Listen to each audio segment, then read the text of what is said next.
Moments ago, Tennessee Governor Bill Lee actually signed into law the new map in Tennessee, wiping out the longtime black congressional district there in the city of Memphis. They have split Shelby County into 3 separate congressional districts, Nashville into 4 districts. We're going to be talking with State Representative Justin Jones. It was an absolute pandemonium on the floor as lawmakers protested vigorously against these white conservative Republicans doing the bidding of Donald Trump, just wiping out black political power. That's what's going on. Republicans in Alabama voted today to redraw the state's congressional map despite the fact that voting for this year's midterms has already begun. The state is still awaiting word from the Supreme Court on whether the redistricting can move forward, but under the plan passed today, the state would revert to a 2023 map that would imperil the seats of both Alabama's black members of Congress, Congressman Shamari Figurs and Congresswoman Terry Sewell. The move targeted the state's 2 black district is just the latest effort by Republicans to, again, destroy black political power since the Supreme Court ruled weakening the Voting Rights Act. Joining us right now, folks, to talk about this here, Alabama State Representative Kelvin Datcher. Glad to have you here, Representative Datcher. Listen, the protests have been taking place in Alabama, in Tennessee, in Florida, in many places. And the bottom line here is what we're looking at is this is white conservative Republicans wanting to destroy black power. We're talking about Alabama. That is the home of the battle for voting rights. You think about Bloody Sunday. We talk about Selma. We think about what happened in Birmingham, also was called Birmingham. Black people shed blood for this right to vote and for representation. And these white conservative Republicans want to destroy all of that. This is absolutely the rise of the Confederacy 2.0. Well, Roland, I mean, pretty much you're encapsulating everything for us. Right now, we know that, while the immediate target is District 2, which Representative Shamari Figurs now occupies, the lieutenant governor and others have been just transparent. They've said, we want all 7 seats. They have said it. They have been intentional about communicating that to everyone else. They're not even trying to hide throw a rock and hide their hands. This is their plan, their strategy to dilute black voting power in the South. And Alabama's ground zero for it and has been for a very long time. You perfectly captured what happened in the Alabama legislature. And so, we've got a couple days, we got 1 day left tomorrow, and they're going to force the repeal. That would be a what if kind of situation, because it only comes into the play if the Supreme Court grants an emergency injunction relieving the state of Alabama from an agreement they made to not challenge these districts until 2030. But they're going ahead with it anyway. The governor called us into a special session on Friday. We had to be there on Monday. And, we've had hundreds, if not thousands of Alabamians showing up at the Alabama State Capitol to make their voices heard, to let them know this is not American. This is not democracy. And what is shameful here is that this same Supreme Court ruled to create the second second district. The same court. They did. And as a matter of fact, Justice Alito specifically said in the Louisiana versus Calais case that the Alabama ruling is not overturned. It is not overturned. Still, our governors called us in a special session so that these maps could be in place just in case the Supreme Court changes their mind from what they did just, less than a week ago. So it's really it is abuse of power. It is an overreach by Republicans in this state to go after black voting power. It is not a Republican on Democrat attack. It is an attack against black voting power in the state of Alabama. And it's no different than what's happening in Tennessee. No, sir. And so, Alabama's been a testing ground for a very long time for everything from Project 2025 to other strategies that the far right has tried to employ across America. It's sad because when you walk down the halls from my office to the chambers, you'll see pictures of every set of legislators that have represented the state of Alabama in the legislature. And so you'll see these pictures, and through the years, they got whiter and eventually got a few more women and eventually got a few more African Americans. It is as if this legislature and this governor wants our pictures to look not like 2026, but instead like 1963. Absolutely. That's exactly what is going on here. And we're seeing this play out over and over and over again. And I'm telling you, I have been saying to black people, this is a declaration of war. What we should see is the largest black voter mobilization effort since the Voting Rights Act was passed in 1965, as well as since the presidential election of Obama in 2008. The only way to battle this, the only way to beat them is to destroy them, crush them at the ballot box. We must overwhelm the ballot box. That means not 65% or 70% of eligible black voter turnout. No, it needs to be 80, 85, 90, 95%. They must feel the wrath of black voters at the ballot box. We are fortunate in Alabama that we have tremendous minority leaders in the Senate with Bobby Singleton, and in the House with Anthony Daniels. And today, Leader Daniels talked about that.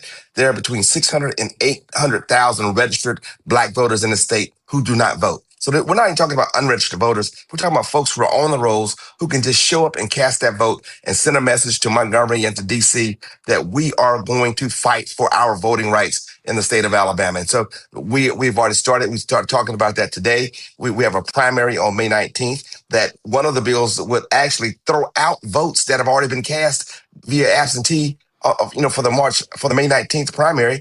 And then in November, we got to make it happen. We've got to make it happen, man. I know we turn out folks for the Magic City Classic at the end of the month in October, but the next week is even more important. Our folks have to show up at the primary, at the general election in November. It has to happen. That is the only way we can make our voices heard. Again, the thing that I've made perfectly clear, this is not a moment to play games.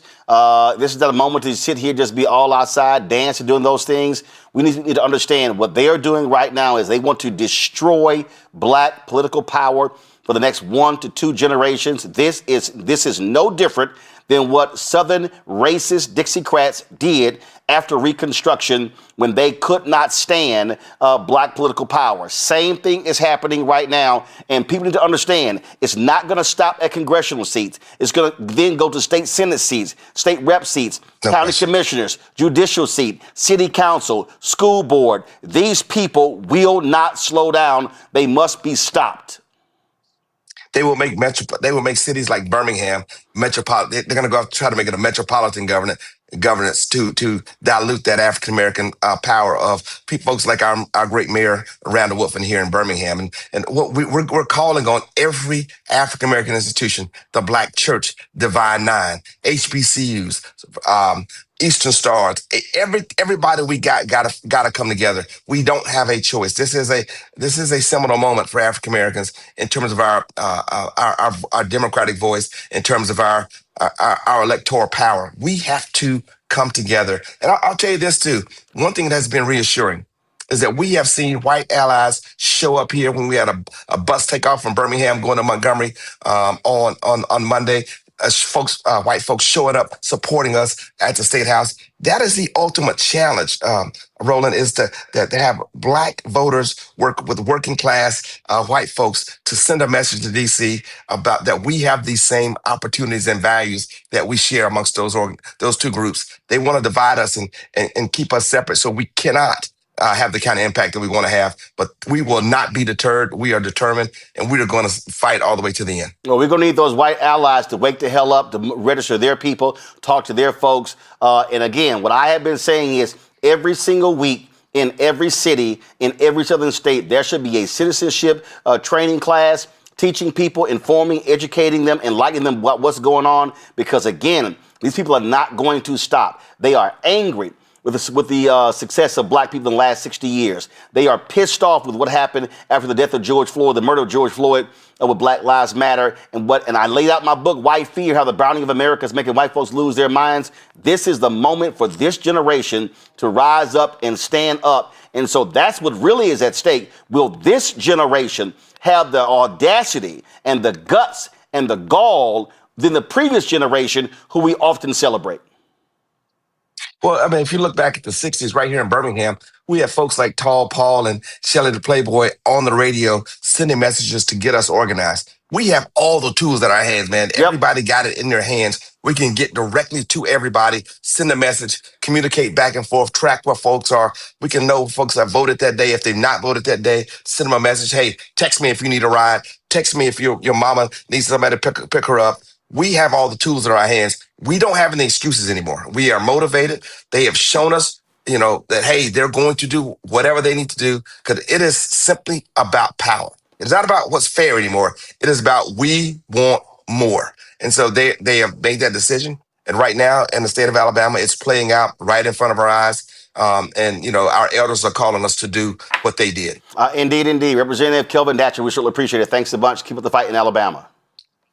Thank you, Roland. Folks, shortly we're going to be talking with Representative Justin Jones of Tennessee about what he has been involved in. Folks, it has been a crazy day in Tennessee. Massive protests that have been going on there as well. People going to the state capitol, expressing their displeasure. I want to bring in my panel right now, Dr. Greg Carr, Department of Afro-American Studies at Howard University out of Washington, D.C. Cameron Trimble, CEO, Hip Politics Media, former White House senior advisor out of D.C. Zabora G, DEIA consultant and employment specialist, will be joining us shortly from D.C. as well. Greg, I want to start with you. This here is a photo that took place. Someone shot today in Tennessee.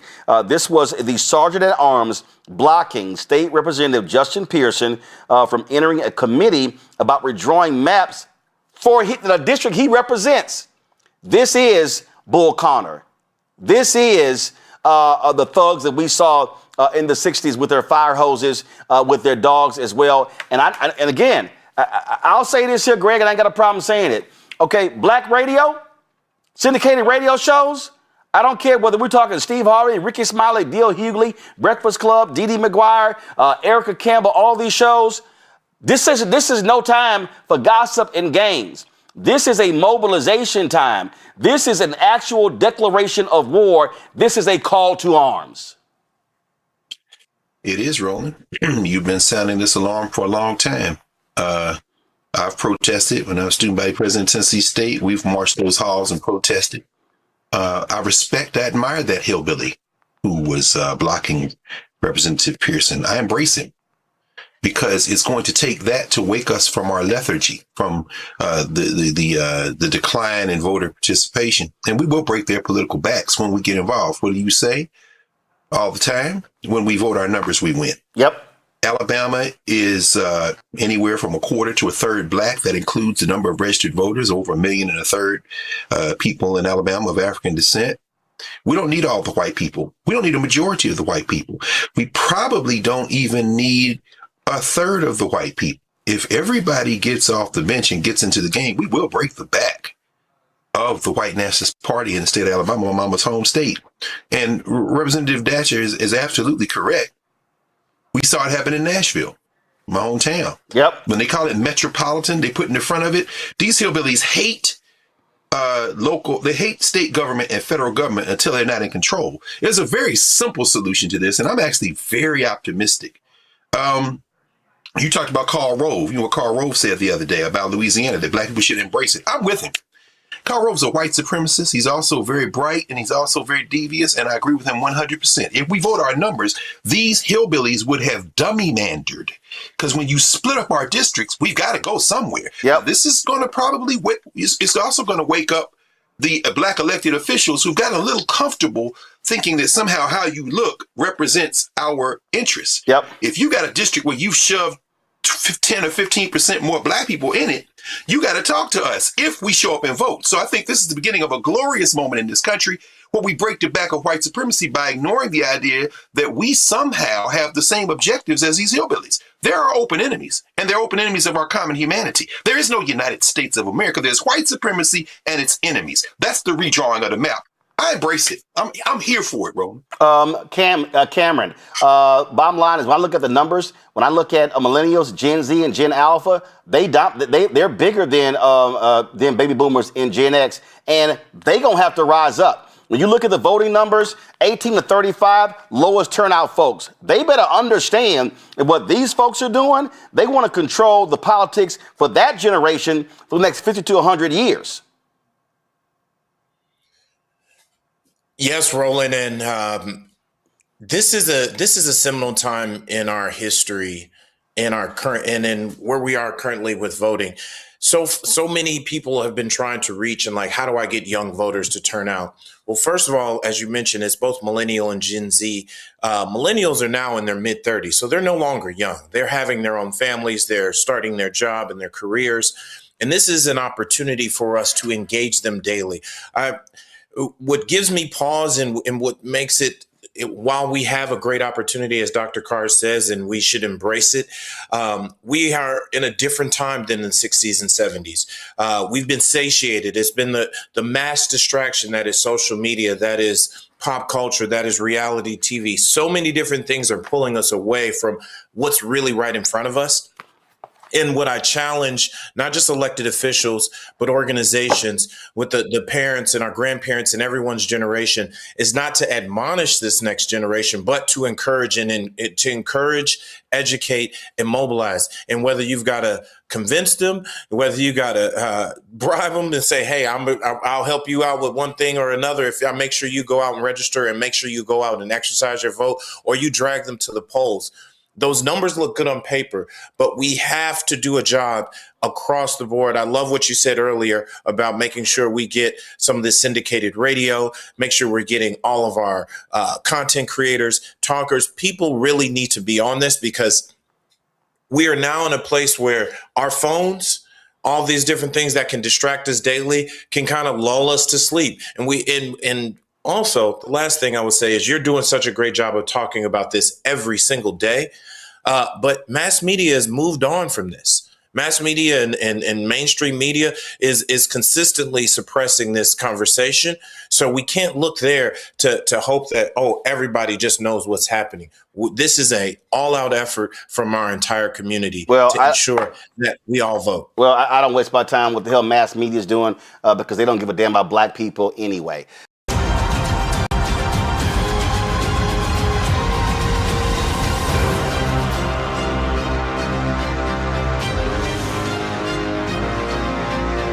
You went face to face with state troopers and others there today. There were protests taking place. People were on the floor. Now you have that racist Speaker of the House who now is saying, that they may now put sanctions on people who protested on this floor. Guys, roll the video. There were protesting happening all in the state capitol. People were outside. People were making it clear. Also, Representative Pearson, this just saying the NAACP has already filed their lawsuit against Tennessee as a result of the actions of Governor Bill Lee signing this bill into law. Minutes. These maps are racist to Representative Pearson, come on. Representative Pearson, go ahead.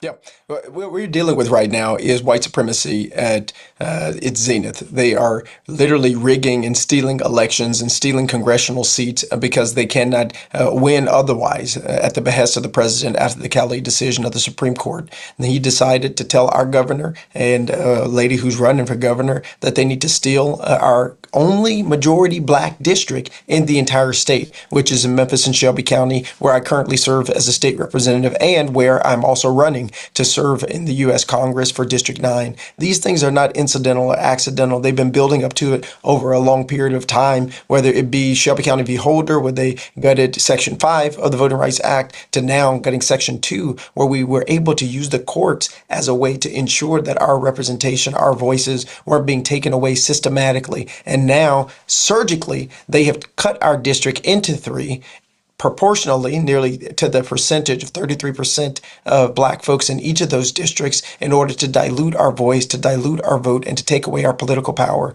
And you mentioned this, but over the next several months and couple of years, we are going to see the largest purge of black people in elected office since the end of Reconstruction. Because right now, they're coming for congressional districts, but next they will be coming for our state house seats and our state senate seats. Now, let me talk particularly about the South here. In the South in particular, there are 12 to 20 U.S. congressional seats that we might be on the verge of losing. There are 200 state house and state senate seats that we will likely lose due to the response and the white lash by white supremacists who are in these positions of power. And so, yes, we must vote, and also we must build power that sustains us for the long haul and share a vision for our country, share a vision for the South where there's healthcare access, there's opportunity in education, there isn't environmental racism and degradation, and that Black folks who are in positions of power, that we use these positions not just to push yes and no on buttons, but to build power in the communities where we are serving. But this is the fight of our life, and everyone has to be engaged in it. Representative Parkinson, listen, do all members of the Black legislature now realize what's going on? I know you've had folks, back and forth, and some folks like, hey, how do we deal with the other side? But Republicans have made it perfectly clear they don't give a damn about a single Black voice in the legislature, and they damn sure don't give a damn about a white Democratic voice there. Today was actually a remarkable day. Today we saw unification from not just all of the Black members of the Tennessee Black Caucus, but also the other members of the Democratic Caucus, our white members as well. On both sides, both in the House, both in the Senate, everyone, did their thing and did it to the max and really, really showed out and showed a force of unity that I hadn't seen in a long time. All right, so what's next? I mean, listen, I think, frankly, you can't take it lying down. I think it has to be maximum pressure and shut the state capitol down. I mean, to a grinding halt. It cannot be, from this point forth, it cannot be business as usual in the state capital of Tennessee. I agree. That's exactly right. What are you going to say to my colleague? No. Parkinson, you go first. I got another question for Pearson. Go ahead. Okay. Yeah, I agree with you. I think what we're seeing is these white folks have deployed the nuclear option. And I think what we're seeing also is the response to the ever-changing landscape of America and the desperation that is coming from these individuals to keep themselves in power. And so it is almost like you putting a cat in a corner when you're trying to give a cat a bath and they're scratching and clawing, to get away from you. And I think that is what we're seeing. And just as they pulled the nuclear option, it is important for us to pull the nuclear option as well. And that's why today I mentioned and talked about succeeding. We need to start having that conversation about secession from the state of Tennessee. We are in an abusive relationship with the state of Tennessee when it comes to Memphis, Tennessee. And so how long do we stay in that abusive relationship before we get the hell out of it? And I think that there should be some real conversation and some real resources that are put forth so that we can start having, some type of strategy or plan to get our asses out of this abusive relationship with these white folks. Representative Pearson, you, of course, were challenging Congressman Steve Cohen for that seat that's there in Memphis. Now, with this action here, that wipes it out. Are you now recalibrating? Are you now looking at one of those? Shelby County is now split into 3 districts. Are you now looking at running for one of those 3? So first of all, we're definitely still running for Congress. We are really grateful to the NAACP, Kristen Clark and Derek Johnson there for the emergency lawsuit that they filed. But I also am going to be filing a lawsuit pretty soon here once the governor signs this paper as a plaintiff, because this is unfair. We've spent millions of dollars into this race to serve District 9 in the way it was constructed. And our constituents of 750,000 people had an anticipation of what was going to be on their ballot, and that was taken from them. So we're going to fight tooth and nail for the district to remain the way that it is. And also, I'm still running for Congress, and we're going to make sure that the issues of economic opportunity, making sure we expand access to health care, make sure that we invest in our veterans, protect our environment in the gun violence epidemic, become and still remain the top issues across the state of Tennessee. Whether you're in a rural area, whether you're in a suburban area, whether you're in a more urban area, those are the things that people want. They want a life that's more affordable. They want more access to opportunity, and they're tired of billionaires stealing from working class people. Well, I think it's time for black football players to tell University of Tennessee, thanks, but no thanks. I mean, this is where everything is on the table. And if it is business as usual, Representative Pearson, these folks are going to continue to screw us. These white lawmakers in Tennessee must feel the pain. They must feel the economic pain. And the people who stand with them must feel the economic pain as well. It was Dr. King who gave that sermon on April 3rd, 1968 at Mason Temple in Memphis, talking about the need to redistribute the pain, having economic withdrawal. And so it's abundantly clear what they're doing. They do not care. And so they are going to do whatever they want to do. And if we are responding like it's business as usual, well, then that's basically consent. And this is also where I keep saying, every week in every city in Tennessee, there should be citizenship training classes taking place. There should be mass voter mobilization taking place, because the only way to stop these people is to crush them at the ballot box. Representative Pearson, you first. Yeah, no, that's absolutely correct. This is not a business as usual moment. Our organization, mobilization, and activation has to be real. It has to be succinct and has to be coordinated. We saw this week really what that's supposed to look like, from Memphis for All, Tennessee for All, Organized Tennessee, the Equity Alliance, all of the state legislators, Turk votes. No, I'm going to forget several, but we are working collaboratively to determine how we continue to build power moving forward on the C3 side and on the C4 side, because this is not business as usual. This is the moment, the inflection point in our democracy.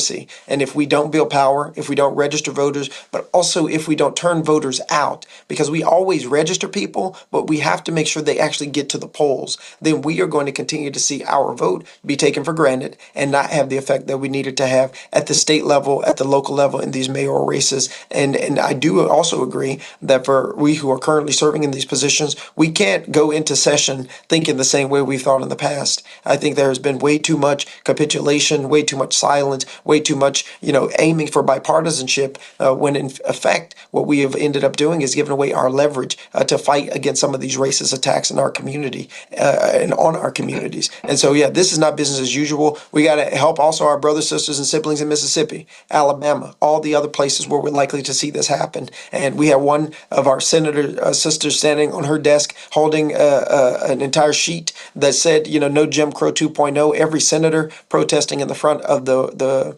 Senate, every House member in the front of the House protesting. This is the moment that is required. Nobody can be on the sidelines. And if you're in these positions, you need to say something and do something. Every mayor should be at their state capitol defending their seats. Every county mayor, every city mayor, the silence and the press releases, that's over with. And the congressmen whose districts are going to be impacted should also be protesting when these folks are trying to take these seats away. Not just coming to the committee hearings. You need to be at the protest. You need to be at the rally defending and fighting for our democracy as people are fighting for you to be able to serve, particularly black members of the Congressional Black Caucus whose seats are being taken away. This is not a time for praying and just hoping that things are going to get better. You've got to be actively engaged with an organization that is resisting the tyranny of white supremacy in our nation right now. Representative Parker, any final comment? Yeah, I want to make sure that everyone understands this, how ironic this is that, Memphis is the biggest contributor to the state coffers when it comes to tax dollars and tax resources. And to see them, us being abused, basically, by this Tennessee legislature, when we actually subsidize the majority, probably 80% of their districts in these rural areas, because they're broke, they're poor. And that's why I keep on coming back to this. If Memphis and Nashville were to leave the state of Tennessee, it would probably be one of the wealthiest Democratic states in the Union. And Tennessee would be one of the poorest, probably poorer than West Virginia. And so I'm saying this, we should move in that nuclear option also, understanding our position in the state and how much money we generate for the state. And we should use that economic leverage to ensure that we are treated properly. I agree with my colleague, Justin Pearson, that everybody should be involved, but we need everybody in their gift in different places in the movement. Everyone is not going to be on the lines protesting. Some people will be strategizing. Some people will be fundraising. Some people will be contributing funds, and so we need to utilize and leverage everyone in the capacity that we are able to utilize them in. But it should be all hands on deck. Representative Parkinson, I appreciate it. Representative Justin Pearson, I appreciate it as well. Thanks a lot. Thank you. We're going to be Joining in a second, my Representative Justin Jones. Roll a video where he was burning a Confederate flag.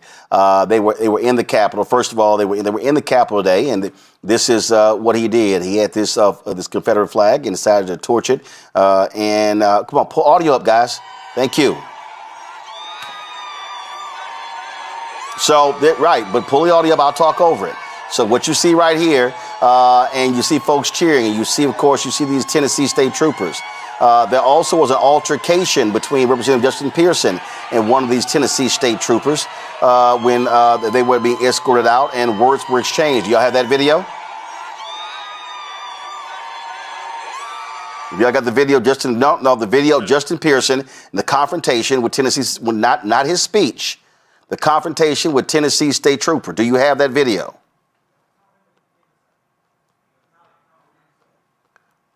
All right, so again, folks, you had protests that were going on. This right here, y'all, is some of the video right here. Go to my iPad. Come on.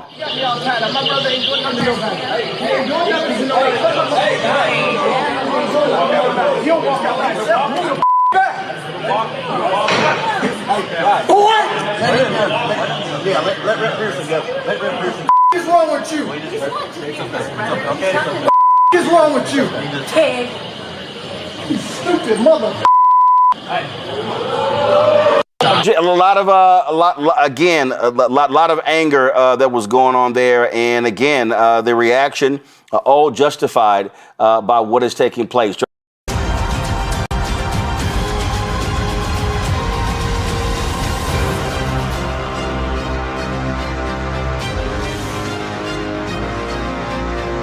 Today is a day that will live in infamy. This is the rise of the Confederacy 2.0. And that's exactly what that was a time, of course, during that period where you had radical Republicans who were fighting Southern Dixiecrats who wanted to keep black folks in slavery.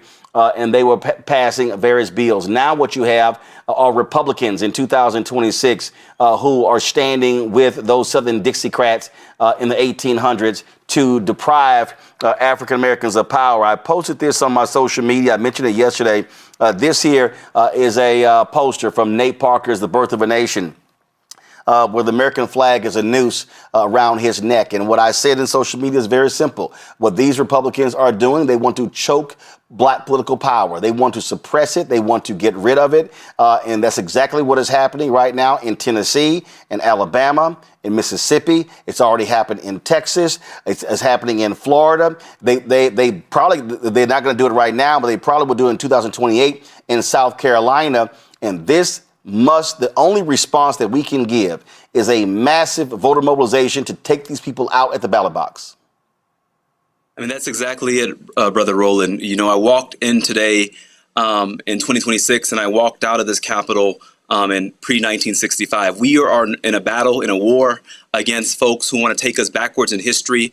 Today we saw the Capitol Klan rally. You know, they've taken off their white hoods, but yet they still have the same agenda. The Grand Wizard, Speaker Cameron Sexton, Governor Bill Lee, who want to bring us back to a time where black folks had no political representation, bring us back to a time when we had crosses burned in their yard for simply trying to exercise our democratic rights. And so this is racial terror. It's not about political tit for tat as they want to make it. Is about racial control, racial subjugation. It's about saying that you black folks are not worthy of being treated as equal members in our democracy. And we saw what happened today was that we cannot just sit around and be quiet. That history will judge us not by what we don't do, but by how bold we act. By the moral clarity we bring to this moment, by the boldness we bring to this moment. And so I burned that Confederate flag because we need to burn down the system of Jim Crow and the new Confederacy that they're trying to bring about, not just in Tennessee, but in Alabama, Mississippi, Louisiana. They have a Southern strategy. We have to have our own Southern defense strategy to say that if they come for one of us, they're coming for all of us. And we need to disrupt business as usual. We need to be bold. We need to be unapologetic. We don't need to be here trying to make friends with these white racists, talking about we want to have kumbaya and be decorum. They didn't have decorum today when they spit on the graves of our martyrs like Jimmy Lee Jackson, and our martyrs like those three young men, Andrew Cheney Goodman, who were killed during Freedom Summer. They didn't have any decorum when they were spitting on the graves of those who endured days in jail cells and nights of bomb threats trying to register to vote and spit on the Voting Rights Act, the crown jewel of the Civil Rights Movement. So why would we have decorum when this white supremacist rally was telling all of us that we're basically the N-word in Tennessee and that we don't have any rights that the white man has to respect? That's what they told us today. And like I say, and let me be real. I'll go ahead and say it. Some of your black colleagues have been trashing you and Representative Pearson the last few years, saying that y'all were doing too much, that y'all should be playing the go along to get along game. I wonder what those same black folks in the Tennessee legislature are saying right now after what happened today.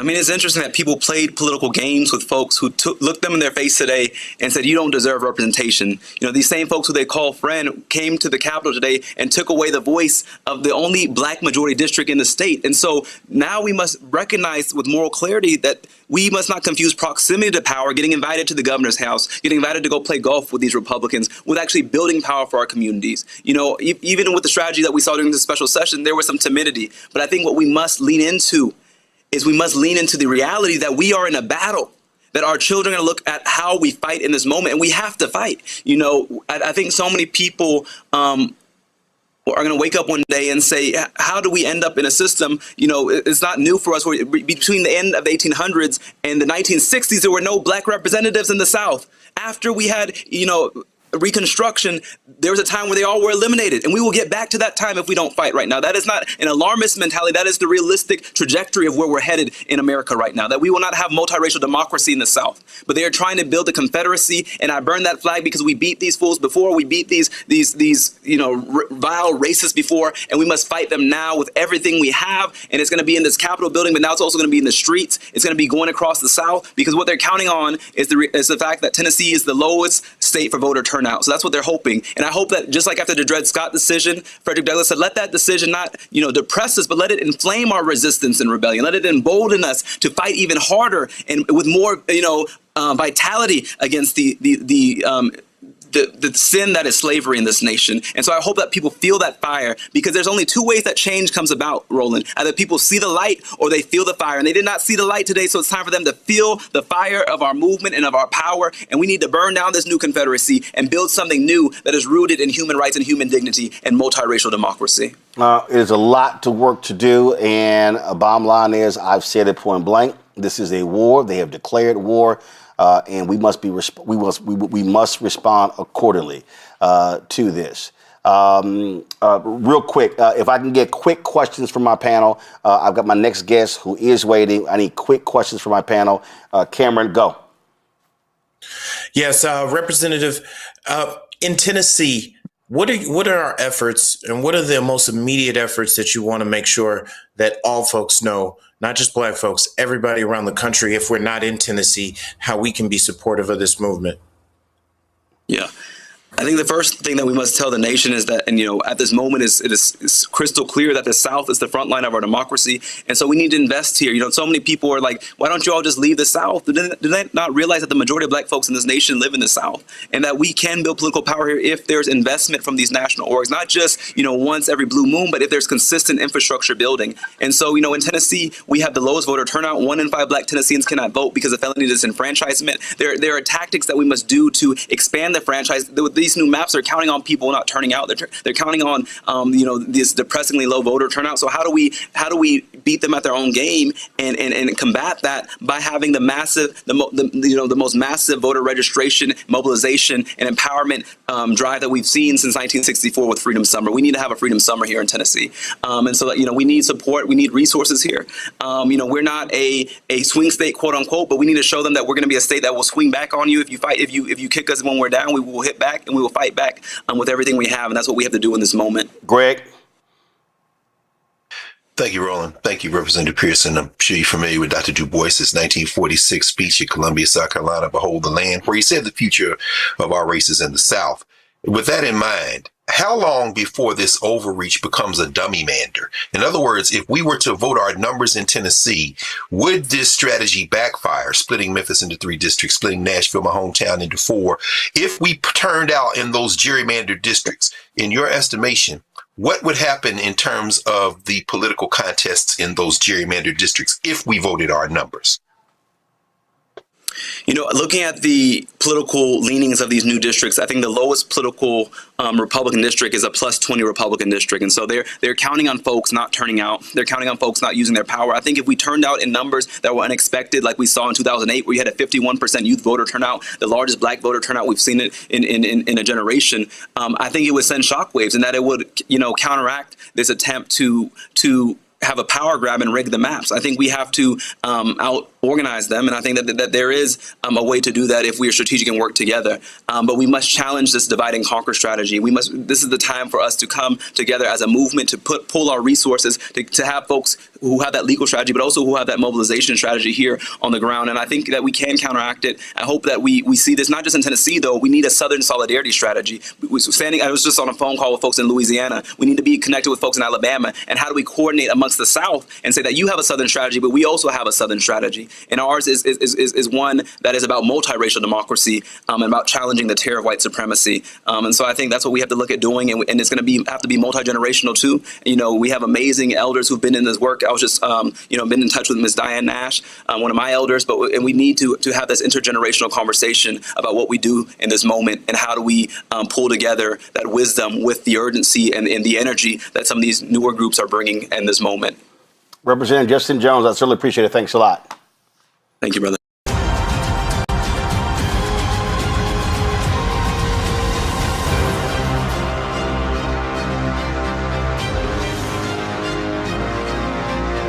Danielle, y'all have been talking about doing Freedom Summer, and I just fundamentally believe we must have Freedom Summer in every single southern state in this country. We must be flooding the zone. We must be having training sessions and teach-ins every single week. We must say we're going to hit every single black voter. We have to have maximum black voter participation, and our goal should be to break the number that we set in 2008 with the election of then Senator Barack Obama as president. Yeah, thank you so much for this opportunity. I want to first give a shout out to my senior pastor, Frederick Douglass Haynes III, Reverend Dr. Frederick Douglass Haynes III.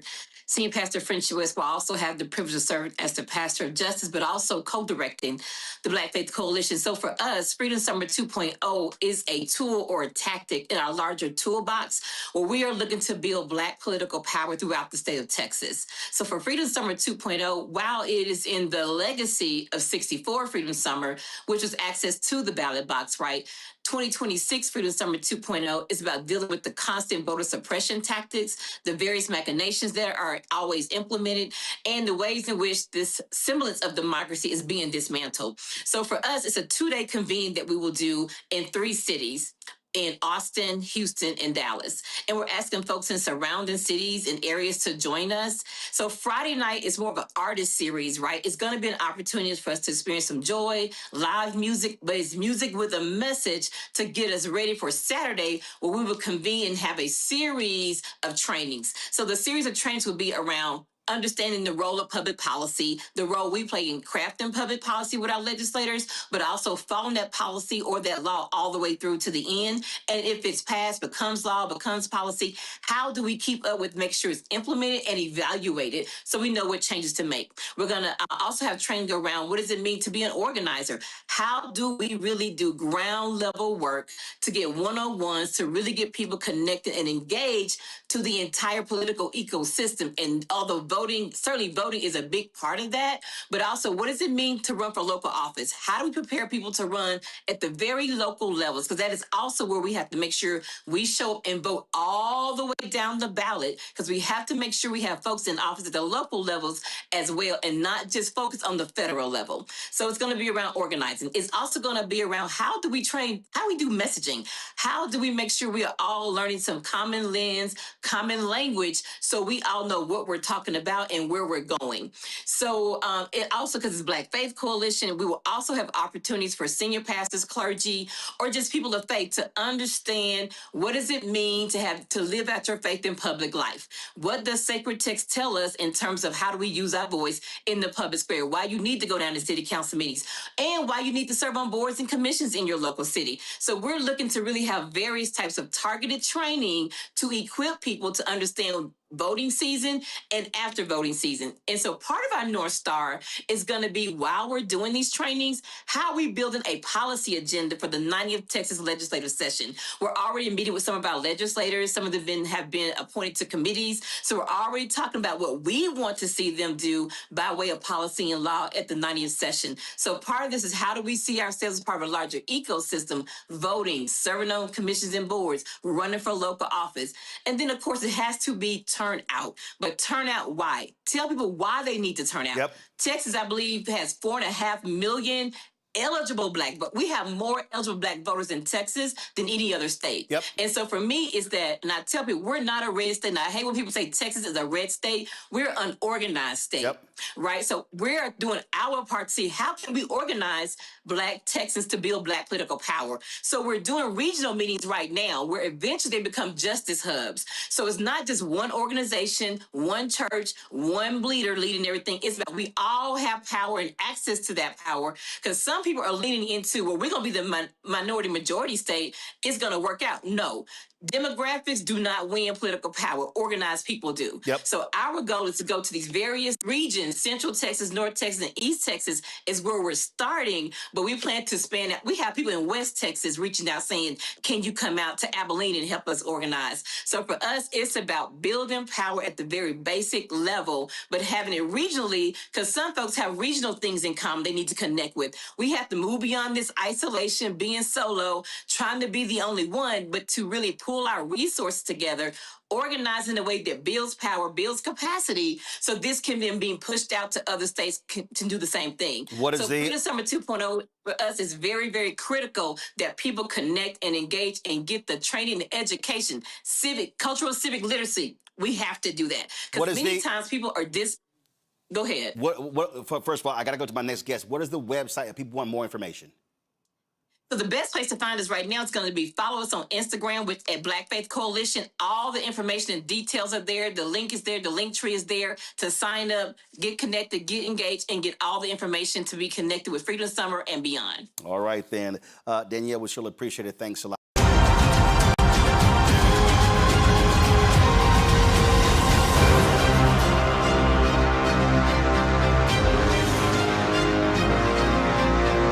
So, Supreme Court Chief Justice John Roberts says he doesn't like it when people look at the Supreme Court as being too partisan, saying that people have to respect the court. Well, what they did last night makes it perfectly clear that we should have no respect for this hardcore, right-wing, conservative court. Yeah, the court allowed a recent ruling last week that weakened a crucial part of the Voting Rights Act to take effect sooner than usual. This procedural decision comes shortly after the court ruled that it invalidated Louisiana's congressional map and diminished Section 2 of the Voting Rights Act. Typically, the court waits 32 days before officially issuing its judgment to the lower court. No, they said, we're not even going to wait a week. Last week, Louisiana has requested that the court expedite the process, emphasizing the urgent need to redraw its congressional maps. On Monday, the Supreme Court granted the request. In fact, Supreme Court Justice Samuel Alito decided to take pot shots at Supreme Court Justice Ketanji Brown Jackson. Yeah. The black voters in the Calais case have filed a motion asking the Supreme Court to recall the judgment, stating that they intend to file for a motion for reconsideration. Ellie Mistral, Justice Correspondent with The Nation, joins us right now. So, Ellie, for people who don't know, explain to them something called the Purcell decision, or the Purcell doctrine, if you will. Yeah, the Purcell principle. It's pretty simple. It states that you cannot change the structure, the rules, the time, place, and manner, anything about the election. It says that you can't change those rules too close to the upcoming election. Too close to the upcoming election. I'm sorry, Louisiana, their election already started. 42,000 people had already voted. The governor says, no, we're going to postpone that, and we're going to redraw the lines. And Samuel Alito said, this is so important, they must be allowed to do so. But Ellie, wasn't it 3 or 4 years ago when the Louisiana maps were declared unconstitutional, and the same Supreme Court said, stop, hold up, it's too soon. But that was 5.5 months before. I mean, remember it vividly. And they said, no, 5.5 months is too soon. The election already started this one. You're absolutely right. And the case was called Allen v. Milligan. It was in Alabama, and Alabama had these racist maps. These racist maps were so racist that even the racists on the Supreme Court were just like, oh, that's a bit too far. But they decided the case in February of 2022. And at that point, these conservatives, including Brett Kavanaugh, said that February 2022 was too close to the November 2022 midterms, and they invoked the Purcell principle. So they forced Alabama to have an election under unconstitutionally racist maps because they only ruled the maps racist in February and the election was in November. So that's the Purcell principle when it comes to restoring black voting rights. But when it comes to taking black voting rights away, apparently it doesn't matter. Apparently May in 2026, ahead of the November 2026 midterm elections, that's not close enough to the election to invoke this principle. So the hypocrisy from these justices is pretty evident. You were saying that the decision regarded a normal 32-day waiting period to reconsider. The reason why Louisiana wanted them to get rid of that period is so they could fast track, so they could move as fast as possible to take away black voting rights. Again, Ketanji Brown Jackson in the past 25 years found only 2 situations in which the court even considered getting rid of their waiting period, and they didn't in either of those times. That's what Jackson wrote in her dissent. So the idea of what they're doing is pretty obvious. But Roland, you said one thing that I guess I kind of disagree with. You were saying that it really shows how partisan this court is, how they're really going after Democrats and trying to help Republicans win the election. And that's true. But this doesn't show just their partisanship. This shows their deep, abiding racism. This is a purely racist decision because what you see happening in Louisiana and Tennessee, which we're going to talk about later in the show, and all of these southern states, Roland, they are trying to eliminate the Congressional Black Caucus. They are trying to eradicate the Congressional Black Caucus. There are 67 members of the Congressional, 67 Black people serving in Congress. Most of them represent districts in the South. And those are the districts they're trying to take away. To the point that when we talk about these gerrymandering maps, these new maps, Roland, they are leaving white Democratic districts alone. They are not splitting up because, we all think that like the only Democrats in the South are black, and they ain't. There are some whites of good conscience in the South who vote for the Democratic Party. Their neighborhoods are untouched. They're not cracking and packing the white Democratic neighborhoods in Louisiana, in Texas, in Tennessee. They're only going after the black ones. And so I just don't want people to, even for a second, miss that this isn't just political. This isn't just conservative v. liberal, Republican v. Democrat. This is white v. black. This absolutely. Is white supremacists coming for our very right to participate in democratic self-government, and they are winning. And see, the thing that I need people to understand, this is from Talking Points Memo. Go to my iPad, Anthony. They call this Alito's Alabama pickle. They said in order to not look stupid, Samuel Alito had to differentiate the court's 2023 decision in Allen v. Milligan from Calais, despite the fact that they are virtually the same. I need people to understand that this exact same Supreme Court agreed with the lower court that Alabama needed to create a second congressional district because black voters were frankly being cheated. The same Supreme Court ruled in the exact same second seat in Louisiana that it needed to be done. And the Republicans went out and said, fine, we're going to draw us a black district. And then they said, okay, so now we're going to draw the black district, and then now we're going to take the same district, same seat that they made us draw, and now we're going to sue to get it completely overturned in Alito and Clarence Thomas and Roberts and Gorsuch and what's the woman's Comey? Kavanaugh and Barrett went, oh yeah, you know what? You're absolutely right. As if the Alabama decision that they made and the Louisiana decision that they made never existed. Yep. That's what happened. And remember, what the litigants in this, the people suing on behalf of the racists in Louisiana, were a group of white voters who were arguing that they had a constitutional right to over-representation. And I never want people to miss that. White people said that they were being discriminated in Louisiana because of the second majority-minority district in Louisiana, that was discriminating against white rights. Even though white folks only make up 60% of the population of Louisiana, the white folks there were arguing that they had a constitutional right to more representation than they deserve. Right? Whenever we talk about gerrymandering, whenever we talk about voter representation, you never have Black people asking for more than we deserve. You never have Black people asking to be overrepresented. We just want to be counted fairly. But these white folks, they literally are going to the Supreme Court and winning at the Supreme Court on an argument that is based on overrepresentation. Now, in terms of the hypocrisy of the Supreme Court justices, I'll give Sam Alito this.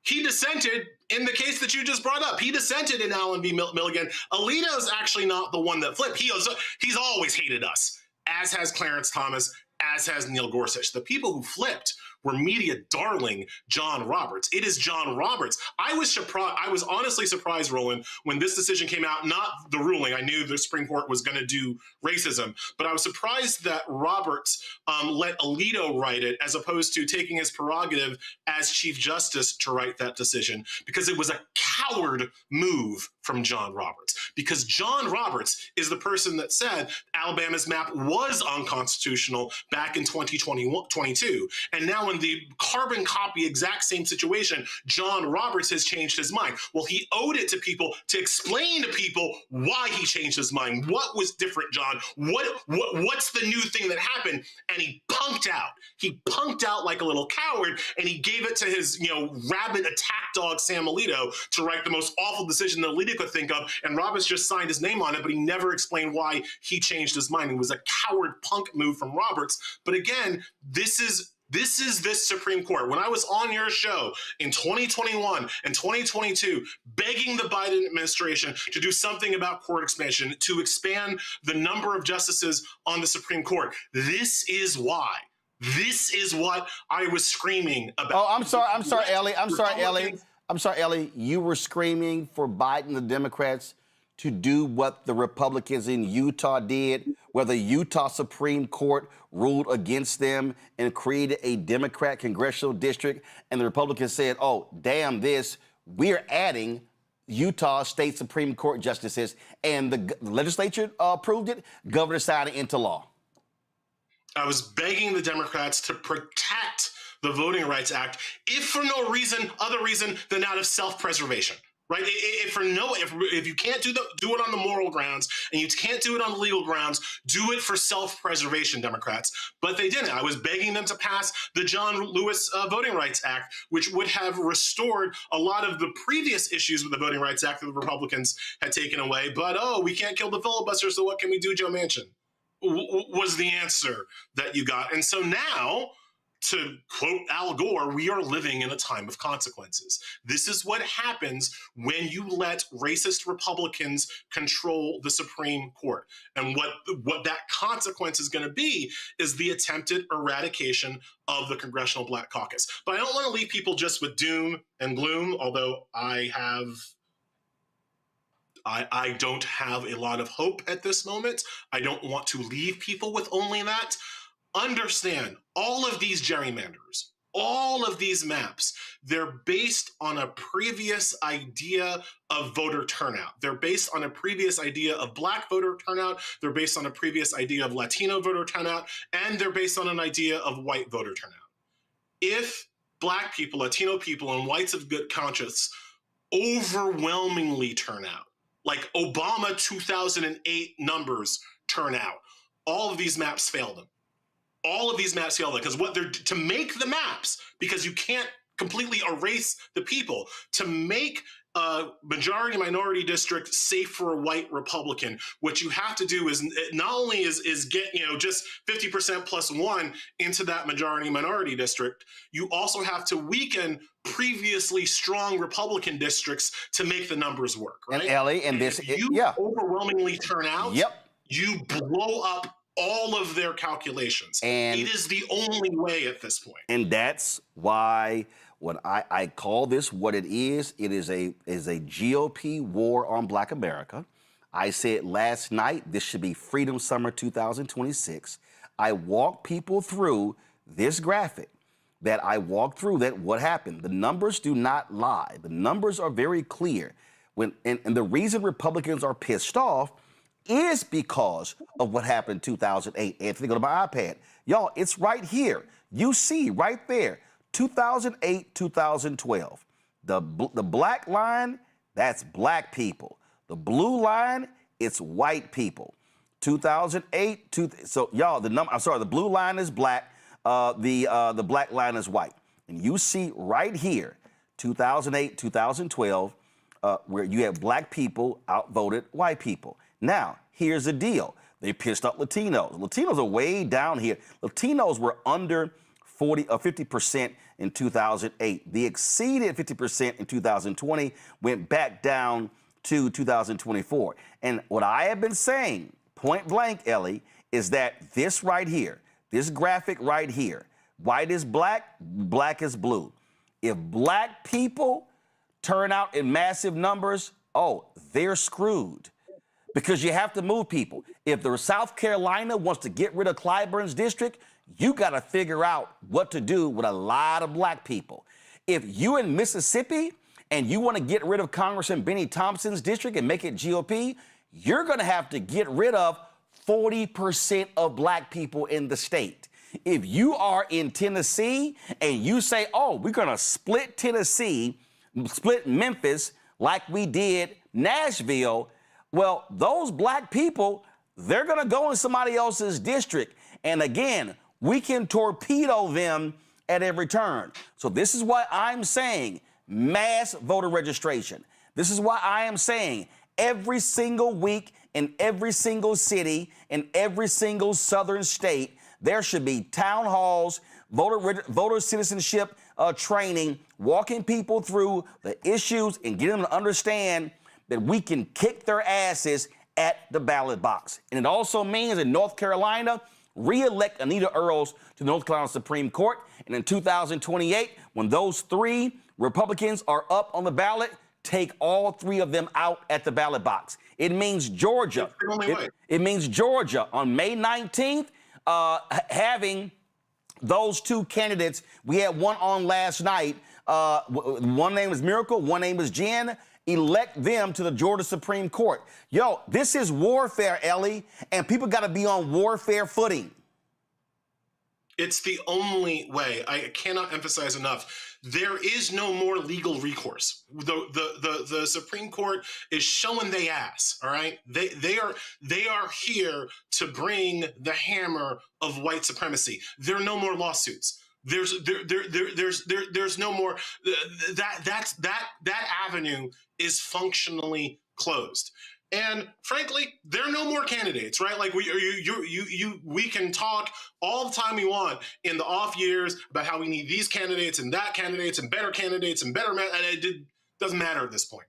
All that matters is turnout. And one of the reasons why they gerrymander districts is that they know that people will look at the district they're in and feel like it's hopeless, feel like there's no point, feel like there's no reason to go out and vote, because how can you possibly overcome such a large white majority? But you got to remember, lots of white folks don't vote either. Right. And if you have a better turnout per capita than they do, and you bring friends, white friends along, and you bring Latino and AAPI friends along, like that is how you do it. And that's the only way left. And the last thing I'll say, this, as bad as it is shaping up for 2026 in terms of voter suppression, please understand 2026 is going to end up being our last best chance for voter representation, because all of these gerrymanders, it's only going to get worse in 2028, and it's only going to get worse in 2030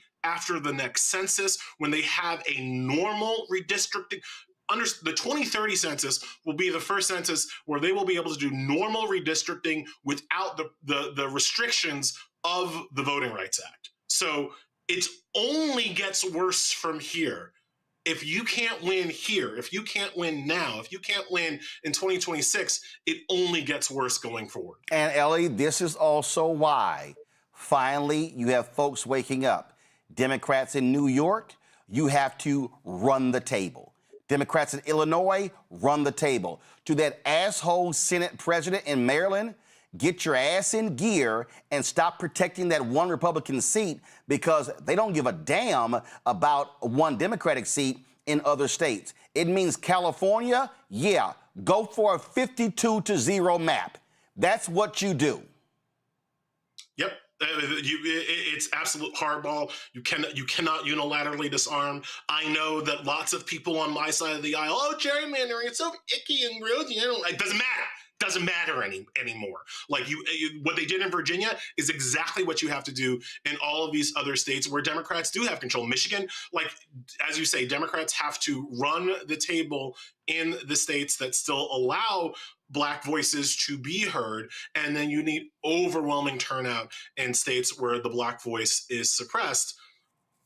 And that's your shot. That there is but one play now, and that's the play. Yep, that's it.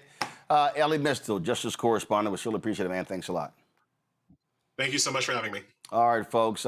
If you want to understand how shameful, despicable these people are, this official from Georgia went on Newsmax, and he literally said that I know there's an election going on. I know people are casting ballots. Oh, by the way, early voting has already started in Georgia. The election is in 14 days. It's in 2 weeks. But Congressman Buddy Carter said, I don't care. We should just stop the election and change the maps. And I'm glad that Tennessee and Alabama are redrawing their districts. And I think that Georgia should do the same thing. Yes, we have started early voting. And yes, it would be inconvenient. But at the same time, it's never too late to do the right thing. And the right thing is for the governor and for the legislature to call a special session to redistrict so that Georgians will be represented by people who represent their values. We shouldn't have to suffer through the next 2 years just because it's inconvenient to do it now. We need to suspend the House races, and we need to go ahead and redistrict so that the Georgians would be represented in the next 2 years by people who represent their values. Yeah, if you could just even take a moment and kind of, walk our audience through how might redistricting really impact the balance of power between Democrats and Republicans in the state of Georgia. Well, we could potentially pick up 2 to 3 seats in the state of Georgia. And that's important because that could impact the national majority. It actually could be the difference between us going back as Republicans in the majority in the House and going back as in the minority. And that's important. It's important that Georgia do this. As I say, it's never too late to do the right thing. And the right thing is to go ahead and redistrict so that Georgians will be represented by people who represent their values. Georgia is a Republican state. We need to remember that. Yeah, and exactly. Georgia is a Republican state, as if Democrats don't exist. Oh, by the way, as if your 2 United States senators right now are not Democrats. Randy Bryan's entrepreneur, author, speaker, creator of The Truth in Game, joining us from D.C. Dr. Mustafa Santiago Ali, former senior advisor for environmental justice at the EPA, also from D.C. Nicole Robinson, political law attorney and strategist, also from D.C. Glad to have all 3 of you here. Mustafa, I'll start with you. I just keep saying it. This means war. And this means all hands on deck. This is why House Democratic leader Hakeem Jeffries, this is why he dropped $20 million in Virginia. This is why he is funding the effort in New York State as well. Democrats have got to stop playing this wonderful, nice, cute, let's all get along. No. This is called being Bumpy Johnson ruthless. Yeah, most definitely. We actually break this down. This is about the erasure of Black power. Every time that we begin to make some strides, then they start to implement these types of things. If you look at the Congressional Black Caucus that Ellie had raised there just a moment ago, we've got some of the highest numbers that we've had in a long time, that of folks who are representing our communities. And that power translates into being able to make sure our air and our water is protected, that that we're making sure the care and housing and transportation is affordable and accessible. So folks really have to understand why this is so incredibly important. So when they do the gerrymandering, what they're doing is they're, trying to take away a small amount of power that we have and the resources that are tied to that. And that's why when you talk about this current war that's going on, it's so incredibly important to actually not only pay attention, but get engaged, because you are literally making a determination of what your future will look like. And does your vote have any power to actually help move in the right direction? Oh, absolutely. And when I look at this here, Randy, we talk about DEI. I mean, this Supreme Court says, hey, we want power for white people. This is why I wrote my book, White Fear. I said how the browning of America is making white folks lose their minds. I warn everybody of this. I warn that these people are going to cement white power, and this is exactly what they are trying to do today. Right. When people talk about racism, they really try to minimize it to someone calling us the N-word or being rude to us in a store. And I want people to understand that this is real racism. This is how they wipe us out and bring us to our knees. And that is by going at the top. They have systematically gone through every program that was designed to give us some rights, some. It wasn't all the way fair in this country. So they immediately attacked DEI, diversity, equity, and inclusion, to ensure that white people would be the ones that were essentially only included and treated fairly and paid fairly in jobs, although DEI helped white women more than anybody.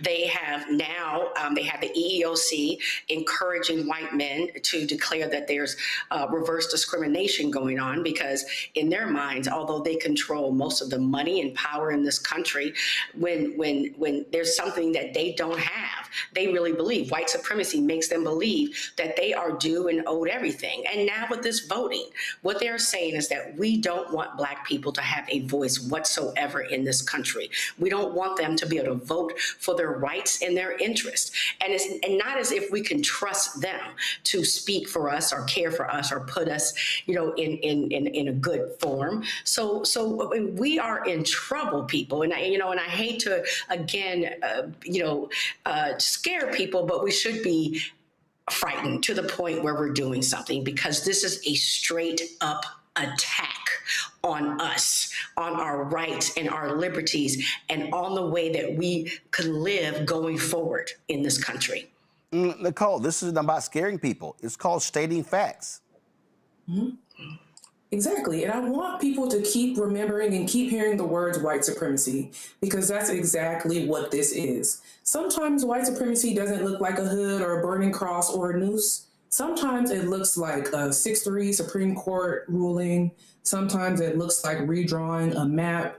But I also want us to remember that Black people have fought back every single time that white supremacists tried to silence us, whether that be after Jim Crow, after Reconstruction. We have fought, and we can fight this again in November. And even before November, we need our legislators to come back and come out and start redrawing maps just like the Republicans are doing. We have to start fighting now, educating ourselves now, registering to vote now, and getting on the front lines.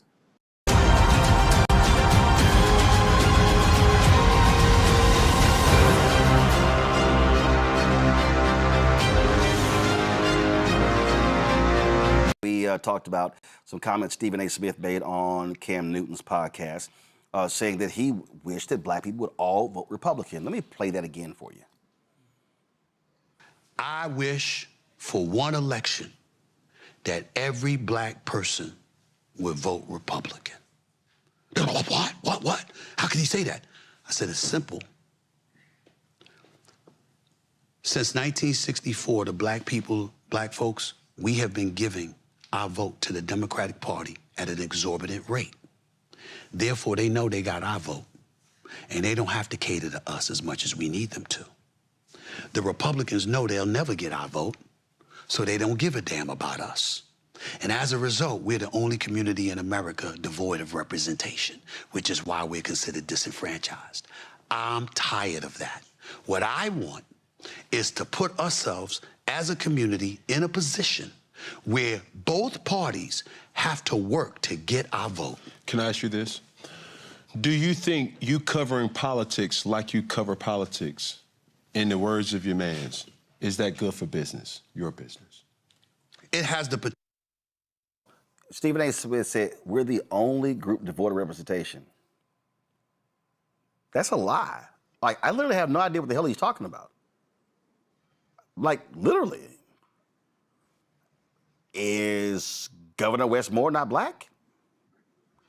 In Maryland? Is Don Scott, the Speaker of the House of Virginia, not black? Is Louise Lucas, the Senate Pro Tem, not black? Is Lieutenant Governor of Illinois not black? You've got 58 members of the Congressional Black Caucus in Congress. You have Vice President Kamala Harris. Is she not black? We can go on and on and on. You've got Lieutenant Governor right now in Michigan. You've got a black Attorney General in Nevada, a black Attorney General in Maryland, a black Attorney General in Massachusetts, a black Attorney General in New York State, a black Attorney General in Illinois. What the hell is he talking about? We are devoid of representation. Now, if you're saying that there are 4 black Republicans, yeah, but guess what? All 4 of them are going to be gone come January. But this is why. So we had Michael Harriot, founder of the Contraband Camp, on last night. We brought him back tonight because I saw Umar Johnson, I saw these other black conservatives like, that's right, Stephen A's right, Stephen A. right. Because this notion is that, that if we voted Republican, then they would listen to us and start doing what we desire. I find that to be nonsensical. So I called Michael and I said, Michael, let's actually walk people through what the Republicans said they were going to do to black people in 2024. Matter of fact, not even 2024, because Jonathan Swain and Axios dropped the story in 2021. They were preparing Project 2025. So they started in 2021. So Michael Harriot joins us right now. So Michael, let's go ahead and get started.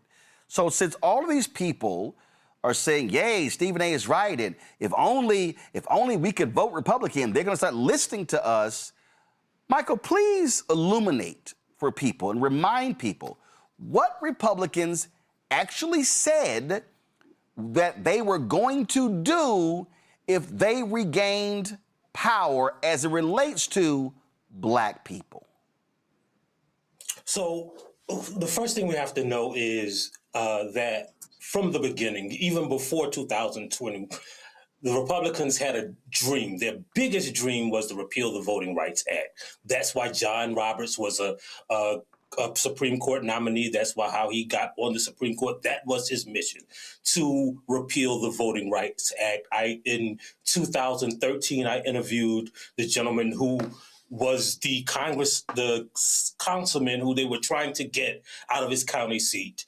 And that case became Shelby versus Holder, right?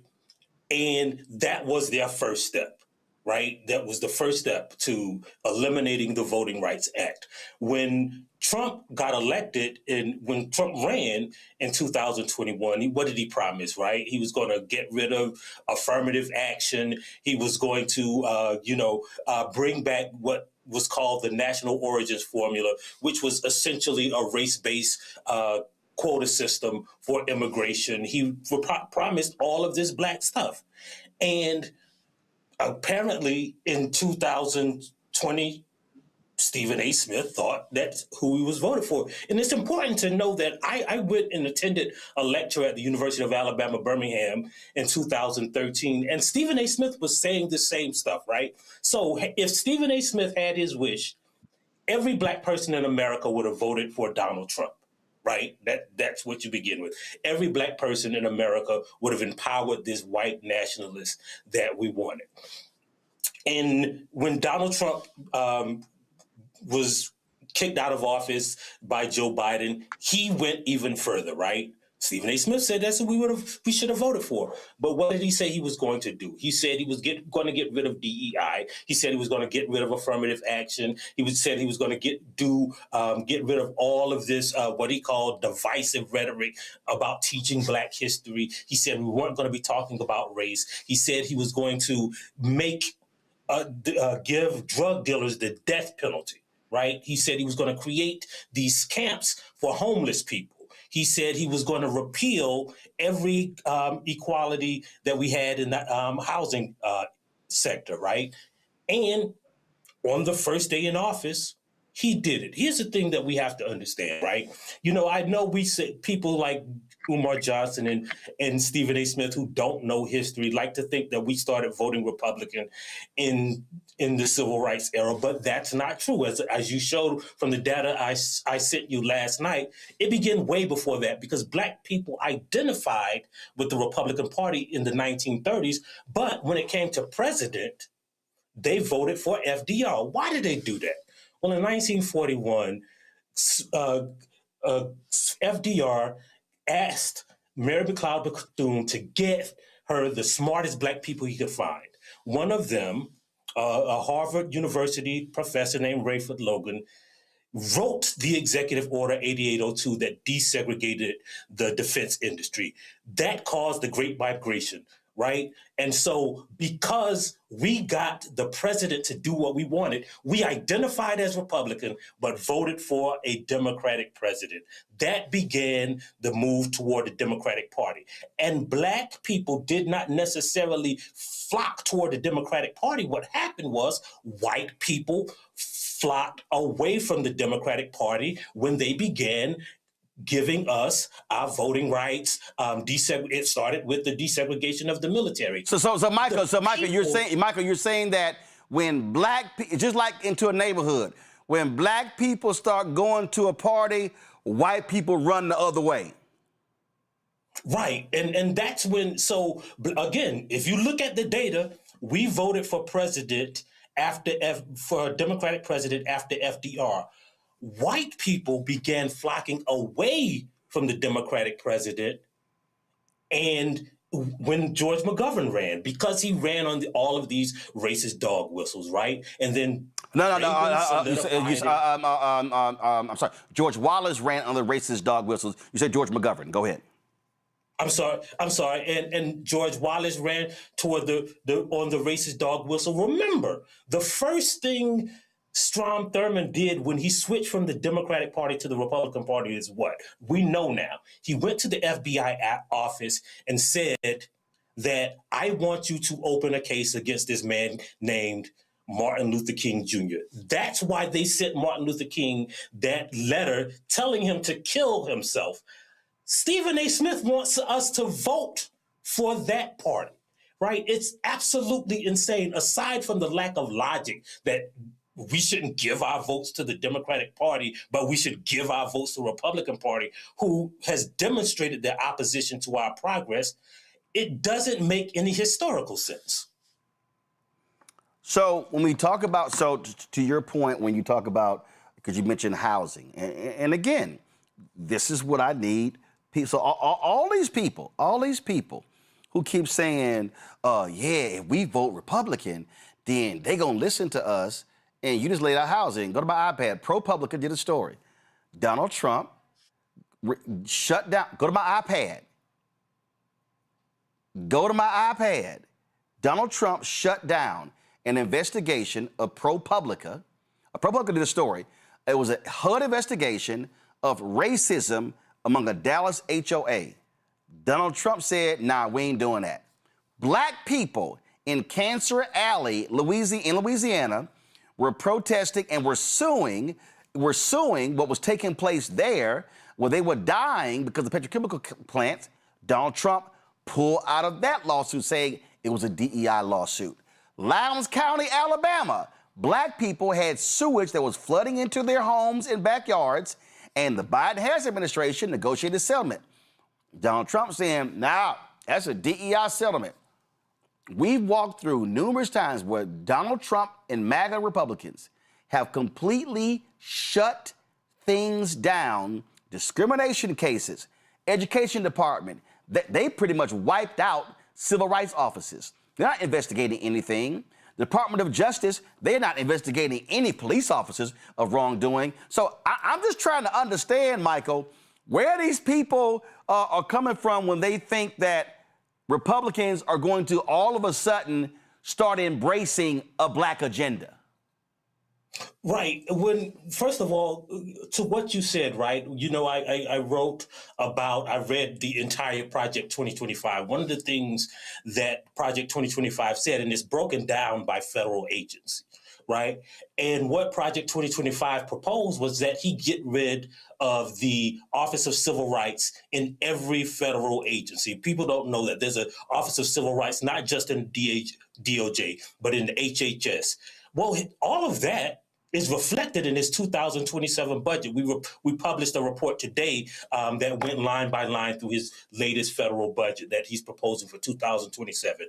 He wants to get rid of the DHS Office of Civil Rights, right? He wants to make Alcatraz spend $1.7 billion to remake Alcatraz into what is essentially a concentration camp, right? He wants to defund black farmers, right? There was a grant that gave $300 million to black farmers who were at risk of losing their land. He has already proposed in his budget to get rid of that program. And he wants to get rid of 49 of those 50 grants. Well, who got the 50th of those grants? A white nonprofit organization, right? And so what we have to understand is not just like the rhetoric of this slick talking sophistry that Stephen A. Smith likes to put on YouTube, right? But we have to understand what the facts are, right? If those people, if the Republican Party, that white nationalist party, actually wanted to compete for our vote, they could have done it. They talked all last campaign season about how they're going to attract black men, but they didn't demonstrate it with any actual policies, right? It was just something that they said.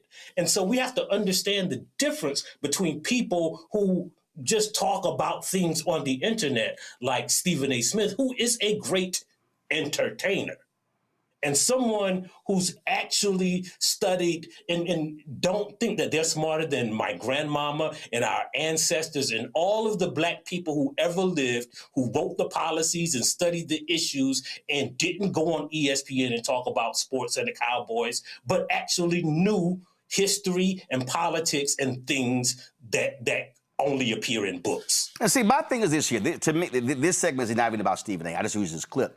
But see, it's a lot of these people who say the same thing. So, you're a liberal slave. You're on the plantation. We ain't got nothing from Democrats in 60 years. They haven't gotten, we've done nothing. It's like, they can go on and on and on and on. And I sit here and go, okay, can y'all please tell me the 5 issues on a black agenda that Democrats don't support and Republicans do support? They never are able to do so. So what happens, Michael, is that these are the phrases. Stephen A. used one of them. They pay us lip service. Okay, what does that mean? They ain't done nothing for us. But Michael, here's the crazy thing. It ain't like black people have been non-critical of Democrats. It ain't like we ain't said y'all ain't doing enough. Like, that's what's so stupid. I ain't running to nobody black saying, Roland, they've done enough. They have been absolutely amazing. No, the point of politics is to always ask for more. But what gets me is the other side, they ain't done a damn thing. That's the anti-intellectual straw man that they built, right? They said, well, the Democrats don't give us exactly what we want. So, they must not be for black people. We should leave that party, right? When politics, nobody ever gets what they want, right? Like the anti-intellectual part of that is the assumption that black people are 100% satisfied with the Democratic Party. When and I know that we have criticisms of the Democratic Party. They chase after white moderates, right? They sometimes do. They pay us lip service. They don't know how to reach black voters, right? And those are valid criticisms, right? But just because your house ain't exactly like you want it, right? Like if you got a leak in the roof, you don't burn the house down and say, man, we got to move, right? You try to fix it from inside the house. And that's what Black people have done to the only political representation that they really have a chance at electing in a two-party system. I referenced this the other day, and it was always interesting to me. And again, I like to deal in facts. I ain't dealing with emotion. I ain't dealing with drama. I'm not dealing with people who just sort of just throw BS out there. And the first time Trump was there, I was very clear. One of the first things that Republicans did was they overturned, and Trump signed it into law, they overturned what Obama did to stop discrimination in auto lending. And this actually happened, y'all, because I was looking for it last night and I finally found it. This happened on the floor of the United States House, and this is actually where Reclaim My Time originated. I need y'all to listen. Make sure that we're making America great every day in every way. And the best way to do that is to stop talking about discrimination and start talking about the nation. We're coming together as a people in spite of what you say. Thank you, gentlemen. I yield back. Gentleman's time has expired. Members are reminded to address their remarks to the chair. The gentleman from Texas reserves, the gentlelady from California. Thank you very much. The gentleman, Mr. Kelly, please do not leave because I want you to know that I am more offended as an African-American woman than you will ever be. And this business about making America great again, it is your president that's dividing this country. And don't talk to me about the fact that we don't understand what happens on the automobile. No, I will not yield. No, I will not yield. Okay. Don't tell me that we don't understand. That's the attitude that's been given toward women time and time again. The gentlelady will suspend. The chair wishes to remind all members that they are to address their remarks to the chair. I Gentlelady will respect the continue. chair, but don't stop me in the middle when you didn't stop him in the middle. And so I shall continue. Don't you dare talk to me like that and think that somehow women don't understand what goes on the floor of automobile dealers. Minded to direct her remarks to the chair. The gentlelady will continue in order. I will continue to do that. However, I don't appreciate that you did not interrupt him when he was making those outrageous remarks about him knowing more about discrimination than I know about discrimination. I resent that, and I resent the remark about making America great again. He's down here making a speech for this dishonorable president of the United States of America. Having said that, I reserve the balance of my time, and no, I do not yield not 1 second to you. Not 1 second. Not 1 second to you. So here's the question, Michael.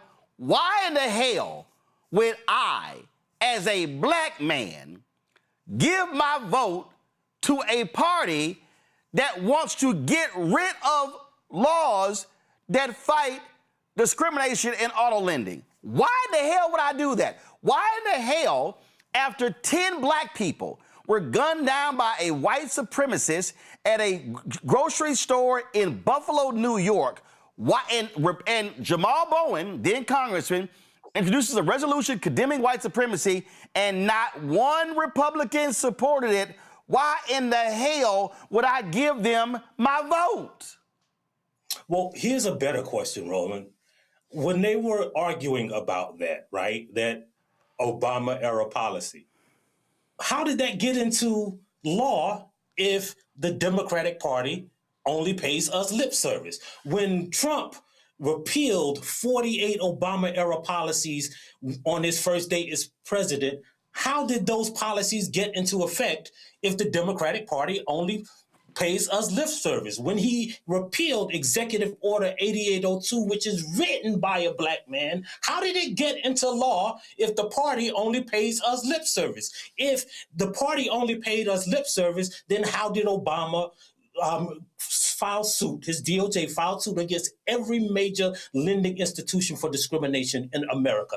If they only paid us lip service, then how did we get the dear colleague letter on the department from the Department of Education warning school districts that, hey, we're going to sue you if you keep disproportionately punishing Black kids? Like, if they only pay us lip service, if they don't do anything for Black people, why do they got to repeal the laws, right? Like, where did the laws magically come from if the party only pays us lip service? Yeah, and the other thing is this here.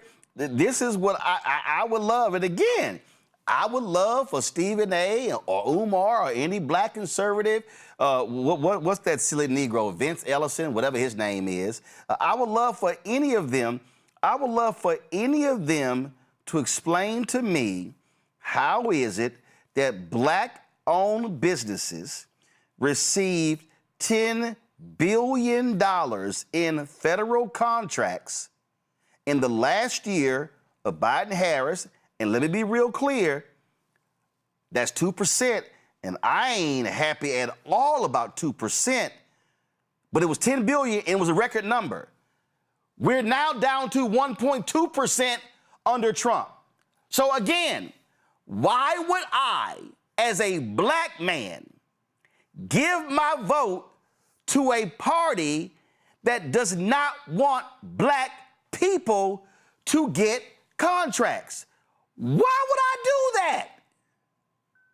Well, not just doesn't want Black people to get contracts. They repealed the legislation and the executive orders that allowed Black people to get contracts. They repealed the legislation that, again, created the biggest demographic shift in American history. That came from Executive Order 8802, which is gone now, right? They repealed the affirmative action executive order, which was written by Hobart Taylor Jr., a Black man, right? They're repealing the executive orders and the legislation that we created. And we are expected to vote for those people? Like, the only thing that explains it, right, is that there's only one word to explain it that's created by the generation after mine. They gotta be ops, man, right? They are opponents. They are our opposition. They want us to vote for people who oppose us. There's only one logical explanation, that they are our ops.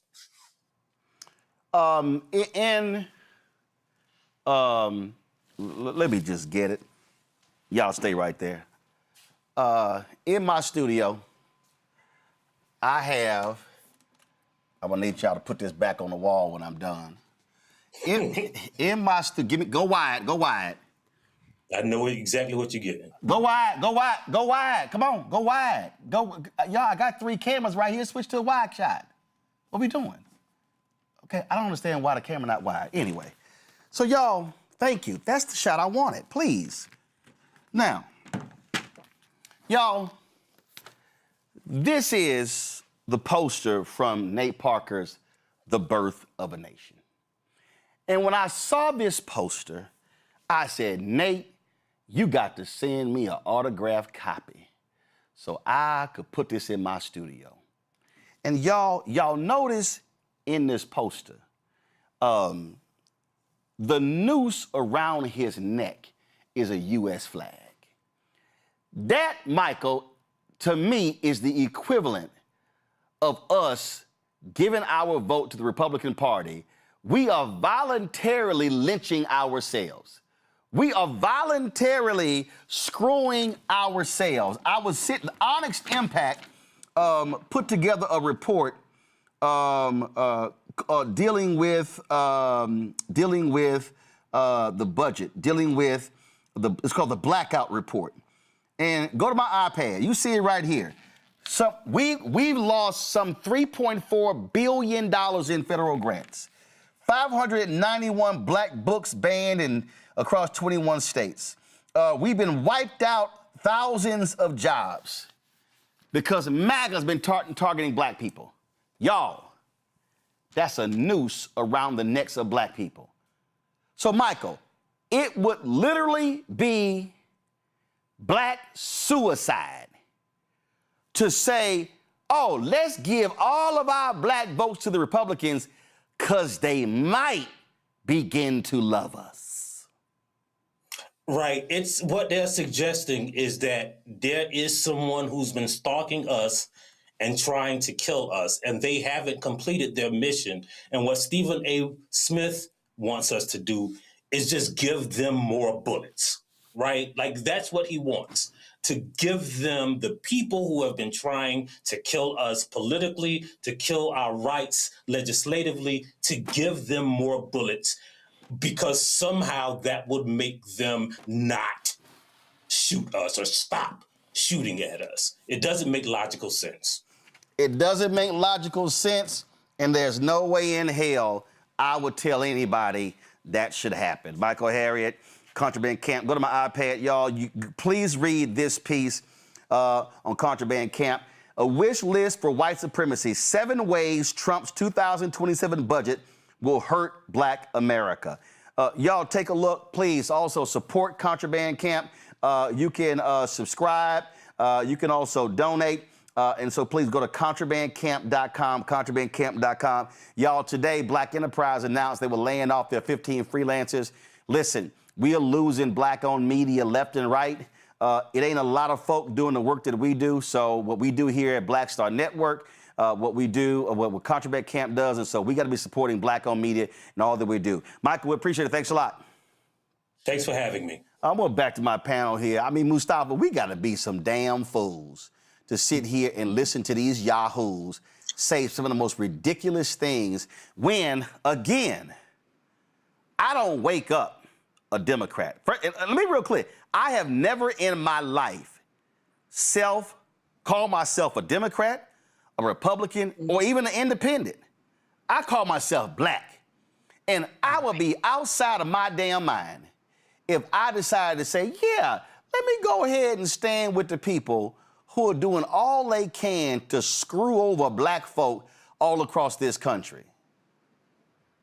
Yeah, I mean, I'm right there with you. I always say I vote for who cares about my community and is willing to make sure the words are translated into real action. Yeah, Mustafa, you are a big time this right here. You are a big time environmentalist.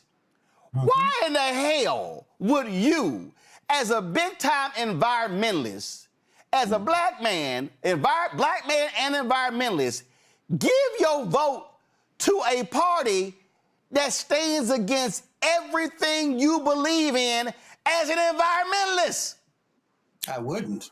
Everybody knows that. I stand on that all the time.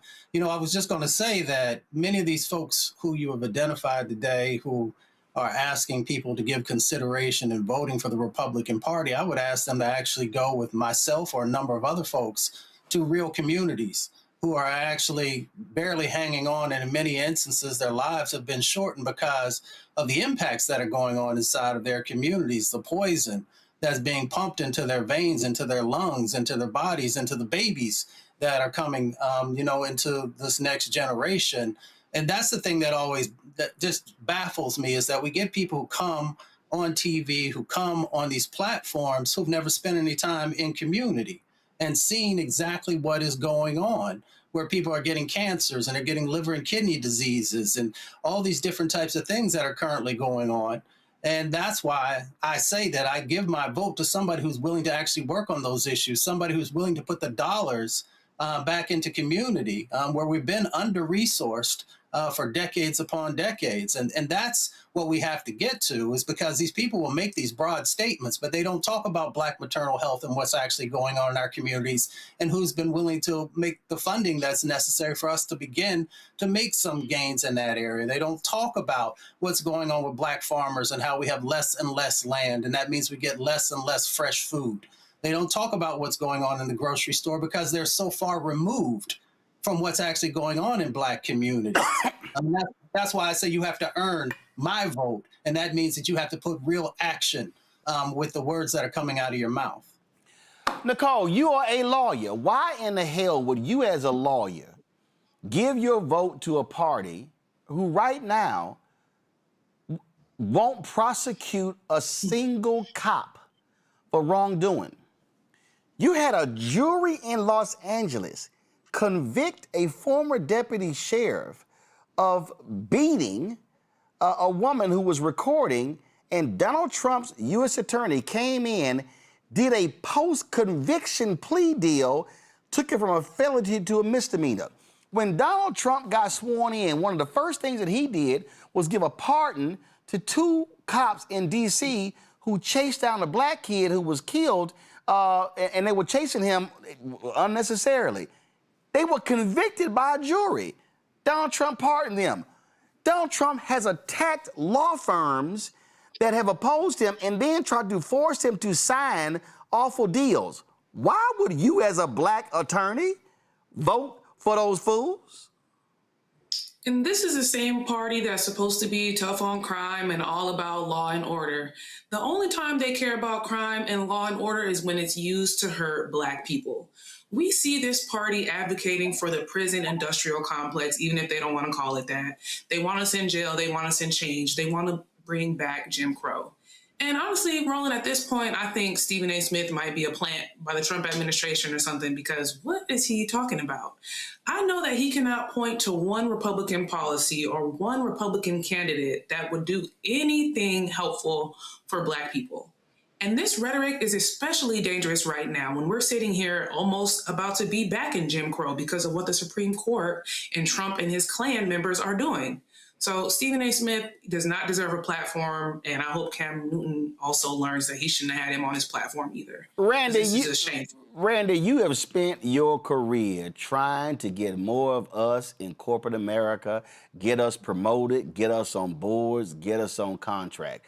Why in the hell would you, as a black woman who has fought in the DEI space, give your vote to a party that despises diversity, equity, inclusion, that wants to have more white men in power, that does not want to see us get contracts, that does not want to see us sit on boards of directors? Why in the hell would you do that? I wouldn't. I would never. They have been consistent with trying to block Black people from any positions of power. They have been consistent in trying to ensure that we don't earn as much as them. Today, we earn on $1. A white man gets $1 for $1. He earns $1. Whereas a Black man will get 80 cents of that. A Black woman, 60-something cents of that. We don't even earn what they earn. And what people need to understand is that's purposeful. For doing these same exact jobs, they have actively worked against us. This is not a neutral party, and then maybe the Democrats do a little bit more. This is a party that has dedicated themselves to actively ensuring that we can barely function in this country. It has been an absolute fight.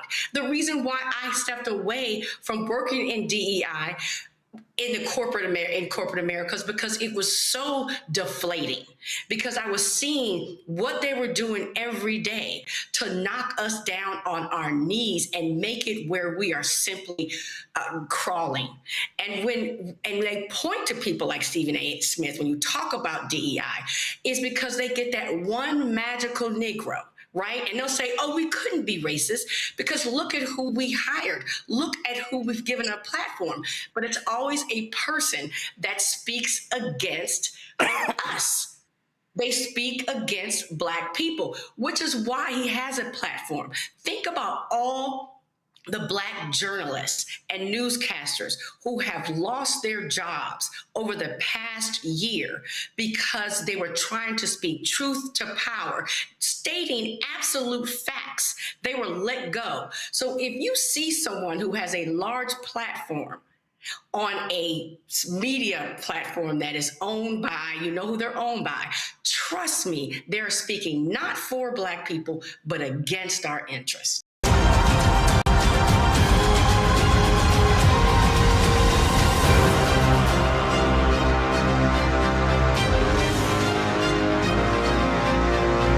We have to have mass mobilization, mass action against these folks.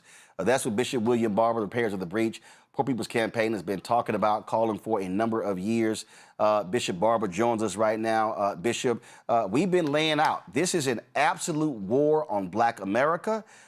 You've been talking about fusion politics. It was a lot of white folks sitting there in Tennessee. This is where white folks of conscience, Latinos, Asian Americans, Native Americans need to understand, hey, it ain't just us. Republicans in Florida, they wiping out Latino districts. They wiping out Latino voters. And so if they think this is only us, they coming for y'all too.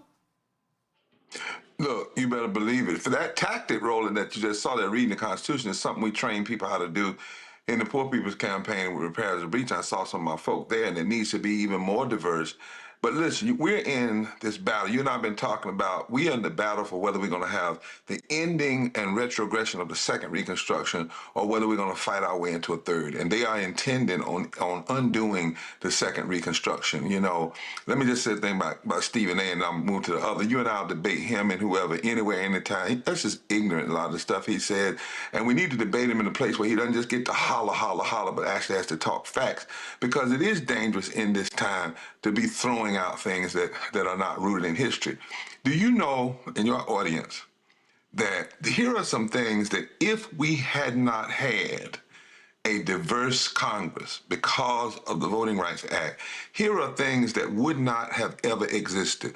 The American Rescue Plan that put $1.9 trillion in economic relief to combat COVID would not have passed without a diverse coalition. Infrastructure, investment in jobs, 1.2 million infrastructure. When you talk about this is hurting Black, white, and everybody when they want to roll back these laws, the Inflation Reduction Act would not have passed. CHIPS and Science Act that put $52 billion in not only semiconductors, I know it's a little technical, but in research to make sure that our communities are not left behind would not have passed.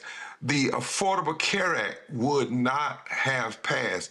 All of these things passed, and many others, Roland, only because of the gains of the second Reconstruction, and only because we had a diverse Congress where the Black Congressional Caucus was able to be the conscience of the nation and vote and make sure that that things were done.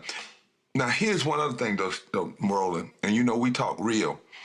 I think that right now, too, we have to have what we call the AI moment in the Bible. In Joshua, when Joshua lost the battle, God said, check your camp out. Boom. It's not your enemy. It's check your camp. Now, I'm going to say this. People are going to get pissed off, but that's all right. Anybody, Black or white, in the Congressional Caucus, Civil Rights Organization, whatever, that did not join us in 2020 when we said, demand that the only way we pass COVID relief, particularly the corporation part of it, is to pass the John Lewis Voting Rights Act law and living wages simultaneously. There were people that turned away from that, told people not to mobilize, said we'll come back to it. We'll give Manchin what he wanted out of Tennessee. Manchin promised us he was going to do something. And we knew it was a lie then. And there's got to be some repentance. I'm not saying we're going to beat up on folk forever, but we got to own some of this stuff is of our own doing as well. Yeah. Now, once we do that, Roland, we can't have no 45% turnout no more in the Black community. No more. We just can't. We can't have the remaining majority Black districts that are still existing. You have to run like you are losing. You have to turn up the vote and turn out the vote. We can't have 60% or 50% of our people staying home. Never again. We need 10 years of massive mobilization in the Black community. And every politician that comes before us, particularly the Democrats, we need to say, if you get our votes and we give you a majority in the House and in the Senate, what are you going to do in the first 50 days? 50 days. And the first thing has to be a brand new, restored Voting Rights Act that fits this moment. And if necessary, do what Franklin Delano Roosevelt threatened to do, and that is win the presidency and then expand the Supreme Court. Otherwise, we just whistling Dixie. Yeah, I mean, I think what happened, and let's just be real clear, Bishop, you had a whole bunch of civil rights groups who were trying to play it safe, who were inside sitting at the table, did not want to put external pressure on Biden, Harris, and on the Congress. And it was like, no, we good. And this is the mistakes the Democrats made with Roe v. Wade. They've now made it with the Voting Rights Act. They were like, oh, no. That's settled law. The Supreme Court is not going to roll those things back. What this Supreme Court is saying is, we the end. Can't nobody tell us what to do. We got supreme power, and we about to use it the way we see fit. And we will ignore our own precedent, do what the hell we want to do to achieve the outcome that we want to achieve, which is align with a right-wing conservative Republican Party. That's right. Because they know the demographics, Roland, you've talked about this, are shifting so fast, population-wise. The only way you can hold on to power in the next 10, 15 years is to cheat. And this has been something that's been going on. We could have fixed the Voting Rights Act ever since June 25th, 2013. That was Obama. Obama was there. That's right. That's exactly right. Obama, then Biden, then Congress. There were and anybody, I don't care who it is, a congressional leader, a whip, who said to folks, hold off, back up. I remember we went to Tennessee, put 1,000 people in front of Manchin's office, and white and black, to challenge him to do what he promised John Lewis on his deathbed. And he told our folk, I've been assured from other groups that I don't have to go along with your pressure, and they're gonna be okay with the vote on the COVID relief for corporations. He wanted some for his sludge plant or something up in West Virginia, and then he promised he would come back and vote for the Voting Rights Act, and there was never a comeback because we never should have let him off the hook. After the 2020 election, COVID relief, living wages, and the Voting Rights Act should have been the top 3 actions on the table and should have been done in the first 100 days of that new administration. Now that we're not there, we've got to now go back and that's why you and I are working to organize 1,000 men, alpha men, and now we've got the Amy Zion and others are coming in who will engage in the kind of massive mobilization because we have to make them pay. So let's, for instance, say they've cut right now some of the Voting Rights Act. If we turn up our vote, we can actually change some of the districts that are not predominantly black districts, but we can make it so they can't win in certain areas and we'll have to answer to the power of the black vote. But we can't do it with just 45% of the people turning out. Come on, y'all. We have to have a turnout like they had in South Africa when Mandela was running for president. You remember that, Roland? Absolutely. Lines around the building, everybody standing in line for hours in the hot sun. That's the fight. That's the battle that we're in now. Well, we don't even have to. We don't even have to go there. When I was in Mound Bayou, Mississippi on Friday, and that was a photo. I took a photo of it, and that was a photo that they had, and it was at a voter event. It was a voter event in 1954, I think, and they said that was a near riot as people were clamoring for voter registration. A near riot. I talked about when I went to the National Civil Rights Museum in Memphis. And there's a sign, and I thought I took a picture of it. I'm gonna try to find it, where a young sister said, "All I want," and for all y'all black people doing all these extravagant ass prom stuff, this is what it said: "All I want for my 18th birthday is a voter registration card." That's what we got to get back to. That's right. That you and we voting for our lives. You've been saying it. I know Rachel Maddow put it up there last night, but you've been saying it for years. We are in a battle. We're in a war. You got to vote for your life. You actually have to get, pissed off. I think God gets pissed off at injustice when I read the Bible.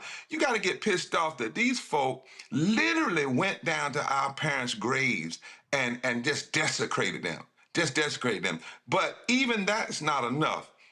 I heard your brother talking earlier. When we talk about what's happening in our community, the number of people that are dying because of lack of health care, dying because of poverty, dying because of lack of living wages. And you have a party that has just gone all out MAGA and saying they're going to do everything to make that worse, not make it better. There comes a time that self-preservation has to be the first law of nature. Self-preservation has to be the first law of nature. And we are in that battle and that war right now. You talked about the effort. We have it up on blackstarnetwork.com. Y'all, if y'all go to blackstarnetwork.com and you see it right here, Bishop William Barber is looking for black men and women who want to be trained to organize and mobilize black voters. That's going to take place in June. Bishop, explain to people why they have to be trained to do what we're talking about. Yeah, it's not just getting up, Roland, and doing a cute speech.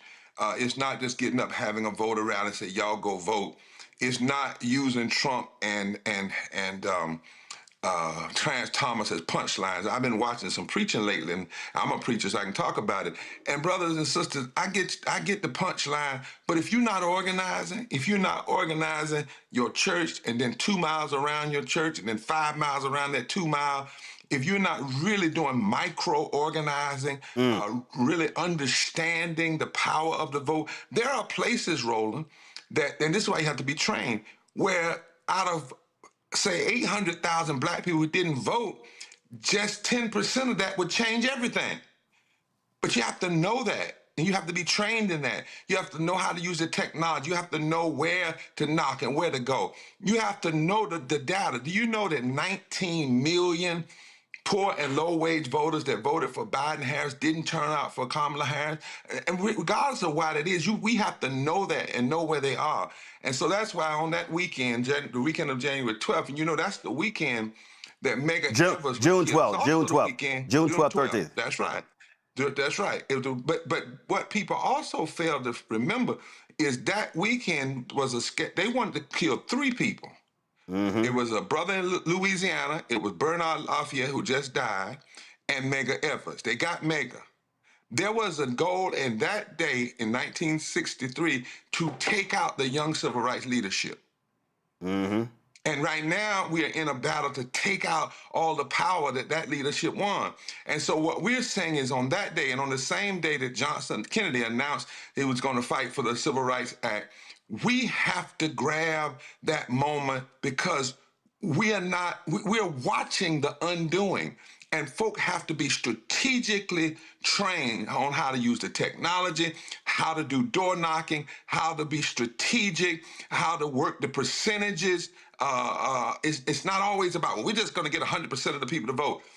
That's not how you do it. You really need to be technical. For instance, I can tell you right now, Roland, in North Carolina, we need 1,830 votes per county to overcome the margin of victory that Trump had in 2024. That's the kind of specificity that we have to have and then go after where we can find those votes. Well, to your point, Isaac Hayes III posted this on social a couple of days ago.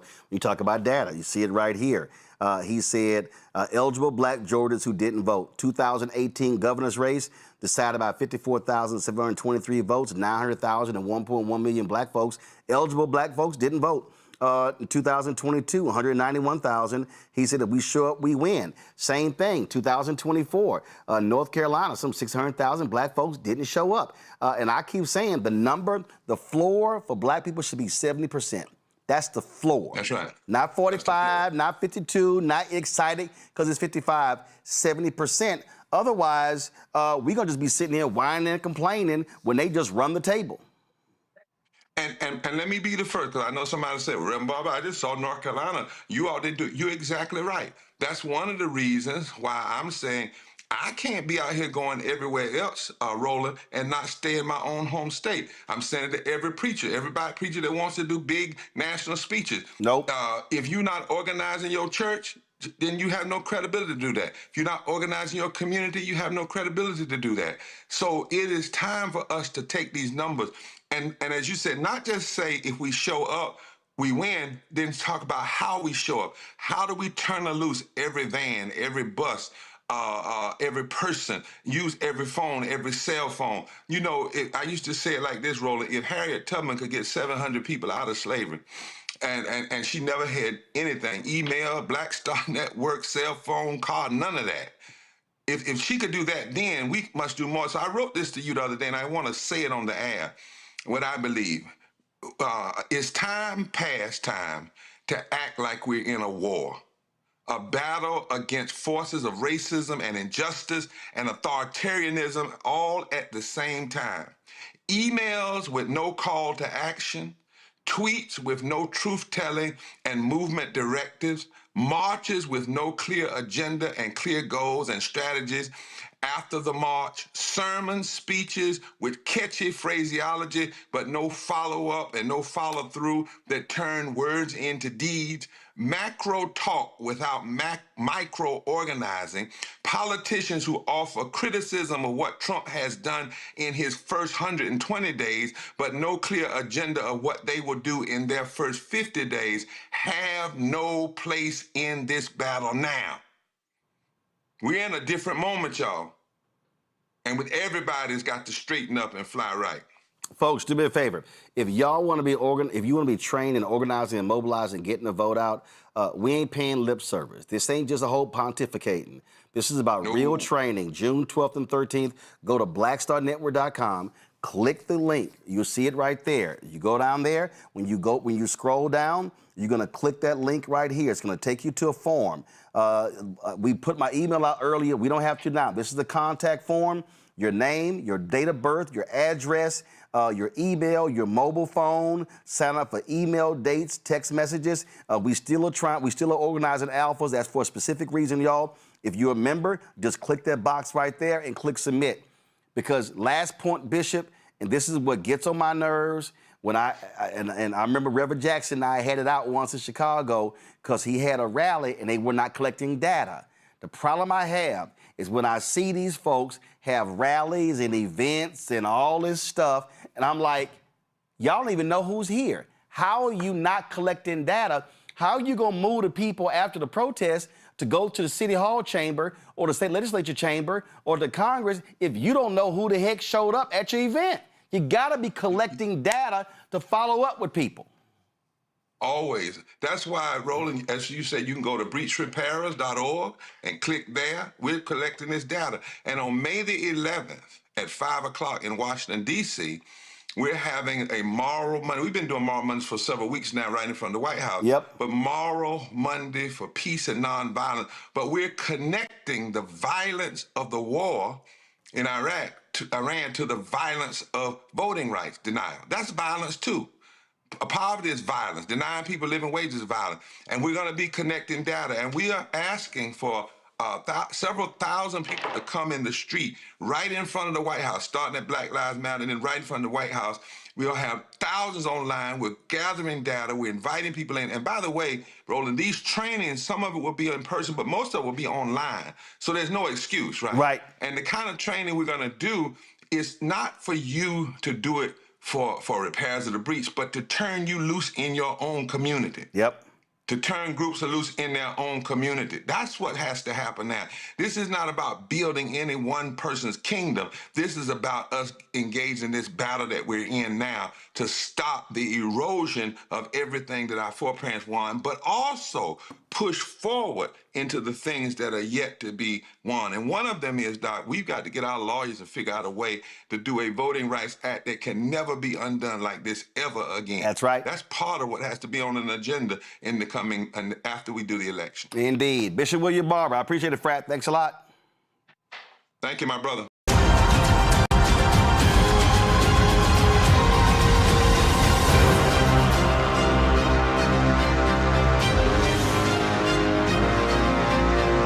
iPad, y'all. This right here is the chart that shows you black turnout. I want you to see the black line is white people. The blue line, black people. The next line is AAPI. The red line is Latino. You will see right here, this right here, when you see that black line higher than that blue line, that means that black people in 2008, now it dropped in 2012, okay? It dropped in 2012, but in 2008, that was the first time in American history that a larger percentage of black people voted in a presidential election than white people. Now, you see what happened in 12, 16, 20, and 24. You saw a dramatic drop-off of black voter turnout from 2008 and 12 to 2016. You saw it go up in 2020 due to COVID. Then you saw it go down in 2024 when it was Vice President Kamala Harris running against Donald Trump. They have been seizing on this. And so when you see the stories about Donald Trump's black voter turnout, understand his number looks big when you had in the aggregate, the numbers actually drop. And so we have to understand that our decisions to sit on the couch, our decisions not to vote, our decisions to check out of a political process has played a role into where we are right now. Let me bring in right now the head of the Color of Change. I want to bring her in right now. They are launching an initiative next week that speaks to the need to voter turnout. Nadine Smith is president and CEO of Color of Change. I've been saying, this is a state of emergency. I need black people to wake the hell up, because what this is all about, this is not, a few seats. No, they want to wipe out anywhere from 19 to 24 members of the Congressional Black Caucus. But also, as we just heard in Mississippi, this is going to impact state senators, state reps, county commissioners, city council members, school boards, water districts. Wherever you have black representation, it's going to be impacted. So this decision, not only by losing that black political power, now you're losing access to the people who are going to be putting your interests in play up and down the political spectrum. So we're now talking about potentially billions of dollars being lost from black communities by not having black representation. And it's all because Republicans are saying we have to take out these black folks because they say too many of them vote Democratic. So we got to take them out, and they're going to use it, Nadine, under the disguise. Alito has allowed them to say, oh, no, we're doing this because they're Democrat. No, they are basically saying we're going to return more power to white voters than these black folks. Well, Roland, you're absolutely right. This is about fear of black power, economic, political, money, power, and respect. It always comes down to that. So this has been a constructed attack financially on the black community. It's not an accident that they went after teaching certificates and nursing, the Parent Plus scholarships, the Graduate Plus scholarships. Project 2025 is a systematic reverse engineering of the progress that has been made in this country when it comes to black people. And so to watch the Supreme Court that has been fully captured by the right finally fulfill, John Roberts' dreams since he was a young lawyer in the Reagan Justice Department is to see fully their intent to drag us all the way back. And I'm glad you're talking 1800s, because yes, this is a rerun of the racist Supreme Court. This was how the court responded to Reconstruction. This is how the court responded to black men getting the vote. And this is how they are responding now to an America that is heading toward a multiracial democracy. And for them, they want that is not what they want. They want a white minority democracy that serves only them. And quite bluntly, if we're going back to the 1800s, let's talk about the Gilded Age. Trump calls this the Gilded Age, and he means it. He means that this country should be divided up by a handful of billionaires that are loyal to him, and that, the circumstances that we have to look backwards, back then it was the Pinkerton men busting people's heads, breaking up protests, killing people. Today it's ICE being deployed often to black-led cities. So we really have to understand the full scope of this attack, and we have to respond in multiple ways, including the fact that they're rigging the system, so we're going to have to overwin, not just win, but show up in numbers that show them that we're not going to sit back and let this happen. Look, again, I said I was in Mound Bayou, Mississippi on Friday, and I have been very critical of Isaiah T. Montgomery, one of the co-founders of that particular town, and we talked about it there, and people said that, you know, I should have given him a little bit more grace. I did more reading, and Frederick Douglass was excoriating him because of his decision and what he had to say. And later, he came to conclude that his vote to strip black people from voting was a mistake, because he thought with time that these white folks were going to essentially soften up, and that's what it was all about. Well, guess what? This week, go to my iPad. This week, Clarence Thomas will set a record as the second longest Supreme Court justice in American history. And the reality is, what the white conservatives have done is use a black man to completely eradicate the power of black people. If you look at a lot of his rulings, when it comes to death penalty cases, when it comes to the ability to sue various states, when it comes to voting rights, we talk about Chief Justice John Roberts, who always wanted to get rid of the Voting Rights Act. Clarence Thomas has despised the Civil Rights Act and the Voting Rights Act and the Fair Housing Act. And so we are also here because a black man has been complicit in destroying black political advancement. Without a doubt, and he's been well compensated by that infrastructure for doing so. And that's a reality that we have to face. My grandparents are from Mound Bayou, born in Mound Bayou. My grandparents were part of the first interracial farming cooperative in the Mississippi Delta. And my grandfather was part of the Southern Tenant Farmers Union, organizing sharecroppers to fight back. And so I look to that history with some pride, but also for the blueprint for how we rise in these circumstances when the deck is stacked against us. And it's important to remember black voter registration in Louisiana in the 1870s, when the Supreme Court did then what they've done now, dropped from 130,000 people to 730 people. Because they put these onerous voter identification requirements, literacy tests, et cetera. And so we know the playbook. And when you know what your opponent is about to do, you have an obligation to outflank them. And that is what we're going to do. So yes, it's about registering voters, but it's about engaging people who've never thought of themselves as having a stake in this system. And it's about talking about a future that isn't simply rebuilding everything they've destroyed as they plunder our economy and line their own pockets. It's about building the America that excites people about being part of it. So that's the work that is ahead of us. Not simply talking about partisan politics, but about a future where people can see themselves in it, where they can see a financial security in that future, where they can see political power in that future, and where they can see respect. Money, power, and respect. Once they take your money, once they take your political power, they're going to take your respect as well. Tell us about this voter registration campaign that Color Chain is going to be launching.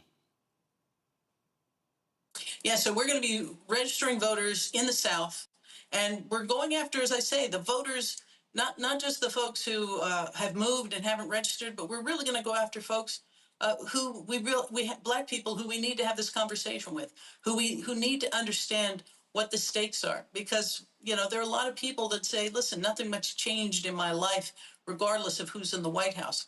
Well, this is about who's in your city hall, who's in your county commission, who's in your mayor's office.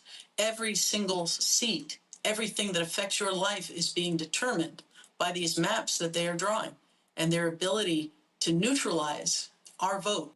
So we have a huge voter education process ahead of us, but we're not going to shy away from talking to the people who've lost faith in this system to show them that they have power. And if they didn't have power, this Republican Party, this Supreme Court, everything in their power to make sure you don't exercise it. Keep us abreast what that looks like so we can amplify, get the word out, because I am saying that this is absolutely boots on the ground. There is not a single black organization in America. I don't want to hear bullshit about no parties, about no get-togethers, about no dances. No, I don't even want to hear, hey, we're having panel conversations. No, every black organization in this country needs to be having forums and town halls, touching voters, reaching voters, educating voters, registering people. The focus between May, June, July, August has to be inform, empower, and educate and register. And then come September, October for early voting and election day, turn out in massive numbers. To your point, the only way we change this if we completely overwhelm the system We've done it before. We can do it again. 100%. And Roland, I'll go one step further. If you belong to a church, if you belong to an organization, a Black community organization that is sitting down and sitting this out, you need to find a new home. Absolutely. Nadine, we certainly appreciate the color change. Thanks a lot.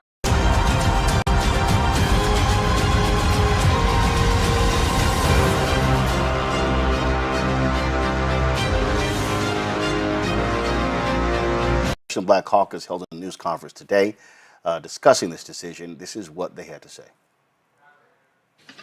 So let's tell the truth, plainly and without apology. American democracy has never been fully formed and has never been equally accessible. Every inch of progress in this country has been fought for, won through struggle, through resistance, and through the courage of people this nation tried to leave behind.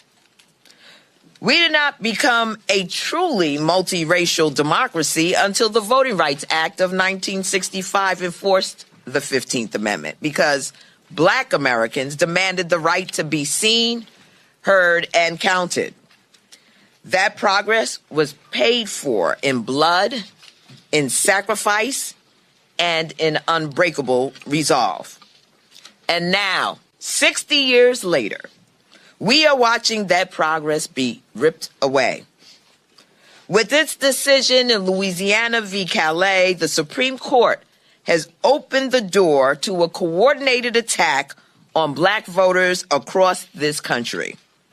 This is an outright power grab.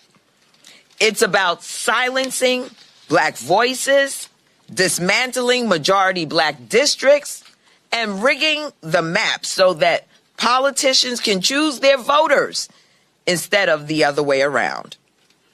We have seen this before. We know exactly what this leads to, and we will not go back. For years, we've sounded the alarm on the Voting Rights Act as the Voting Rights Act was chipped away piece by piece. Today, the consequences are here, and they are dangerous. Let me say this clearly. The legitimacy of this court is in crisis. This is not the court of Thurgood Marshall. This is not the court that delivered Brown v. Board of Education. This is not the court that expanded freedom and moved this nation closer to its ideals. This is a court that is turning its back on that legacy and on the people it is supposed to serve. But we're not powerless, and we're not backing down. The Congressional Black Caucus is prepared to take any measure necessary to protect Black voters in this country. We are demanding an immediate vote on the John Lewis Voting Rights Advancement Act, and we will not accept delay, obstruction, or excuses. We will, and we will go further. We will fight for Supreme Court reform. We will pursue term limits for justices, and we will do what it takes to restore integrity, accountability, and trust, because no institution is above the people it serves. Today's decision by this illegitimate Supreme Court majority strikes a blow against the Voting Rights Act and is designed to undermine the ability of communities of color all across this country to elect their candidate of choice. But we're not here to step back. We're here to fight back. Yes. Now, when this decision came out earlier today, it's an unacceptable decision, but not an unexpected decision, because this isn't even really the Roberts Court. It's the Trump Court. Yes. And what we would expect from the Trump Court is an effort to continue their scheme to suppress the vote and rig the midterm elections and beyond. Because these extremists have failed America in every possible way. They failed on the economy. They failed on health care. They're failing as it relates to this reckless and costly war of choice. The extremists have completely and totally failed America. That's right. So they've concluded, aided and abetted by the Trump court, that they have to cheat to win. Yes. But the reality of our experience, our journey, now more than 400 years, is that we view a setback, and this is one, but we view setbacks as nothing more than a setup for a comeback. That's right. And America has the great opportunity to keep the comeback going by exercising your right to vote in November and making it clear that it's not Donald Trump or his Supreme Court majority that should be the ones to decide who gets to represent you in Congress. It's the American people. That's right. Now, they've tried to do everything they can, particularly in the aftermath of the 2008 election. They've tried to do everything that they can to eliminate and erase our journey, our struggle, our march in this country toward a more perfect union. And now we're at a point where affirmative action is gone, diversity is gone, equity gone, inclusion gone, racial tolerance gone, the Voting Rights Act largely gone. But guess what, extremists? We're still here. That's right. And we're not going anywhere. And we believe in this country. That's right. Not a perfect country, but we recognize that what we've been given is a march toward a more perfect union. And at this moment in time, we're urging everyone to summon the courage, the character, and the conviction of those heroes like John Lewis and Rosa Parks and so many others upon whose shoulders we stand. Yes. They had to fight through moments of turbulence, trials and tribulations. But every single time, they fought through those moments and were able to usher in a new era of progress. That's right. And that's what this moment represents right now. It's turbulent. It's chaotic. It's extreme. But all of us are going to summon that courage, that character, that conviction, and show up and stand up and speak up for what we know is right, to get this situation turned around. We will not let their scheme to rig the midterm election and beyond be successful. Folks, Congresswoman Alexandria Ocasio-Cortez, she said, y'all want to fight? This is how Dems must fight. Them to just hide that intent instead of actually address and prevent and protect Americans' voting rights who are at risk, and especially communities, I think, in the South of the United States, but it really affects every American across the country. Should New York respond in kind by doing its own redistricting once the amendment, if the amendment passes? I have long felt that we all have to play by the same set of rules, and the Republican caucus has made it very clear that they want and are setting rules of partisan gerrymandering. The Democratic caucus has tried to pass nonpartisan gerrymandering for 10 years. Republicans have rejected it. And so we have to all abide by the same rules. And so if Republicans are going to redraw North Carolina, if they're going to redraw Texas, if they're going to redraw and gerrymander every one of their states, then unfortunately, we have to provide balance to that until we get to the day where we can all finally agree to put this behind us and pass nonpartisan gerrymandering federally. This graphic has been floating all around social media. It says current map, Democrats hold 24 seats in these states. Possible redistricting scenario, Republicans gain 12 more seats. You look at this map, you see right here on the left, you see the blue, you see 3 in North Carolina, you see 3 in North Carolina, 1 in South Carolina, you see 2 in Georgia, 2 in Alabama, 1 in Mississippi, you see 2 in Louisiana, you see the ones in Florida. This likely could be the map. None in Louisiana, none in Mississippi, none in Tennessee, none, which means majority black Memphis. No, they may get rid of that. None in Alabama, 1 in Georgia, none removing Clyburn, none in South Carolina. Basically, only having 1 in North Carolina and having 1, maybe 2 in Florida. What has been talked about, Joy, is that if Republicans want to go that hard, Democrats should do a 52-0 map in California. Democrats should do a 17-0 map in New York. In Illinois. And New York Governor Kathy Hochul's already said she's meeting and saying how should they respond. Listen, damn all this cute and being nice. If Republicans wipe out 10 to 15 black seats in the South, you damn Skippy, I want to see a 52-0 map in California. Absolutely. I have not always wanted to see this. I'm like AOC. Many of us wanted to have non-partisan gerrymandering. We can't have that. So we got to match energy with energy. We have to do that. This is a war. And there are things that you do in war and rules that you have that you might not have in polite times. So yeah, if they do one thing, we have to do the other, because that will also give them pause. We have seen in other states where you have Republican legislators who say, you know what, I don't want to be a part of that. And there may be some Democrats. So we got to match energy for energy. If we're seeing it over there, we've got to respond in kind, because what's at risk is the 13th, 14th, 15th Amendment. But women out there, ladies, pay attention. Pete Hegseth put up a pastor and is normalizing a man who wants to repeal the 19th Amendment. Guys, they have a plan that involves everyone who is not a white man. But what we really know is they are tricking these poor white men, because what they really have is a plan that only benefits an oligarchy of rich white men. Mm-hmm.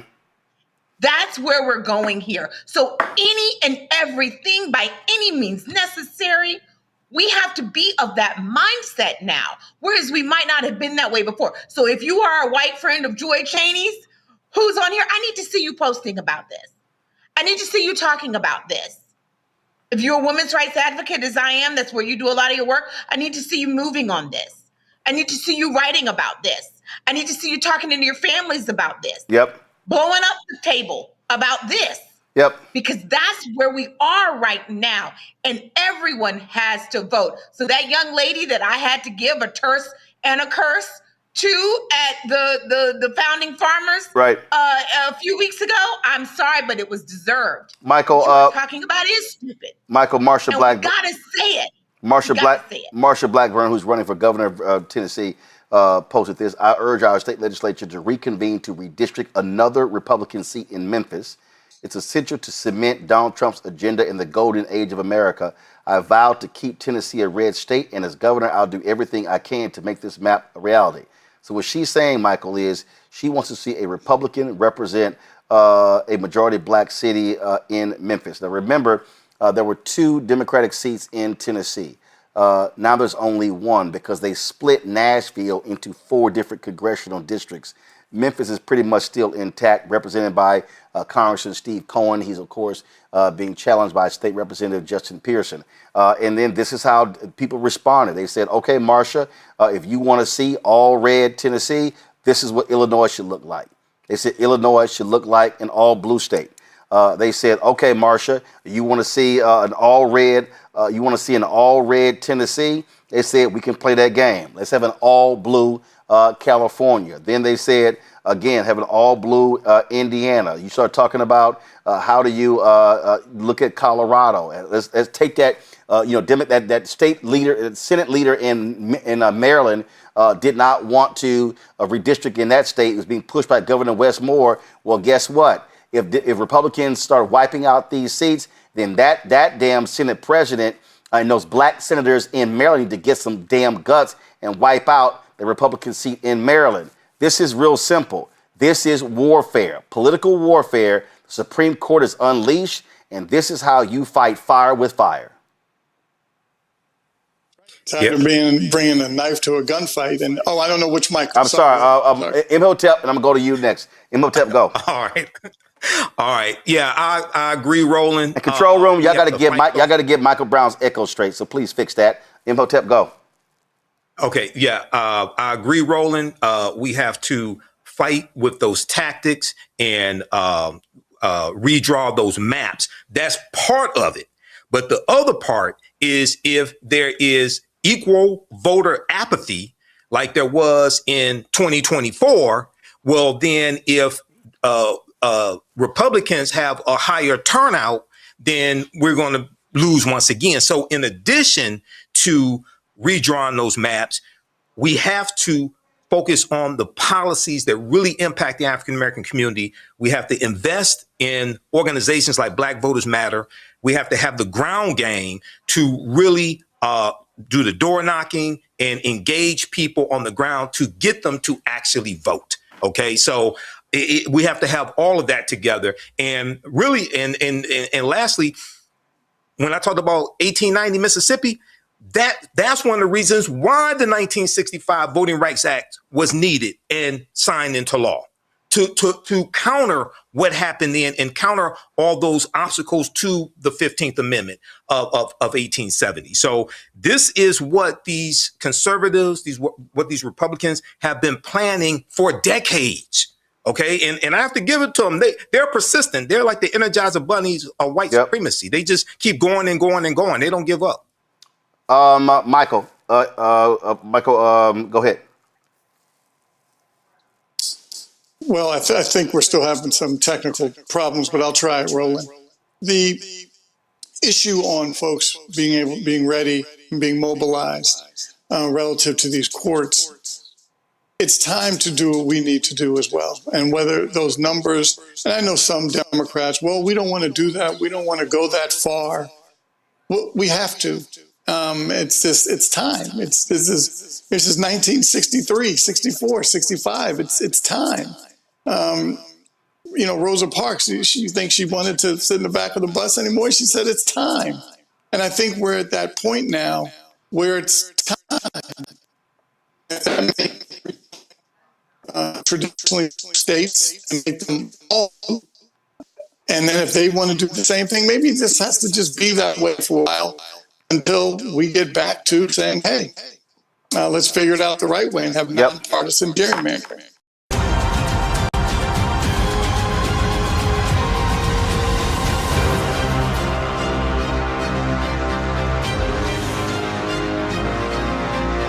Folks, what we have seen over the past several days is the Republican Party saying we don't give a damn about African Americans.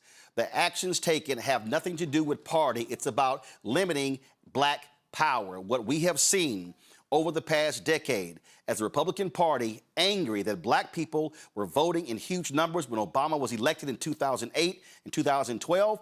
And what they have done is target Black folks since then. We have seen voter IDs shutting down of various polling locations. We have seen them purging voters. What we have seen is a continual attack on the power of Black folks.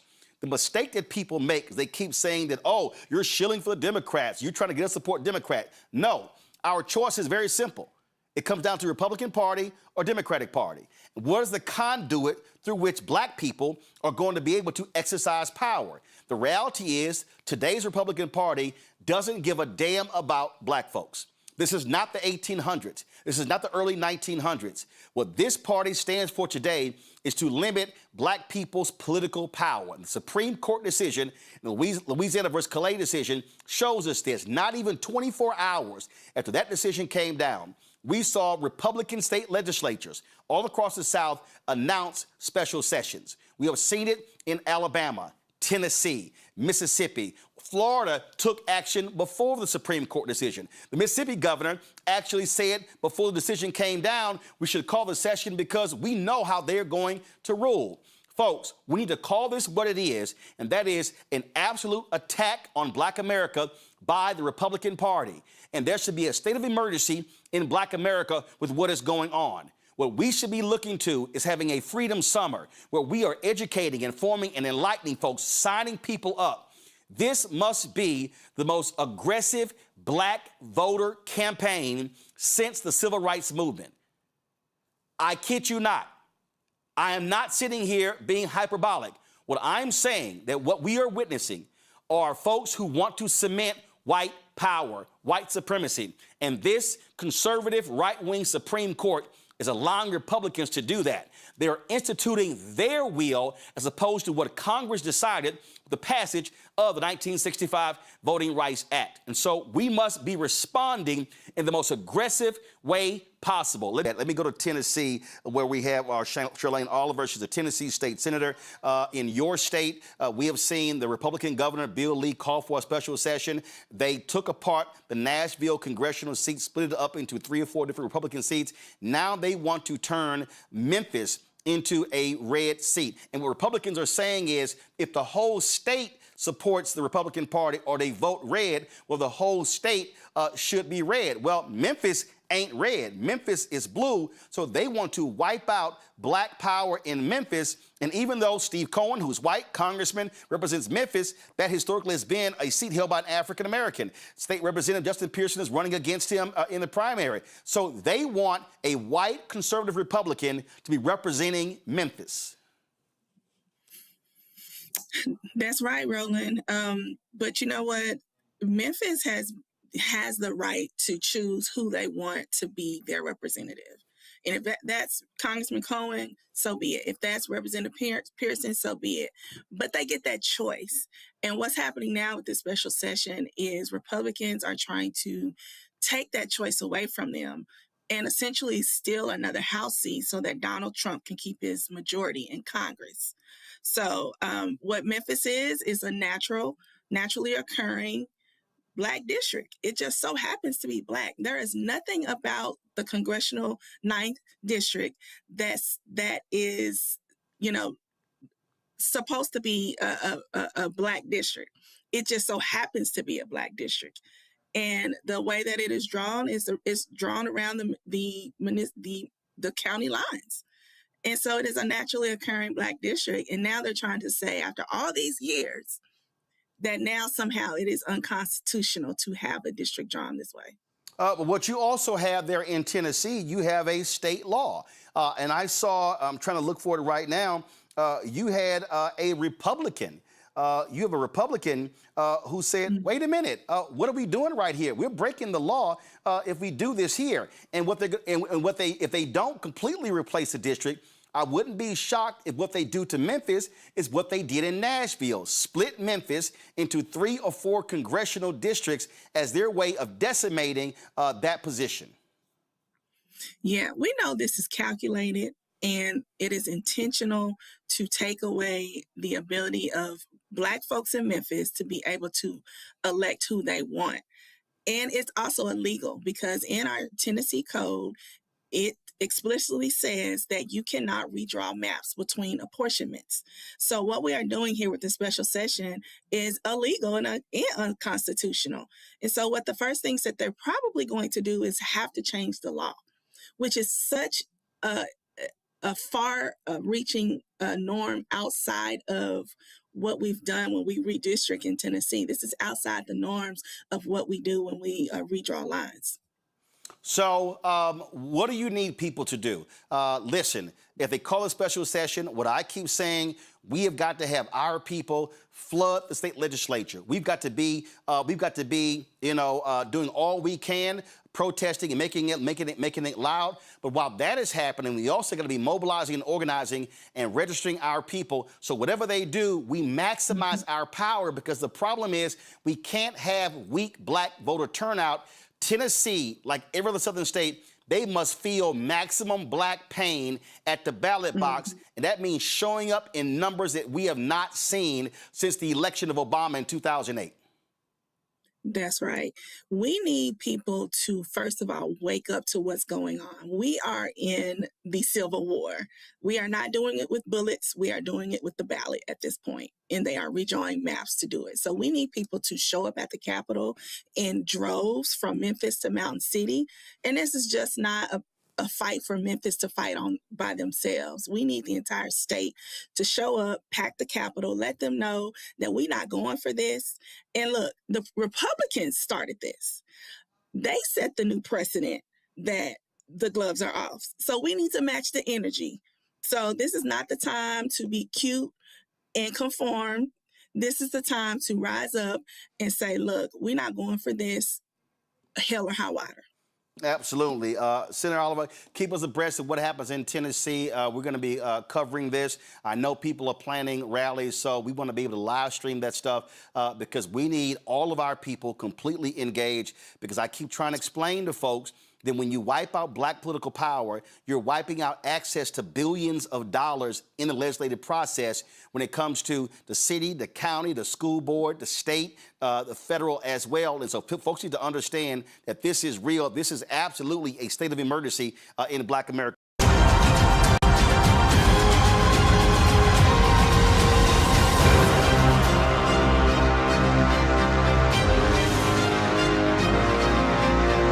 Here's the deal. Your state, 38% black. And so what these white Republicans in Mississippi are likely going to do is they're going to say, we don't give a damn if that's the case. They want to wipe out black political power. And I'm telling you, this to me is very similar to what happened in 1890 when those white racist Dixiecrats were upset that black people kept winning in Mississippi. The Republicans in Mississippi are mad that the federal courts kept ruling against them. And the problem is this Supreme Court, with this Louisiana versus Calais decision, has now given these Republicans the power to say, oh, no, we're not sitting here creating districts by race. We're creating this because we can do partisan. They have given these white conservatives an excuse to completely decimate black political power in Mississippi. You're absolutely correct. And to add insult to injury, Roland, we're having our special session at the old Capitol where they adopted the 1890 Constitution. Now, some might say that no malicious intent was done, but it's a slap in the face to the 1.2 million black folks here in the state of Mississippi. And yes, it's 40% of us in this state. Where are you going to go? You want to take out my dear friend, Congressman Thompson? Where are you going to put 40% of black folk in the state? We are the largest black populated of black folk in the country. What you going to do with us? We got to be somewhere. We're not going out rolling like that. It's a fight. And we're prepared to do what's necessary. I was in Mound Bayou, Mississippi on Friday doing a show from there. We went to Shreveport, Louisiana on Thursday. And I'm telling you, what has to happen is, just like Freedom Summer took place, when you had these college students who made their way to Mississippi and other southern states, the same thing has to happen. We've got to have the largest mass black voter mobilization since Obama's election, because everything that we're seeing, I need everybody listening and watching to understand, everything that we are seeing today is a direct reflection on black voter turnout in 2008 and 2012 that scared the hell out of these white conservatives. It was the first time in American history where black people voted at a higher percentage than white Americans. And they've said since then, not again, we ain't gonna have this. And so all of this, the Shelby v. Holder, all the lawsuits, the affirmative action lawsuit, this lawsuit, the battles over the seats in Alabama and Louisiana is all about how do we destroy 60 plus years of black political progress. You're absolutely right. And folks need to also look, we just started practicing democracy in 1965. And here I'm the chairman of over 58 black men and women. We started out as a caucus of one back in 1967. And he was adopted, he was seated. But before he got seated, Roland, his desk was taken out the front door of the Capitol and sawed in half. And he was a caucus of one for 8 years. And now in 2026, the late Robert G. Clark, our emeritus leader, is turning over in his grave for a situation that should have been taken care of generations ago. But I'm telling you this, our seats have blood on them, and we are not going out without a fight. We've got 40% of black folks in the state of Mississippi. Where are you going to put them? If you move one of us, it's going to affect this supermajority that they have. So they have to take that in mind as well. And they've been talking about it too. I saw a very conservative person running for governor saying, don't be so quick to move any lines because it can mess up the supermajority that we have in the state of Mississippi. But we have to fight, Roland. We have to inform the public. The Black Caucus is going on tour, going to every town, hamlet, and village, making people aware of what's going on with this Calais case. And look, this is not the time to go to sleep. This is not the time to stop fighting. The work is just starting, and we're ready for it, Roland. And we're asking clergy, elected officials, grandma, grandpa, senior citizens, if you got one fang, one claw, it ain't the time to retire and go sit on the porch. We need you, all hands on deck right now here in Mississippi. Absolutely. Representative Kareem, Mississippi Black Caucus, we surely appreciate it. Thanks a lot. A5. All right, brother, I appreciate it.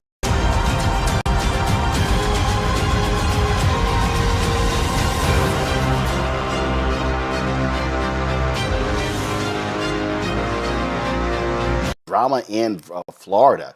Well, the State House approved a new map for U.S. House districts that Governor Ron DeSantis proposed, which seems to give Republicans a pickup of 4 seats currently held by Democrats. The Republicans currently hold 20 of Florida's 28 seats, while Democrats hold 7. DeSantis shared the map with Fox News before any lawmaker got a chance to view it. And again, it was passed in the House and the Senate. Democratic State Representative Angie Dixon, she was not at all pleased with what happened in the House, and she let it be known. Destroy our democracy. This is a violation of the Constitution. It is. It's a violation of the Constitution. I'm out of order, but y'all are doing illegal. Representative Persons Mullica has waived closed. The question now recurs on final passage of HB 1D. The clerk will unlock the machine and the members will proceed to vote. Have all members voted? Have all members voted? The clerk will lock the machine and announce the vote. 83 yeas, 28 nays, Mr. Speaker. Show the bill passes. Read the next bill. None on the desk, Mr. Speaker.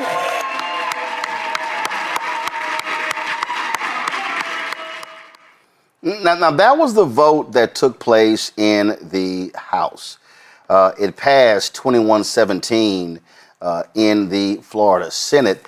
And someone actually posted a video earlier, and I saw it on social media, and they said that, you know, it was shameful in Florida when it passed in the in the Senate, and nobody applauded.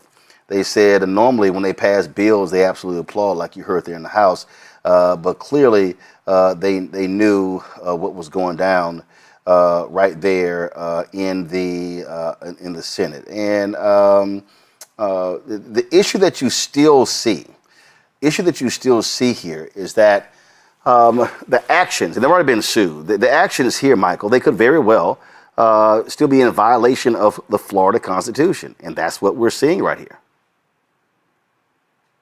Yeah, Roland, I was reading a piece from the New York Times about this, and that's a possibility. They're in violation of the Florida state constitution. Lawsuits are going to be filed. But the fight continues. So we have to understand these people don't care anything about the rules, though. So that's the only thing. So we have to be vigilant. We have to really engage with the ground game. And in Florida, so we've had this conversation before about building the infrastructure in Florida, investing in Florida. This is what has to take place. But also, African Americans, especially in Florida, have to understand the threat that is there. Okay. And, you have Ron DeSantis, who is doing the bidding of Donald Trump, who endorsed this and pushed for this. And, these people, this is an all-out fight for power. These people don't care anything about rules. Okay. So we have to continue with this, but also understand, in the history keeps coming back into this, right?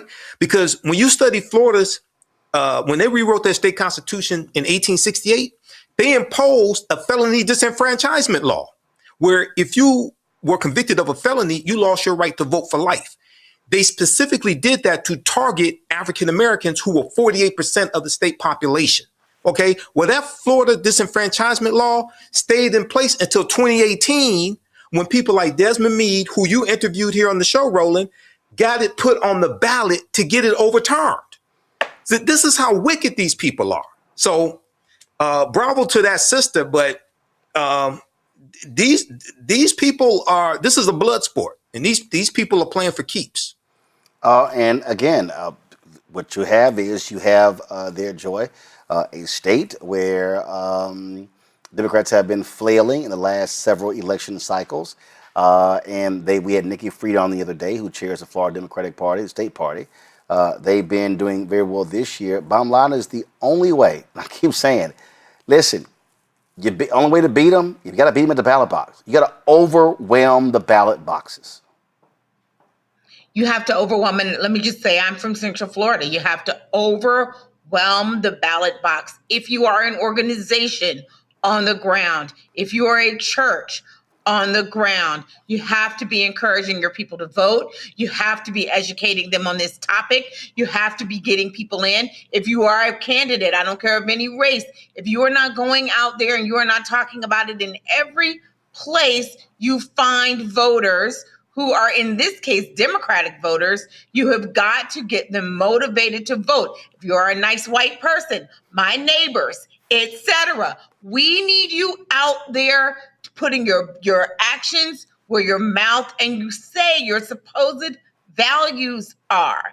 This is not enough time to be a good neighbor. A good neighbor in this case means going out there and voting and getting these people out of office. They are anti-democratic. We can go back to playing Democrat and Republican later. Right now, it's, do you believe in democracy where everyone has a seat at the table, or you don't? There are no two sides on this war. Do you believe in democracy, or you don't believe in democracy? That's it. That's it. That's where we are right now. And these people are racist. We have to use the right word. I never use that word. I literally don't. But now we are faced with it, and it's very apparent. They are sexist. They are homophobic. They are bigots. We cannot continue to allow them to run roughshod over and take over the entire electorate, not with a fair free market of ideas, but by tricks, by trying to eliminate the competition, all of that. Unfair practices, changing the rules, even in violation of the Constitution. They understand that they can get a lot done in the interim while we try to undo it. They understand what they are trying to do. So you have to be smarter than they are. You have to be more prepared than they are. And if you are someone who's funding at the national level and you're funding these states, please look at small organizations who are on the ground in Florida and elsewhere. They need your resources to do what I just said. We are in a war. It's not one we're going to be violent. Yep. It's one where our violence is in our activities and in our willingness to disenfranchise. Yeah, and bottom line is, again, we're going to keep saying this. If you organize and mobilize, they can be beaten, but that has to happen. And unfortunately, many folks are going to have to learn the really hard lesson in now being the receiving end of lots and lots of pain as it relates to this.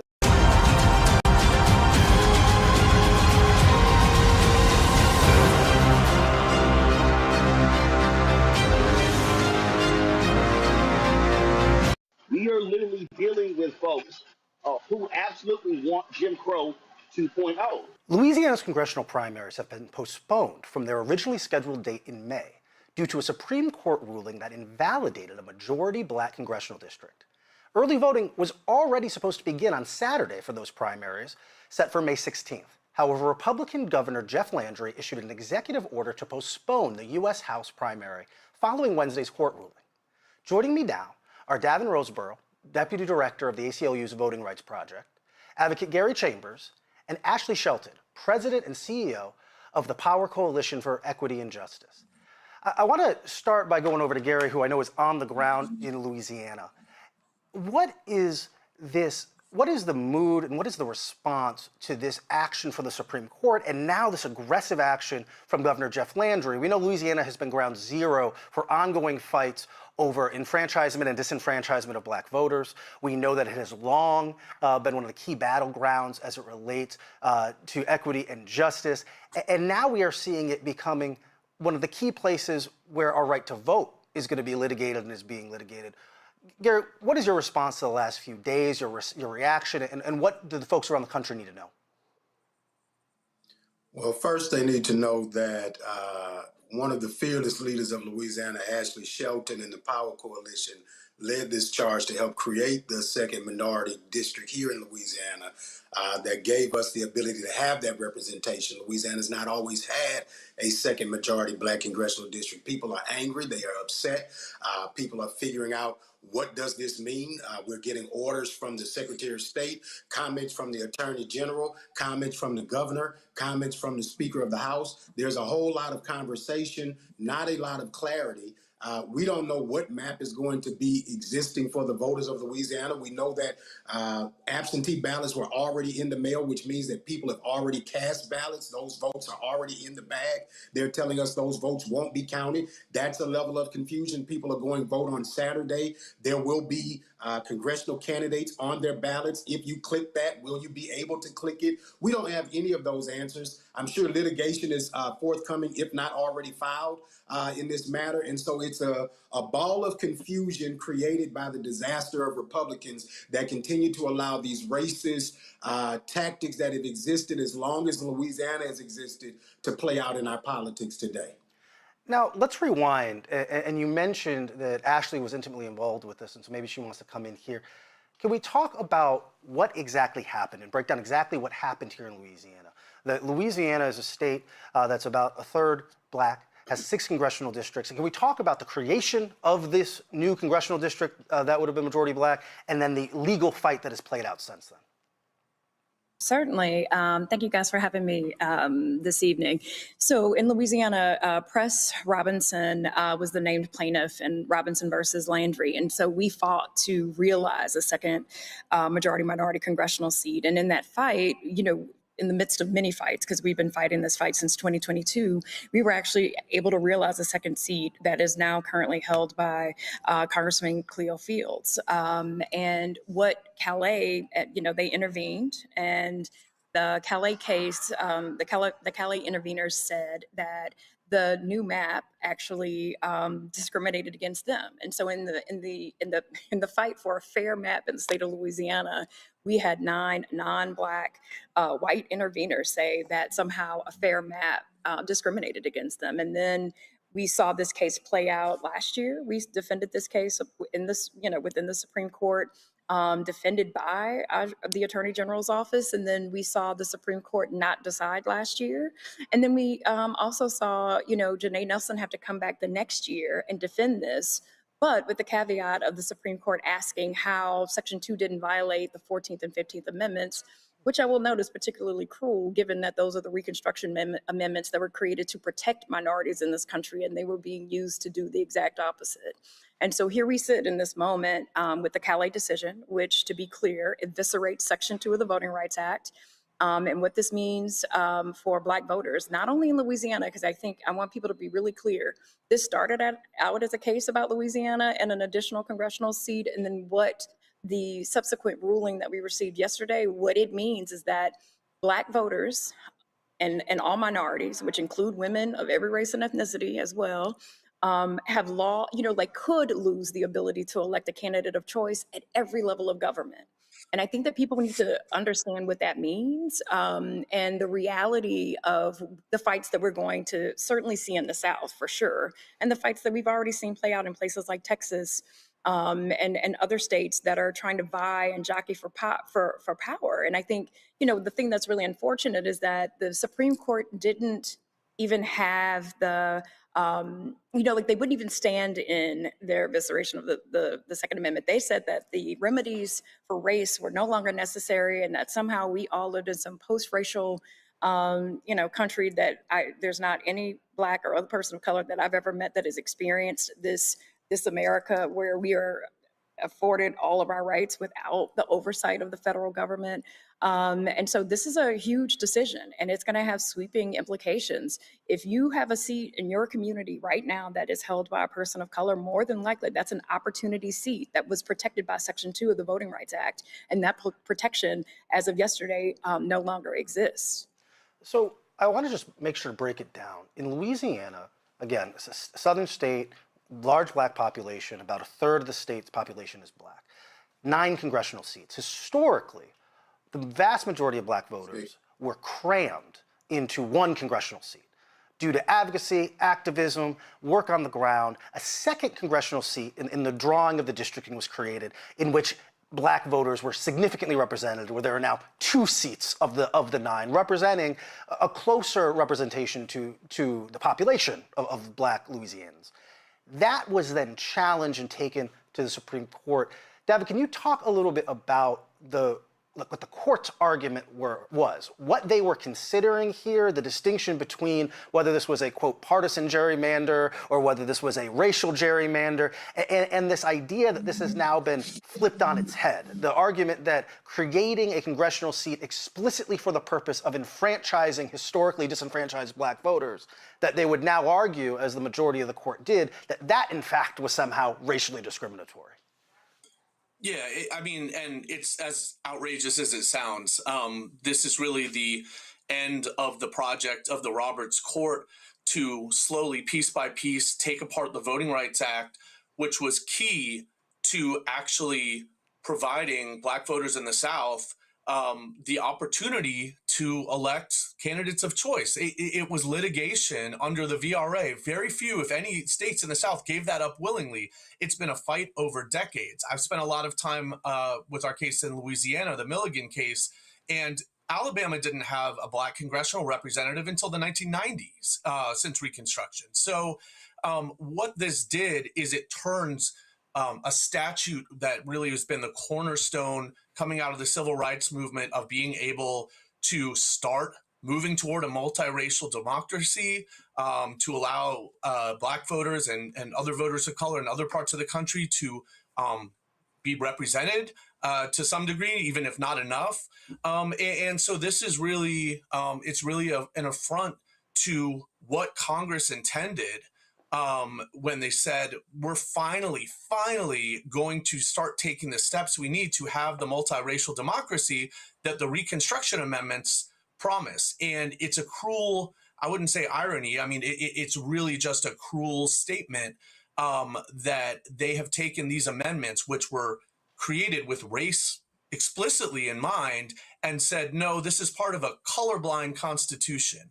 And because of that, we can't really consider the ongoing effects of even past discrimination that's so recent, where there's so many people, so many of our clients that lived through segregated schools, for instance, well into the late 60s and 70s. It's really a perversion of both those amendments and what Congress intended to do with the Voting Rights Act. I was reading a piece by Adam Sewer in The Atlantic earlier today where he was breaking down and talking about this idea that key to the conservative justices argument was the suggestion that this was just a partisan gerrymander, that because black voters are most likely to vote reliably democratically, right, that it would not be constitutional to say we are specifically drawing these districts to pack all of the black voters into one district, but you are in fact able to say, well, we're just trying to pack all the Democratic voters, right? That it seemed to be this kind of bank shot where we pretend as if we do not know what we know about voter behavior and the reality of voting and what the impact would be here. That seems to be in so many ways the central tension point between so much of our battle publicly right now over issues of race and how we remedy historical injustice. So this question of, are we allowed to consider disparate impact? Are we allowed to understand the way, I mean, it's what Derek Bell would have called critical race theory, understand the way that race embeds itself into otherwise colorblind policy or law? Or are we forced to be quote unquote colorblind in which we pretend as if race does not exist and that the actions that we are taking are not going to have impact in those ways?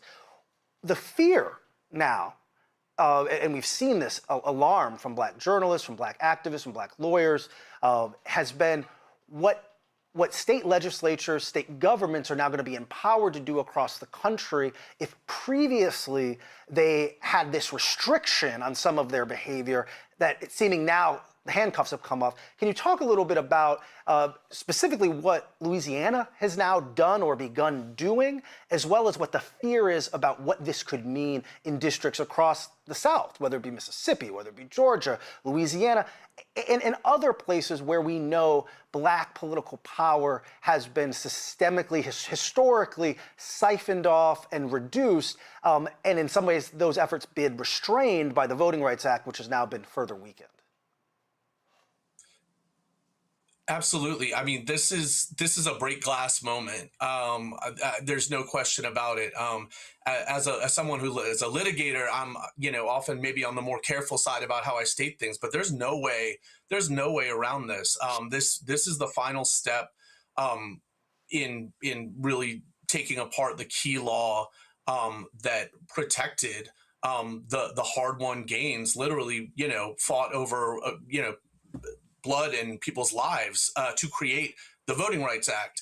And the fact that it is being turned on its head in this way, and that partisanship can say, as long as you say the magic words that this is for partisan reason, it doesn't matter how much you're hurting black voters. That's fine, since they happen to be Democrats in certain places, right? Which is part of the whole point of the Voting Rights Act, that when voting is polarized so much, that you need those protections, because opportunities to participate are still not equal for black voters. So yes, we are going to do everything we can to stand up and fight with all the tools we have necessary. And that certainly needs to go beyond litigation, advocacy, organizing, everybody. It really is a break glass moment, but the effects of this are going to be felt throughout the country. Well, and we're already seeing it in Louisiana. And so just to be hyper clear, Ashley and Gary, we're supposed to have we're in a midterm election year right now, right? We're already seeing primaries play out across the country. Louisiana has a primary this year for which the election day is May 16th, so 17 days from now.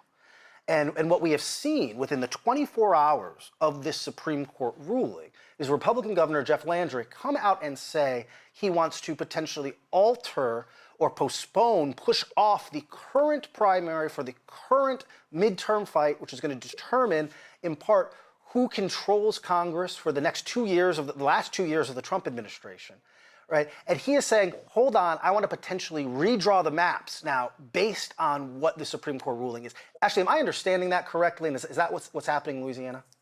Yes, and so there's so much voter confusion, and I think that we have to talk about how important and critical election administration is to an effective election. And he is now saying that he is going to pull the congressional House seats from the ballot, but what will still be on the ballot May 16th will be everything else, which would include 5 constitutional amendments, a Supreme Court seat, a Louisiana Supreme Court seat, 2 Public Service Commission seats, and several local ballot measures, depending on where you live in the state. And so those things will continue to, and again, everything is changing in real time. So as of this moment, what we're hearing is that will be what will remain on the ballot. But to Gary's earlier point, we have no idea, can voters still vote on the ballots as they currently exist? Many voters have already voted. If you are, a senior or a serviceman or woman across, working across this, anywhere where you're stationed, and you had sent in your absentee ballots have already been received. And so I think that there's a big question about where are we? And I think that, there's been so much talking, to Gary's point, and, and the governor and the AG are saying they have to do this because the map has been enjoined. But I remind folks that the legislature is currently serving and making and moving policies, and they're all seated on an enjoined map as well. So I think that there's some things that we got to talk about, and I think that this voter confusion definitely sets up the opportunity for more litigation, because again, we are already here. We are already in the midst of an election. We are already starting early voting on Saturday, and so now organizations like mine are being forced to push out all of this information. People think the election has been canceled. That's what people think. And so we are trying to, hurry and try to understand and put out graphics and share information with the public about the fact that as we understand it today, because it could change, right? Like this is where we are, which is that they're going to pull the House congressional seats from the election until they can redraw, new maps that, as we're hearing, would be a 5-1 map or potentially a 6-0 map. I think the thing that's interesting is that, if they do a 6-0 map, there's so many Black people in the state of Louisiana that they actually do themselves harm if the goal is to have, a trifecta of, or to have a complete, a completely white Republican delegation, that they run the risk of, there's so many Black people in our state that somebody's going to lose at some point. And especially if you look at Baton Rouge, New Orleans, Shreveport, Alexandria in the center of the state. At some point, somebody's going to have to reckon with Black voters, in this state, and that you can run and play some games, but ultimately you will be held accountable by these Black voters in our state. Garrett, I want to go back to you. We're in this moment, and I think back a few years where we would have all this talk about whether or not we were in a third Reconstruction after Barack Obama was elected, right? There was this feeling, it seems baffling now to think back that far, where we thought, were we entering a post-racial America? Was something different happening? Now look, viewers here and followers of you understand and know that that's not what happened, right? Roland wrote a book called White Fear. I've written a book called American White Lash. We've seen and talked about the ways that over the course of 50, 60 years, these crucial civil and voting rights that were established, these victories of the civil rights movement have been eroded and pushed back. And yet, even with that understanding, it is pretty remarkable to think about. Even those of us who have seen it coming, who have followed the Roberts courts, who've written about these issues, the idea that we have, in the last 10 years, seen the final two major pillars of the Voting Rights Act essentially undone. We've watched a state like Louisiana in 2026 attempt to give some appropriation of approximate representation to its Black citizens, and seen those efforts not only opposed, but completely thrown out to the extent that we may end up with a less equitable map than existed beforehand afterwards, and the Supreme Court to pretty overwhelmingly dictate this. What do you make of this moment we are in right now?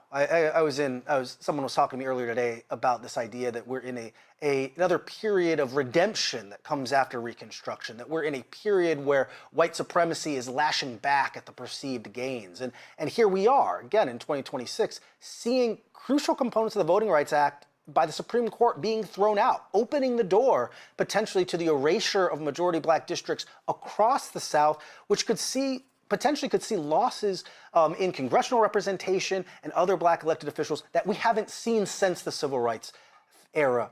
Gary, what do you make of all this? None of this surprises me.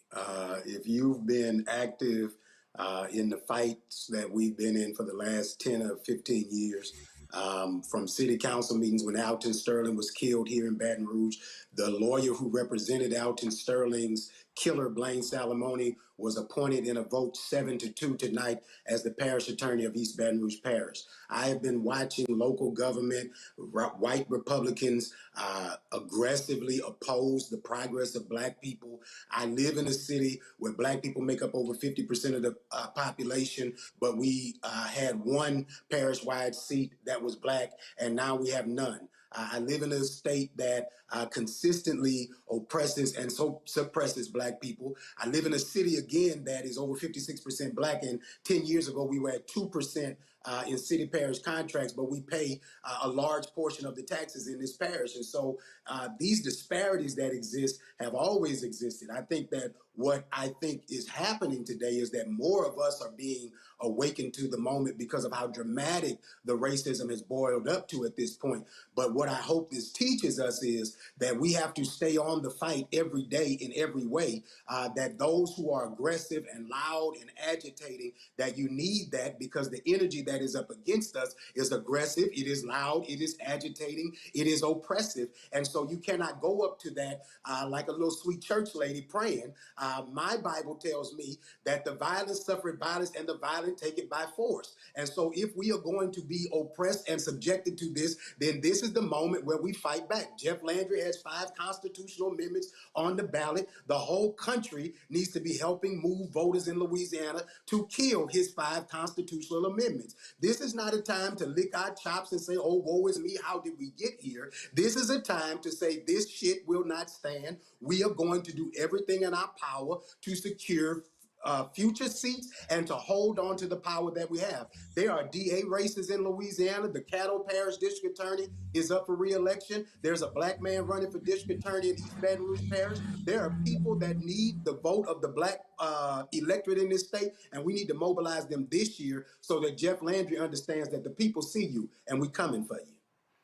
I think we've got Roland now with us. He's down on the ground in Louisiana, making his way to Shreveport for tonight's event, continuing our coverage of black men, mental health, domestic violence. But Roland, you went long on this on the show last night. This has been a key portion of our coverage. Speak to me about what's happening in Louisiana. Well, here's the first thing. So Ashley and Gary are there. First of all, here's the deal. Has anybody filed a lawsuit against Governor Jeff Landry, the action that he's taking today? Has that happened yet? No, it has not happened yet. Mostly because of the fluid nature of what's going on right now. But no one has filed just yet. Pending, but not filed. Are y'all expecting that NAACP or Black Lives Matter or someone is going to file a lawsuit saying that how in the hell can you postpone an election? Voting is already started.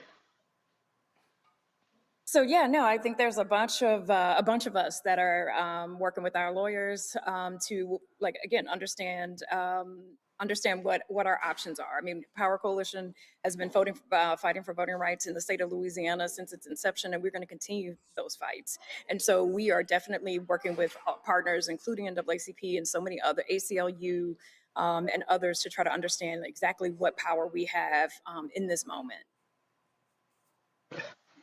One of the things that is Gary still there? I'm here. Gary, this is an absolute wake-up call, I believe, for a whole bunch of Democratic Party strategists, other black folks, and let me be real clear, Congressional Black Caucus members who have not been going hardcore when it comes to these donors and funders, when it comes to putting money on the ground, when it comes to investing in turnout strategy, because what I have been saying, and you've been saying, and Ash has been there as well, is that we have to be maximizing our turnout. I think people have to understand what we're now faced with as we speak. We are literally dealing with folks who absolutely want Jim Crow 2.0. And if we continue to sit on the sidelines and choose the couch and listen to a bunch of these yahoos talking on YouTube, people don't understand. This is not just losing political, individuals who are in power. We're going to be talking about losing billions of dollars that flow back to our community because we have black representation. You are absolutely right, Roland. I think that, number one, watching you bounce around on these Louisiana roads tells you that Jeff Landry is focused on the wrong thing today. He needs to be fixing roads and bridges in the state instead of taking away the vote of black people in Louisiana. But the reality is, this is the time to invest. This is the time to gear up for the fight. This is the time for us to show the power of black voters in this state. If Jeff wants to fight, we need to give it to him. And so I would encourage members of the CBC, I would encourage the black entertainers, the black sports folks, everybody who gives a damn to start making your way to the Louisiana legislature. They're still in session between now and June. They're going to, at some point, bring these bad maps. We need to be in their faces, and we need to show people who these racist bigots are. We need to show every one of the people who vote for this, and then we need to have the resources. Power Coalition needs to have the resources. Vote needs to have the resources so that they can send mailers into these people's districts right now in this legislative session, so that they can robocall into their districts right now, so that their voters know that your racist state senator, your racist state's representative is down there making an ass of you, and it's eventually going to come to the point where we end up losing economic opportunities as a result of this. What needs to happen is the NBA needs to say, we're not going to play no all-star games in any state that takes away the vote or a congressional member from black people. The all-star game, whatever the festivals are, Essence needs to consider whether they want to be located in Louisiana if Louisiana is not going to give them the 30% of the state black representation, because they create millions of dollars of economic impact for this state every summer. And that festival, if it leaves the 4th of July, there's an economic drain in the state of Louisiana. Now, I want you to come back, Essence, after we put Jeff out, but maybe there needs to be a pause and a stay on anybody doing any type of activities in the state of Louisiana if they are going to deny a third of the state the ability to serve in Congress. That's hundreds of millions of dollars that you're robbing us of. And Roland already riding around here bouncing and needs some, we need some infrastructure for these roads right here. Gary, I know you have to go. I certainly appreciate it. Gary, I appreciate it. Thanks a lot. Davin, I do want to ask you a question. Thank you. Because listen, y'all have been fighting the good fight. The lawyers have been in the courtrooms battling it out. But to Gary's point, y'all do need people rising up, putting pressure, public pressure, protesting, because you have to be able to focus public sentiment on what the issue is and not just sort of make this as esoteric legal discussion. Absolutely. I couldn't agree more. I mean, I say I'm a litigator. That's my particular skill here. But I think the organizing is more important, honestly. The advocacy, getting people out in the streets. People should be furious about this. This can't be the lawyers alone, and I'm sure it won't be. It hasn't been so far. It's absolutely just so important that this be a moment where we push on all the levers: litigation, advocacy, organizing, communications, and speak to what this means to people. As you've been saying, yeah, this affects the people who are making the decisions, who represent our communities, who make the choices about jobs and roads and economic opportunity. And everybody's got to realize they have a stake in it. And this is a do or die moment. This is a really, really important moment. And so, yes, the litigators will be there, but I couldn't agree more.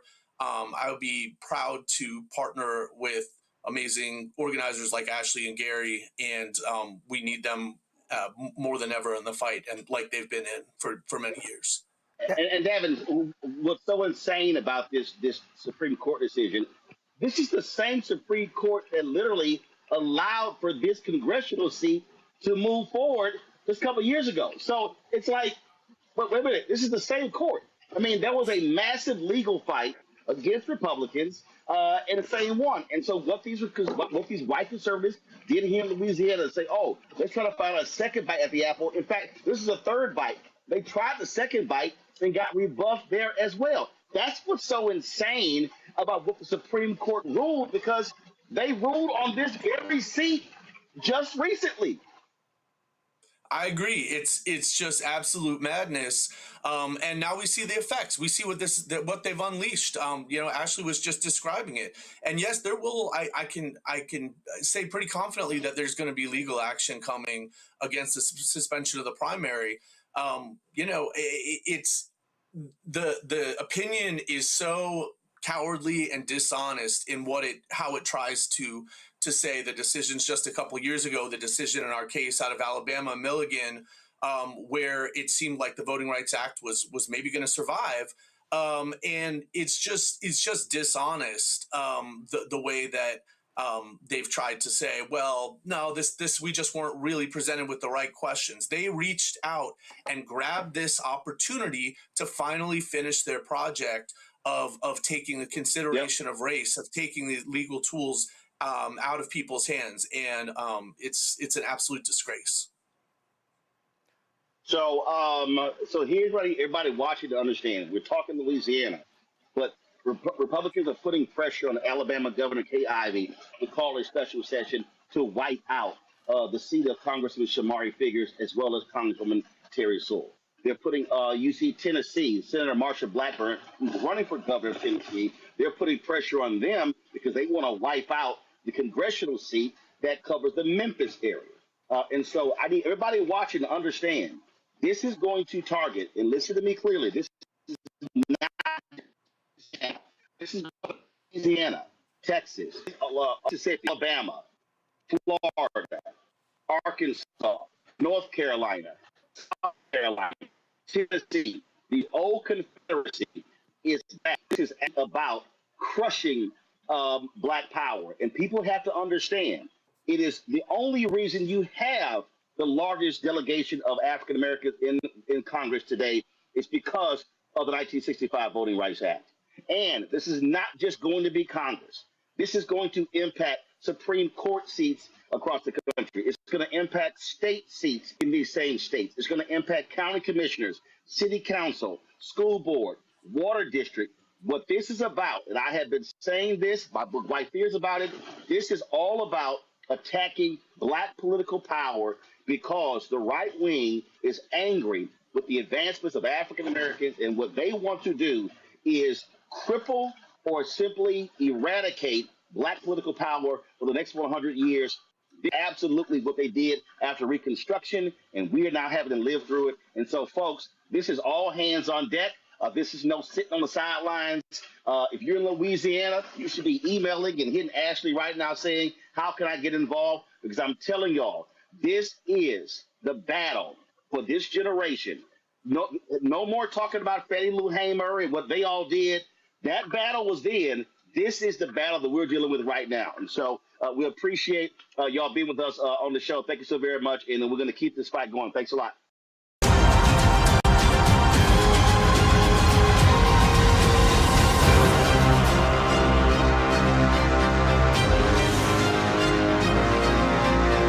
This was put up by Good Authority last week. Go to my iPad. Racial gaps in turnout are increasing. If you look at this here, you see right here, the graphic here, white turnout, how it is above 70%. Black turnout dipped in 2024 below 60%. You see AAPI in the mid-50s. Latino turnout at around 50%. If you look at that line, you see right there, 2008, 2012, black turnout was at its highest ever, and you see it exceeded the white turnout. But ever since then, you see that white number, that black line going up and that blue line going down. Michael, what I have been saying, I have been yelling to black people is that you cannot expect to change politics if your power is sitting at home. I have been saying that black political turnout has to be at a minimum of 70% turnout to counter white turnout. And what the problem is, whether it's Louisiana or so many other places, if we're turning out at 52, 55, 57, ain't good enough. Our turnout has to be minimum 70. It has to be 75, 78, 80, 82, 85, 90. And if we vote in those numbers, we actually win races. We win statewide races. You got two folks who are running on the Democratic side for the Supreme Court in Georgia. That's winnable. They just won 2 seats in the Public Service Commission. You got the primary coming up, and you got folks who are running for state attorney general and other races. But we are not going to be able to counter any of this when too many of our people are checking out of the process, picking the couch, but then complaining about what we don't have. Well, if your ass don't show up, you're guaranteed not to get a damn thing. You have been talking about it for a long time. You've been screaming and yelling about it for a long time. And politics is not a spectator sport. You have to be involved, and it's all the time. It's not just around elections. It doesn't mean you have to focus your whole life around politics, but just as one of your other guests was speaking earlier, it's also after the election. What do you do to hold folks accountable and keep that pressure up? For example, we had the Clinton, after Clinton won in 92, had the House and the Senate, did nothing about codifying any of these particular laws. Obviously, same in 2008 when Obama won, had the House and the Senate. So we've had these opportunities to do what now Republicans are doing, which is we're not going to play around. When we get power, we're going to use it. It's time for my party, our party, to stop doing the kind of kumbaya. Let's all get along. Let's be nice. Let's try to figure everything out and work together. We're not at that stage anymore. We haven't been for quite some time. Because these folks are playing forget just blood. They're playing to wipe anybody of color out. Yeah. And frankly, and women too. I mean, I wish that whether it's Latino voters, black voters, women voters had a stronger alliance, because they're coming after anybody that's not a white male. And so this is serious. And frankly, when Justice Alito writes an opinion like that, all he does is walks down the hall and asks Clarence, "You okay with this?" But Alito knows the answer. He knows Judge Thomas is going to say, "Yeah, I'm fine with that." And so that's also part of the problem is the Supreme Court. That's where elections do have consequences, making sure you have the judges in there to make the right decisions. We tried, Joy, to Michael's point there, it was a whole bunch of Democrats who said, oh no, Roe v. Wade, I mean, that's settled law. There's no such thing as settled law when a Supreme Court can overrule a previous decision. And so to that point there, if you don't use your power and lock it in, then you leave it up to a new court to decide whatever they want to decide. And that, to me, right here is where we're faced right now. And again, on this show, on my TV One show, we have been trying to tell people this over and over and over again. And people are now beginning to realize, oh, this is truly FAFO territory we're in now, because they don't understand when you start wiping out political power, you're wiping out access to billions of dollars. You're wiping out who controls legislation, who sits on committees. And that's what I'm saying. Folk don't understand how significant these decisions are, because the cascading impact is real. That's right. I mean, for folks who don't understand their history, they are literally about to live it. What the Supreme Court did today was to further entrench a return to Jim Crow. And they're happy to do it. And they do it in the insidious way of saying it's race neutral when they know it's not. They know it's not. Just look at what they've decided in the past. They're deciding to do it now because they see an opening. And there are white people who are saying this is what we want and it's okay. This is not about politics and just, it's just the majority deciding. No, this is about racism. And as Michael said, and as you've said, Roland, in the case of gender, it's about sexism. It's about anything that is not white and male. And so I think for those of us who may not have really understood, I know everyone on here did, we are in the middle of a war. And it's not, it's a Cold War in some respects. And so for some people, that doesn't feel present. And so they're not acting as if they're in a war. But we are absolutely there.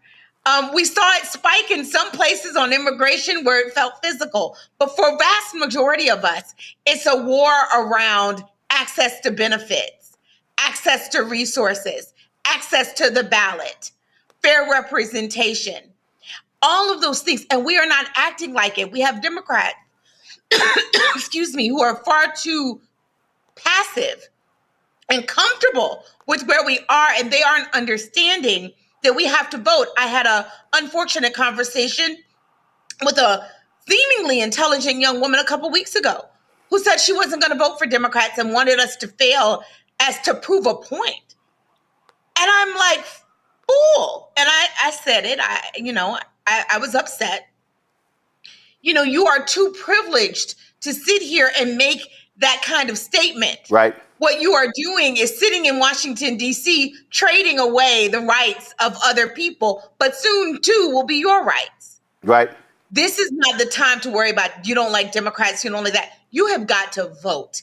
And as Damon said, many of these things that is a race, it's a race against time. They may not be able to do it all in this election, which means it is very important that we are voting in November. This may be it. It may be the last opportunity to make a significant difference. Michael, there are a lot of people who should be ashamed of themselves today. And those are the people who told us that Supreme Court was not on the ballot in 2016. There were some black people like Breonna Gray who said, oh no, this isn't an issue. Well, guess what? We told them they were wrong. We said they were silly for saying it. And what we now see, Donald Trump got 3 appointments to the Supreme Court. And the reality is, if Alito and or Thomas chooses to retire in the fall, they're going to approve 2 young Supreme Court justices to lock in that 6-3 majority for a very long time. We keep trying to tell people, the president may only be there for 4 years, maximum 8 years, but Supreme Court justices will be there for life. Absolutely, Roland. You know, you have black elitists like Dr. Eddie Glaude, who was on MSNBC, and he was also on your show, News One Now, in 2016, telling black people, telling people in general, vote for everything except president. Leave president blank. Okay. And this, once again, this is a consequence of the 2016 presidential elections. I said it on the show before, not just 3 Supreme Court justices, but also about 234 federal judges that Donald Trump got put in place as well, which are lifetime appointments also. And I've talked about the Mississippi State Convention of 1890 here before, and I said, these Republicans, these conservatives, and Project 2025 are trying to take black people back to the Mississippi State Convention of 1890, where they rewrote the state constitution, imposed poll taxes, literacy tests, but also a felony disenfranchisement law, so that if you were convicted of a felony, you lost your right to vote for life. That law from 1890 is still in place in Mississippi today. Okay. And they said, we came here to exclude the Negro. This is explicitly what they said. This is what's taking place right here today. And you mentioned Shelby County versus Holder, 2013 U.S. Supreme Court case. Well, right after that Supreme Court decision, you had states, many of them former Confederate states, started passing voter ID laws. Yeah. Okay. And in the 2016 presidential election, as a consequence of 2013, there were 1,600 fewer polling places. Right. Many of them that were shut down were in black and Latino districts. Right. So this is Project 2025. This is what we try to warn people against. So all of that, when you pull it together, Quentin, shows a direct attack on black voters. And so what are you hearing from the people who y'all have supported, people you want to support? Because look, this is going to impact literally who is representing us on the federal level, on the state level, and the local level. Well, listen, I think a lot of people are ready to fight. You know, we saw Angie Nixon running for U.S. Senate in Florida, but currently in the Florida legislature, you know, getting a bullhorn, going and protesting. That's what we need. We need fighters, but also we need people to be bold, right? I think what we're also seeing is when some of these districts do get kind of shaken, like we saw in Texas, you know, we need Colin Allred to go up against another white Democrat. We need black folks to run everywhere, not just in urban centers, not just in, you know, black rural counties. We need you to run everywhere. So we got black candidates running in Oregon, running in Washington State, you know, running all over the country, because we know that we can represent as good, if not better than anybody else everywhere else as well. But to Cliff's point earlier, we need folks to give money to support these folks down ballot. So find your state representative, find your local folks running maybe for county commission, whatever it might be. These folks are going to need your financial support over the next few months, because they know people are coming against them. As it was mentioned, you know, we are at war right now. And so we need folks to dig deep. We know the economy is really tough, but we got to keep our folks in power over the next few months and into this 2026 election, so that we can legislate our way out of these kind of problems around gerrymandering. Damon, what's next for civil rights groups? This is a blow. This is not. I'll see people like, oh well, it's not too bad. No, this is seismic. This is seismic. What's next? Number one is we're all huddling internally and across to figure out immediate strategies to stem the tide right now for these midterms, because the state of play is not clear. There's not a lot of time for these folks, but those who can find a time will take it and leverage it.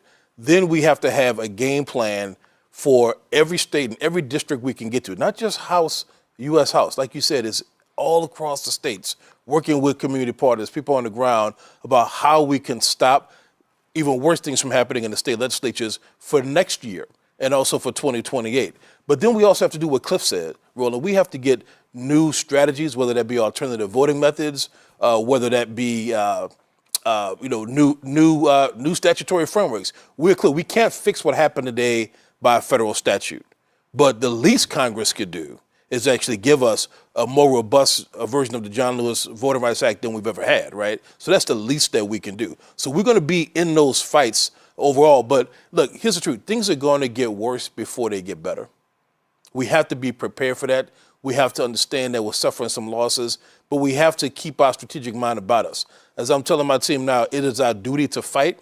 It's our duty to win. And if you believe all of that and all the rest of it in between, then we can't give up now. We have to fight, if not harder, at least smarter.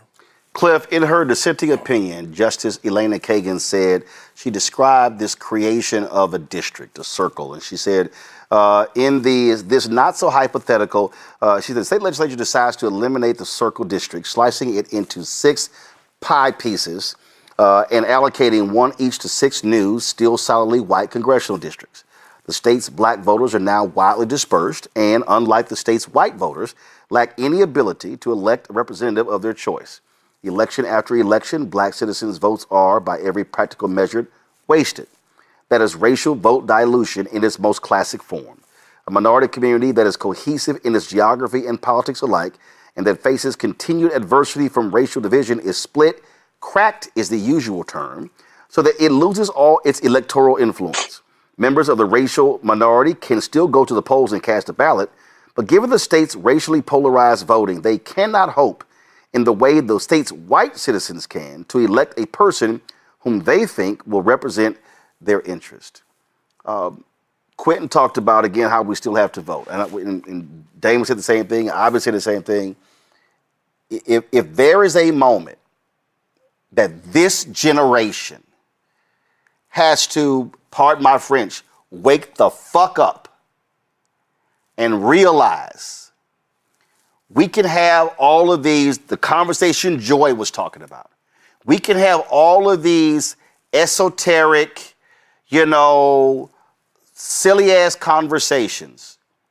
But what we had better understand is that there is a side that wants to wipe out, and I call it defund Black America. They are targeting everything political, economic, legal, health. They're targeting the entire black infrastructure. They believe that the 3 Reconstruction Amendments, the 13th, 14th, and 15th Amendments, they believe the 64 Civil Rights Act and the 65 Voting Rights Act and the 68 Fair Housing Act, they believe the downfall of America is a result of civil rights laws and these laws, not discrimination. And the only thing that we have to stop them is the power of the ballot box.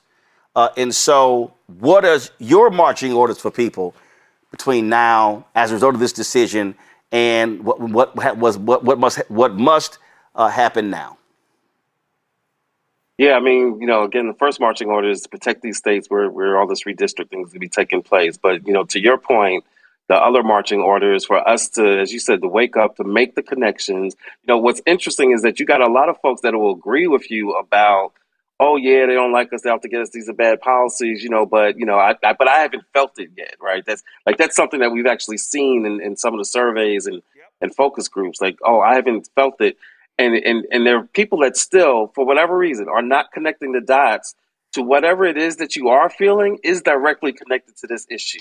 Like if you're upset because gas prices are high or housing affordability, guess what? That's a function of not having representation or of being represented by people who are anti-Black, who are anti your life. Those things are directly connected. Whatever thing it is that people are feeling right now, feeling the effects of this war that this country is in, or like I said, the prices or the high unemployment for Black women and for for black men or maternal mortality. The crazy man Kennedy was testifying in front of Representative Summer Lee talking about maternal mortality, and he didn't even want to acknowledge that black women die in birth at higher rates than other women in this country. That is what happens when you don't have representation. They can literally control your health, your well-being, your lives, your economics. So all of these issues that we're feeling, all of the frustrations that we're having, all of the stresses that we're having in our lives, one way or another, it comes back to, do you have people who are representing you, who have control of resources, who literally have control of significant parts of your life? That's what's at stake when we're talking about voting rights or redistricting. It's not theoretical. It is the thing that very much connects to every issue that you care about, everything that affects your quality of life. At the end of the day, it comes back to who is making decisions over your life. Once you can connect those dots, then you know that your mandate, your job, your black job is to get out there, to not just get out and register and vote yourself, but to then go get 10 other people, go get 20 other people, to spread the word, to become an organizer, because that is our belief, that everybody we touch is an organizer. And if we all do our job of going out, doing our part, and then touching 10 other people, whether we're touching with our voice or with our artwork or with our kitchen or with our faith or whatever it is, if we do our part, then they can't stop us. But if we refuse, if we give up, if we don't believe in ourselves or don't believe that this voting process matters, then they've already won. And that's just not the story of our history in this country. Cliff Albright, Black Voters Matter. We appreciate it. Quentin James, Clifton Pack. We appreciate it. Damon, I'll read this last one for you for your final comment. Justice Kagan wrote this here, writing for the three justices who dissented. Under the court's new view of Section 2, a state can, without legal consequence, systematically dilute minority citizens' voting power. Of course, the majority does not announce today's holding that way. Its opinion is understated, even antiseptic. The majority claims only to be updating our Section 2 law as though through a few technical tweaks. But in fact, those updates eviscerate the law so that it will not remedy even the classic example of vote dilution given above. Without a basis in Section 2's text or the Constitution, the majority formulates new proof requirements for plaintiffs alleging vote dilution. Those demands, meant to disentangle race from politics, leverage two features of modern political life: that racial identity and party preference are often linked, and that politicians have free rein to adopt partisan gerrymanders. Here she's saying is, don't fall for the okie doke. Right. This isn't, we just reformulating. No, she's saying, no, you're trying to completely gut the law without saying you're gutting the law. The only way we can make sense of these horrible decisions, not just today, but over time, is through the dissenters like Justice Kagan, Justice Sotomayor, and of course, Justice Jackson. Elena Kagan ain't never lie about this, for sure. She is telling the exact truth. And it reminds me of that Harvard and UNC affirmative action case that we also litigated and argued in the Supreme Court. The court didn't say it was overruling precedent. It underruled precedent, right? It basically said, not that much to see here. We're just bringing things into contemporary context. Something really crazy for textualists and originalists, people who say you got to look to the way things were 200 years ago. But here's the deal. Our superpower is not just our stereotypical resilience. Our superpower is our ability to innovate. Our superpower is our ability to push through and persevere, and it's through all the means that all of the panelists said, but also by voting. But people, I need everybody to make a plan. We have a lot of people out there who don't know where they're supposed to vote because they've changed polling sites and polling hours and early voting and mail-in voting requirements so many times in the last few years alone. We have people who don't know if they're actually still registered because they've been purged. The best way not to be purged from the rolls is to be a chronic voter. But right now, we need everyone to check their status. Call 866-OUR-VOTE. That's the election protection hotline. It is our vote for a reason. It is for us, by us, but we serve everyone to make sure that people understand the rules of the road, they understand where they stand, and also you can vote in time for these primaries if it hasn't happened in your state already, and you can also vote in that general election. Make sure you are situated, that you are registered, and that you know how to vote your issues, how to vote in your interests. Damon Hewitt, Laws Committee for Civil Rights under Law. We appreciate it. Thanks a lot.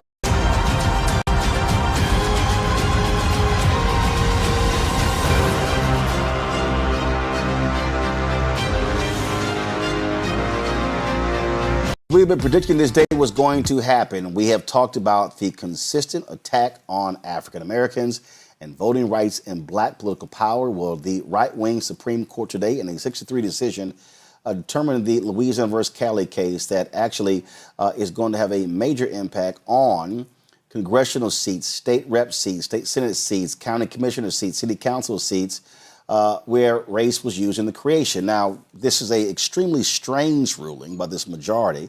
They held that Section 2 of the Act, which prohibits states from using maps that dilute minority groups' voting power, requires plaintiffs to be able to, quote, disentangle race from lawmakers' race-neutral considerations so that a strong inference may be drawn that race was a factor. What the hell are they talking about? The 6-3 decision will make it far harder for plaintiffs to challenge future maps for racial discrimination, undermining a key understanding of the 1965 Voting Rights Act. Now, folks, to further break all of this down, and again, trying to get people to understand what we're dealing with, they were deciding a case regarding the 2nd black district in Louisiana. Here's the problem. The same Supreme Court allowed the creation of that very district. So the Republicans in Louisiana then tried to sue by saying, oh, race should not be used as a factor in that. All right, let's figure out what the hell they were talking about, because it's frankly being quite clueless. Damon Hewitt is the president and executive director of the Laws Committee for Civil Rights under Law. He joins me right now. So, Frat, let's what this ruling written by Samuel Alito is all over the place. Elena Kagan, who was one of the three, she says that for all intent and purposes, what they've done is turn the Voting Rights Act into a name-only law. Well, exactly. It's like you have rights on paper, but no remedy in fact. The court has made it incredibly difficult. It's actually usurped Congress's authority. You know, back in 1982, Lionel Gwynne and others helped to get the amendments in 1982 to make clear that there was an effect standard, that it wasn't just intentional discrimination based on the bad Supreme Court decision out of Mobile, Alabama. Now, Justice Alito and the majority of the court has essentially overwritten that by basically changing Section 2, saying, we don't like that. We're going back to the glory days of the way it was.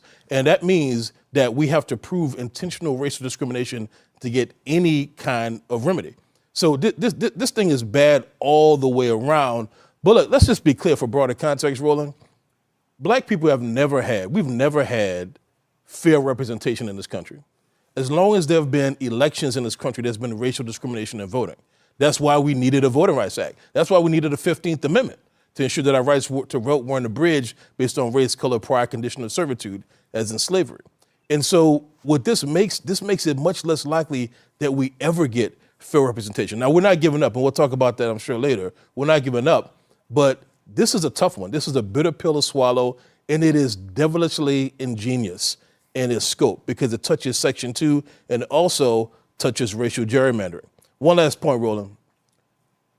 Juxtaposed against today's decision is yesterday's summary order that most people missed because it wasn't a full written opinion. You know about the Texas mid-decade redistricting. We and others litigated that at the Lawyers Committee and other organizations as well. We won the trial before a 3-judge panel. A Trump-appointed judge wrote the majority opinion. He said, this may look like political gerrymandering only, but this is racial gerrymandering. Here's why. He goes on for 60-some-odd pages explaining why. Several weeks ago, this Supreme Court issued a stay, meaning it paused that preliminary injunction. Yesterday, in a very short summary order, the court said, for the reasons we said before, y'all lose. So here's the juxtaposition. Like damn what he wrote. Exactly. Here's the juxtaposition. Intentionally targeting Black and Latino districts in Texas and Black and Latino voters for elimination is not racial gerrymandering to this court. Yet, as you said a few minutes ago, having a remedy to a violation of black people's rights under Section 2 is racial discrimination, is racial gerrymandering. That is intellectually dishonest. That is hypocritical at best.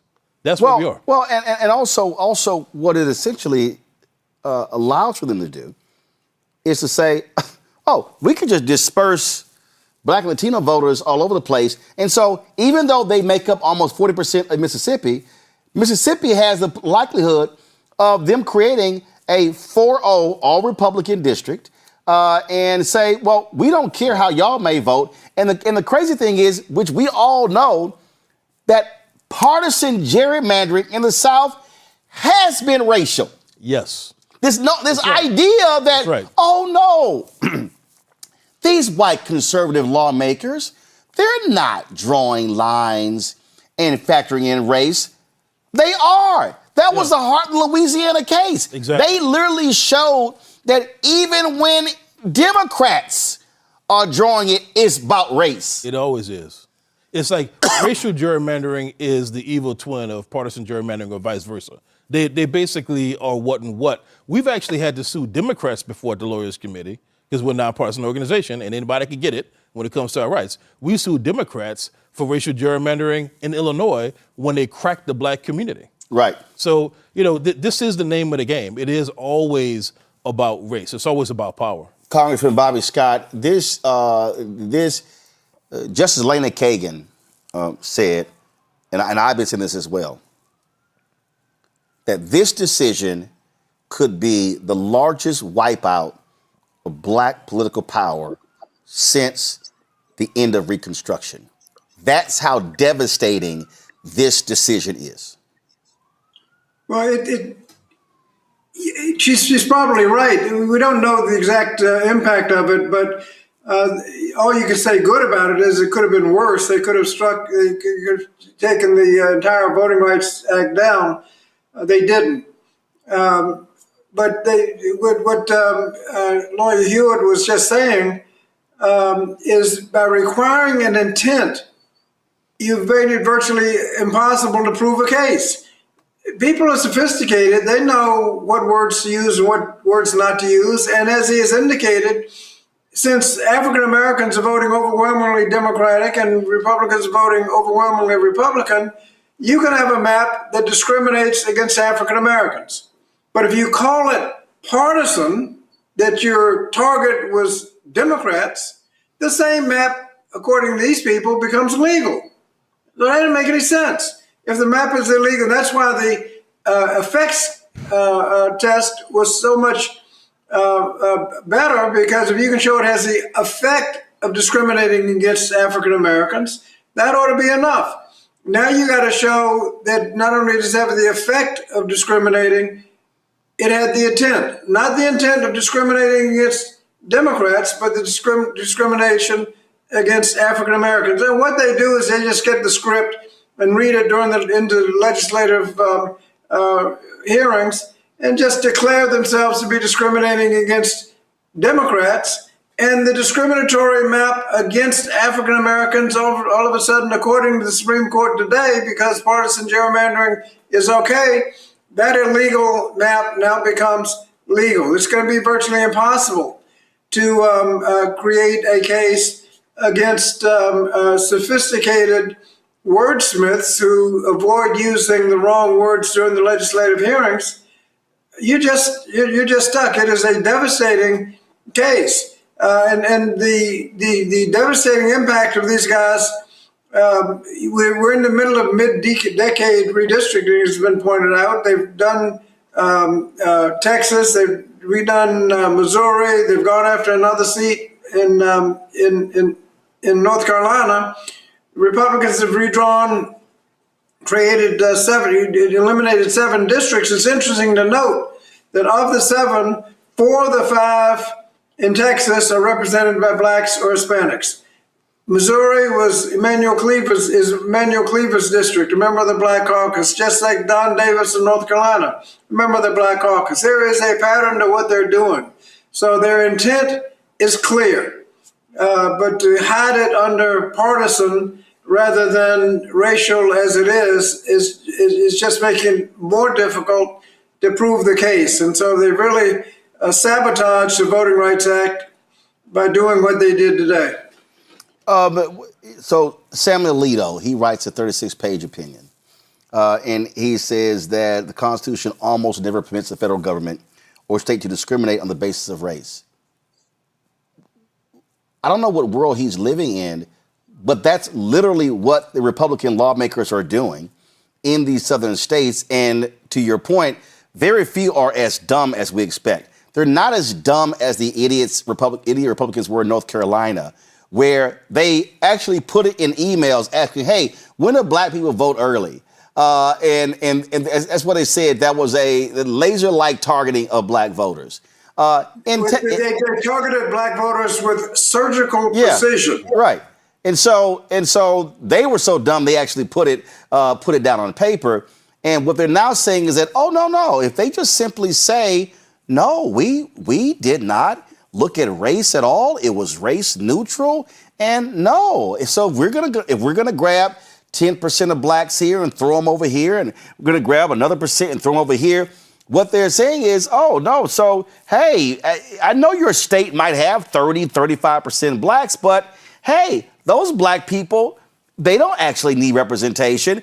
They should be able to elect a white Republican. What they do, though, is they look at the Democratic vote, which if you do an overlay, it's the same as the black vote. And when you discriminate against the Democrats, you are necessarily, in voting patterns all over the South, discriminating against blacks. And they want to get away with it by calling it partisan rather than racial. And I can tell you, they're telling themselves, because these people are not against partisan redistricting. There's legislation pending in the House now to prohibit partisan redistricting, so you have fair maps, not a Republican co-sponsor. We passed legislation earlier, a couple of years ago, to prohibit. It included a prohibition against partisan gerrymandering, and all of them voted against that. If we're going to have fair maps, you cannot allow partisan gerrymandering. And when the Supreme Court essentially allowed that, they gave the green light to all kinds of mischief, including racial discrimination, because you can have a racially discriminatory map, but if you declare, oh, I wasn't discriminating on race, I was discriminating on party, all of a sudden the map becomes legal. That doesn't make any sense. They're discriminating. This is from Scotus blog.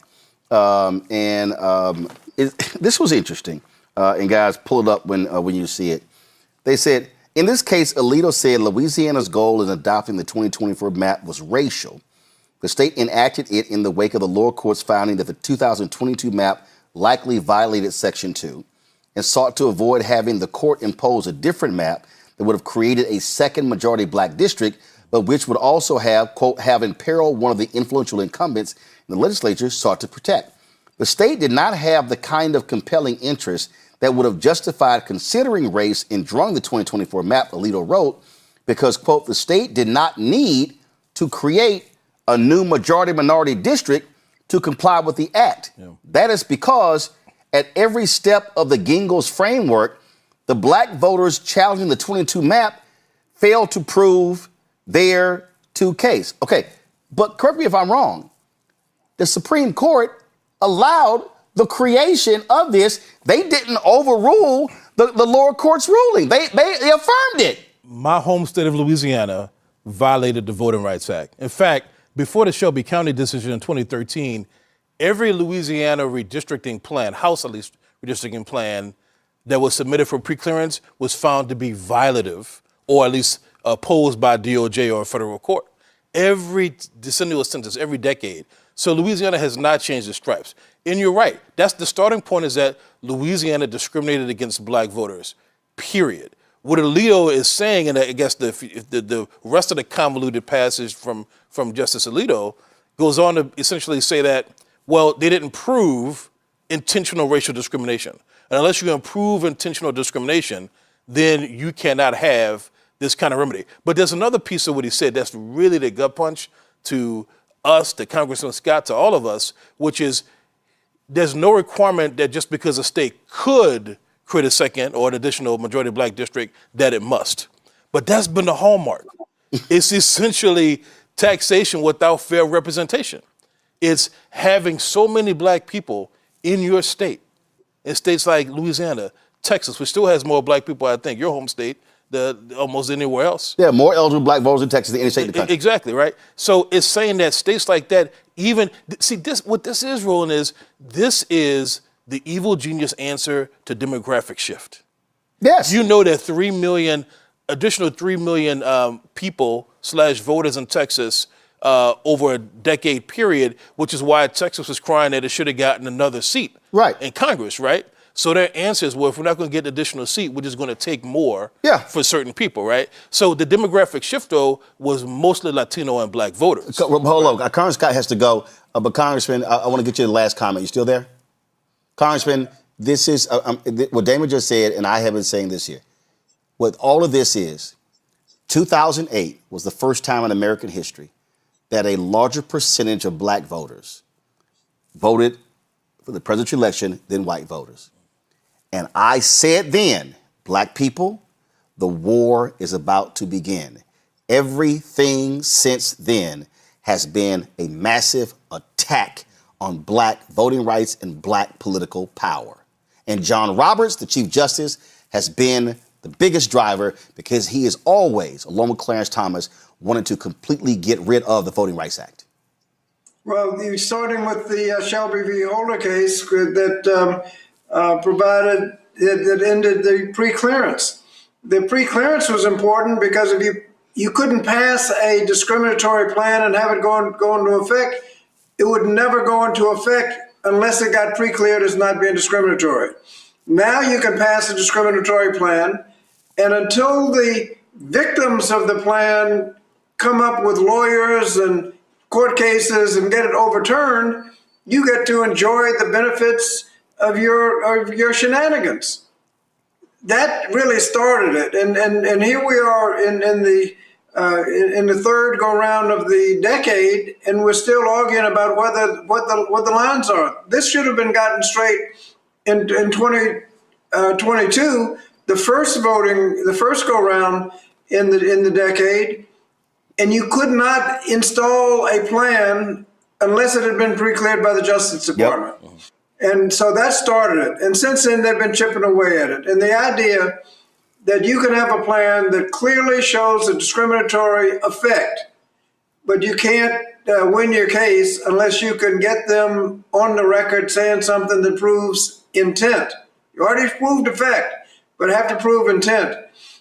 Just makes the whole thing much more difficult. And so we've been going backwards. We're going to fight. We're going to try to pass. If we vote this time and get a majority, hopefully we'll be able to pass a legislation to end partisan gerrymandering. Most of the lawyers I've talked to said that could be upheld, and that gets rid of all the shenanigans.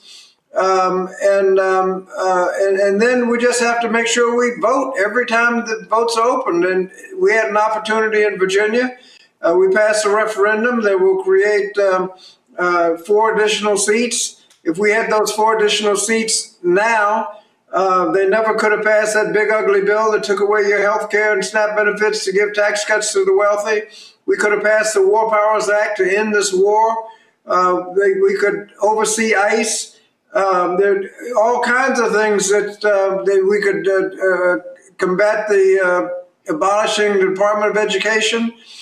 There's a lot we could do if we had those 4 votes now. So we're trying to make progress with what we've got, but we haven't ended, and we're going to continue to fight.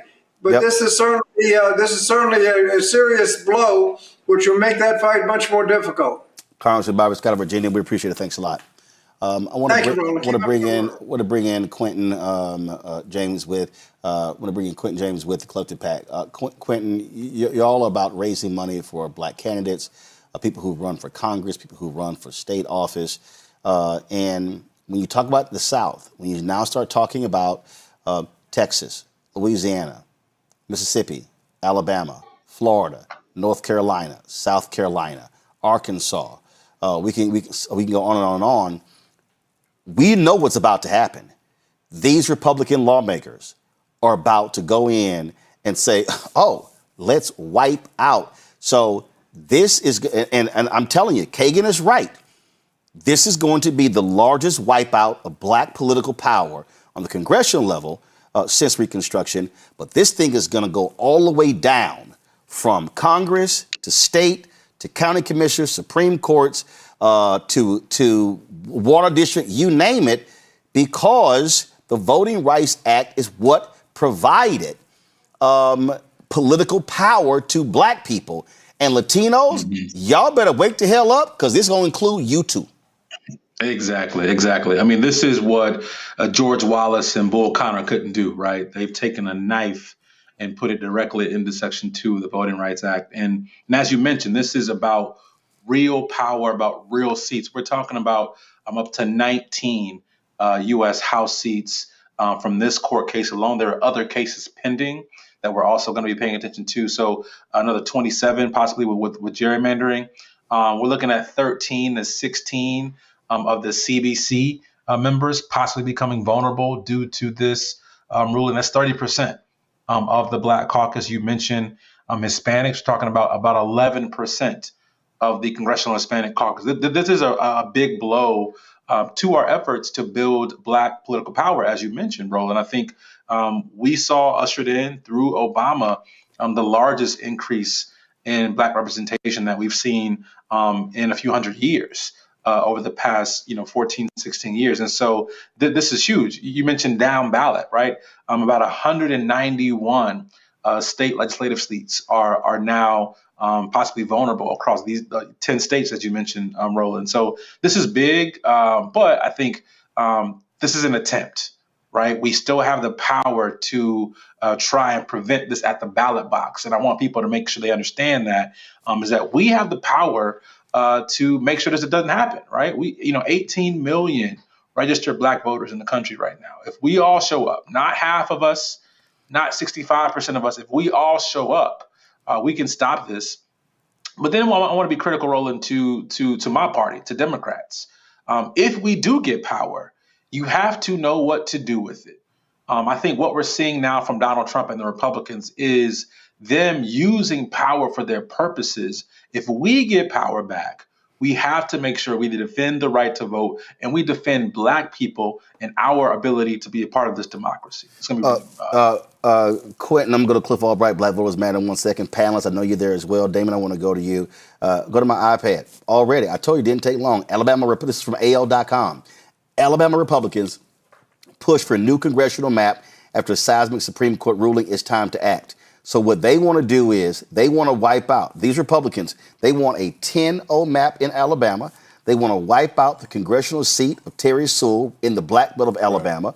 Alabama just got its second black member of Congress in Shamari Figures. And that was because of legal battle, which the Supreme Court weighed in. They want to wipe that out. But what this is all about, they do not forget, they don't want black representation, because that means Democratic representation. And so their whole deal is we about to wipe all of this out. And so they want white people, white Republicans in Alabama for the entire state, a state with a sizable black population. This is like make Congress, make the legislature great again, quote unquote. I mean, look, the question is only how quickly will it happen, right? Florida's already moved forward with legislation today. You're talking about Alabama. Mark Elias, his folks have already filed a lawsuit against what they did in Florida. That's right. So, Alabama's primary is coming up very soon. I mean, there's a primary almost every Tuesday between now and mid-August. Georgia is in May. So part of the problem, which the Supreme Court supposedly locked stuff in, that you could try to change these maps, but listen, you're now altering who's going to be running in these primaries. So the question is, do the maps stay in place, or do they pass the maps and they go into effect in 28 and not 26? Most of them will likely be 28. It's a question of speed. I think for this midterm, just to be clear with all your audience, what happens in this midterm is going to be a question of the audacity and the capacity of the evildoers. Can they actually call the legislatures back into session and move quickly? Florida already did. Alabama may be doing the same. And does the court allow them? Will the secretaries of state do it? Well, here's the thing. There's no allowance, really, because there's no Section 5 for preclearance. We could file a new Section to claim, but we have to prove intent, or a constitutional gerrymandering claim, which also requires intent. Can we get a preliminary injunction or injunction from the court to stop these things? And the ground, I want your people to understand the ground game that we have and that we need for civil rights, for voting rights. The Lawyers Committee, Legal Defense Fund, Mark Elias on the partisan side, ACLU, Brennan Center, we all litigate so many of these cases. There are not enough civil rights lawyers in our organizations, maybe in this country, to stop the onslaught at every level. But here's the other thing. And again, Cliff, hold tight 1 second. I don't remember the case, but that case that came out of Arkansas, where they're suing, saying that groups like yours cannot file lawsuits. Only the Department of Justice. The court above them affirmed that decision. This may go to the Supreme Court. So they're trying to suggest that Lawyers Committee cannot file any voting rights lawsuit, that only the Department of Justice can. That's what they call a private right of action. And you were talking off air about the case we litigated and won in Mississippi. The state was ordered to draw 3 new legislative districts. Black folks won. That broke the Republican supermajority. Belatedly, the state of Mississippi petitioned the Supreme Court to say, well, they didn't have a private right of action anyway. So you have Calais, which is rights on paper, no remedy in fact. If Turtle Mountain, that's the 8th Circuit, the Arkansas case, that's a different Arkansas case, but there's another 8th Circuit case. If that case, Turtle Mountain plus our Mississippi case goes south, you have rights on paper, no remedy in fact, and no access to the courts. So they're trying to block access to justice every way they know how. Folks, this is bad. This is worse than bad. This is the worst that I've ever seen in my career. It really is, Roland. But here's the deal. Cliff, I'm bringing you in here. They told us they were doing this. They told us.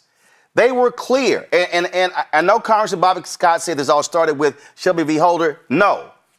This started on the night of November in 2008. My book, White Fear, I told people the election of a black president, North Carolina, he wins by 14,100 votes. The white Republicans in North Carolina, they saw black folks turning out in a way that they've never had. They said, oh, hell no, we stopping this shit. And they changed the law. And what happened was a lot of our people who showed up in 2008 did not show up in 2010. And when 16 legislatures flipped, they said, game on. Laws begin to be changed. Then Shelby v. Holder came down. Then when the decision came down, they immediately began to attack. And what we've seen, Clifford, you know the data, we've seen a decrease in black turnout in every election since 2008. And we now have seen, and we showed it last week, I'm going to pull up, we now have seen the largest gap between white and black turnout. And so when we sit out, when we check out, when we listen to these fools who say no tangibles, no votes, not realizing you're guaranteed to get nothing if you lose black representation. That's right. I mean, we got to show up, and there's been a lot of inflection points. I mean, we can certainly talk, Shelby. We could talk 2008. We could talk 2000 in the year of Florida. Hell, we could talk 1619. There's a bunch of inflection points that have brought us to this moment. But you're absolutely right. We've got to turn out, and even in this upcoming election, we've got to turn out because there are battles to be won in these midterm elections, even with them redistricting, even as they move forward with, trying to do all these new maps, we've still got chances to flex and use our voting power this midterm cycle. I think the question that Quentin raised is critical. If we get power back, right, or if the people that we vote for get power back, what are they going to do with it? If there's no discussion about Supreme Court reform, then they're wasting their time. If there's no discussion about new voting rights legislation, then they're wasting their time. If there's no discussion, and this is kind of controversial, but at the same time that we're talking about restoring or strengthening the Voting Rights Act, we also need to be taking a hard look at some of the new tools. I've said this before, not so much new tools, but tools that we haven't fully explored, tools that Lonnie Guinier talked about, proportional representation and things like that can more structurally get us the representation we need to have without necessarily being as vulnerable to some of these legal arguments around the 14th Amendment, 15th Amendment, using or considering race. And so all of that needs to be on the table this election cycle. All of these issues, our representation, and more importantly, any progress that we try to get through representation, all of that is on the ballot.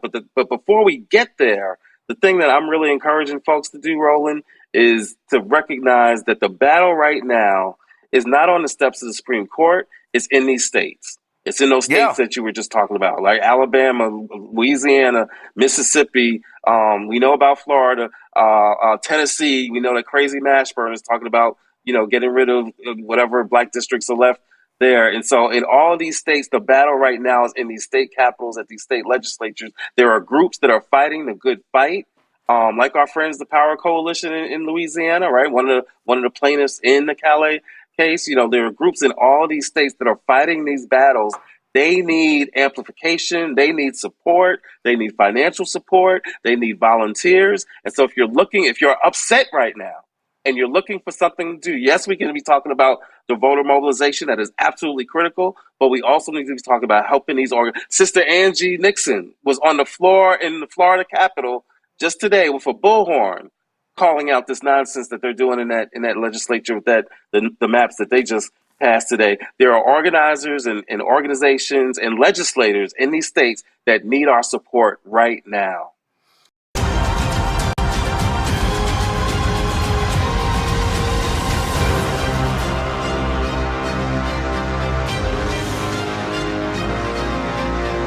Black Caucus held a news conference today discussing this decision. This is what they had to say. So let's tell the truth, plainly and without apology. American democracy has never been fully formed and has never been equally accessible. Every inch of progress in this country has been fought for, won through struggle, through resistance, and through the courage of people this nation tried to leave behind. We did not become a truly multiracial democracy until the Voting Rights Act of 1965 enforced the 15th Amendment, because Black Americans demanded the right to be seen, heard, and counted. That progress was paid for in blood, in sacrifice, and in unbreakable resolve. And now, 60 years later, we are watching that progress be ripped away.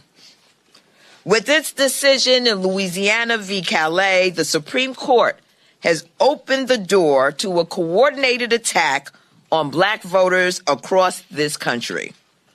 This is an outright power grab. It's about silencing Black voices, dismantling majority Black districts, and rigging the map so that politicians can choose their voters instead of the other way around. We have seen this before. We know exactly what this leads to, and we will not go back. For years, we've sounded the alarm on the Voting Rights Act. As the Voting Rights Act was chipped away piece by piece, today the consequences are here, and they are dangerous. Let me say this clearly. The legitimacy of this court is in crisis. This is not the court of Thurgood Marshall. This is not the court of that delivered Brown v. Board of Education. This is not the court that expanded freedom and moved this nation closer to its ideals. This is a court that is turning back its back on that legacy and on the people it is supposed to serve. But we're not powerless, and we're not backing down. The Congressional Black Caucus is prepared to take any measure necessary to protect Black voters in this country. We are demanding an immediate vote on the John Lewis Voting Rights Advancement Act, and we will not accept delay, obstruction, or excuses. We will, and we will go further. We will fight for Supreme Court reform. We will pursue term limits for justices, and we will do what it takes to restore integrity, accountability, and trust, because no institution is above the people it serves. Today's decision by this illegitimate Supreme Court majority strikes a blow against the Voting Rights Act and is designed to undermine the ability of communities of color all across this country to elect their candidate of choice. But we're not here to step back, we're here to fight back. Yes. Now, when this decision came out earlier today, it's an unacceptable decision, but not an unexpected decision. Because this isn't even really the Roberts Court. It's the Trump Court. Yes. And what we would expect from the Trump Court is an effort to continue their scheme to suppress the vote and rig the midterm elections and beyond. Because these extremists have failed America in every possible way. They failed on the economy, they failed on health care, they're failing as it relates to this reckless and costly war of choice. The extremists have completely and totally failed America. That's right. So they've concluded, aided and abetted by the Trump court, that they have to cheat to win. Yes. But the reality of our experience, our journey, now more than 400 years, is that we view a setback, and this is one, but we view setbacks as nothing more than a setup for a comeback. That's right. And America has the great opportunity to keep the comeback going by exercising your right to vote in November and making it clear that it's not Donald Trump or his Supreme Court majority that should be the ones to decide who gets to represent you in Congress. It's the American people. That's right. Now, they've tried to do everything they can, particularly in the aftermath of the 2008 election. They've tried to do everything that they can to eliminate and erase our journey, our struggle, our march in this country toward a more perfect union. And now we're at a point where affirmative action is gone, diversity is gone, equity gone, inclusion gone, racial tolerance gone, the Voting Rights Act largely gone. But guess what, extremists? We're still here. That's right. And we're not going anywhere. And we believe in this country. That's right. Not a perfect country, but we recognize that what we've been given is a march toward a more perfect union. And at this moment in time, we're urging everyone to summon the courage, the character, and the conviction of those heroes like John Lewis and Rosa Parks and so many others upon whose shoulders we stand. Yes. They had to fight through moments of turbulence, trials and tribulations. But every single time, they fought through those moments and were able to usher in a new era of progress. And that's what this moment represents right now. It's turbulent. It's chaotic. It's extreme. But all of us are going to summon that courage, that character, that conviction, and show up and stand up and speak up for what we know is right to get this situation turned around. We will not let their scheme to rig the midterm election and beyond be successful. Folks, Congresswoman Alexandria Ocasio-Cortez, she said, y'all want to fight? This is how Dems must fight. Them to just hide that intent instead of actually address and prevent and protect Americans' voting rights who are at risk, and especially communities, I think, in the South of the United States, but it really affects every American across the country. Should New York respond in kind by doing its own redistricting once the amendment, if the amendment passes? I have long felt that we all have to play by the same set of rules, and the Republican caucus has made it very clear that they want and are setting rules of partisan gerrymandering. The Democratic caucus has tried to pass nonpartisan gerrymandering for 10 years. Republicans have rejected it.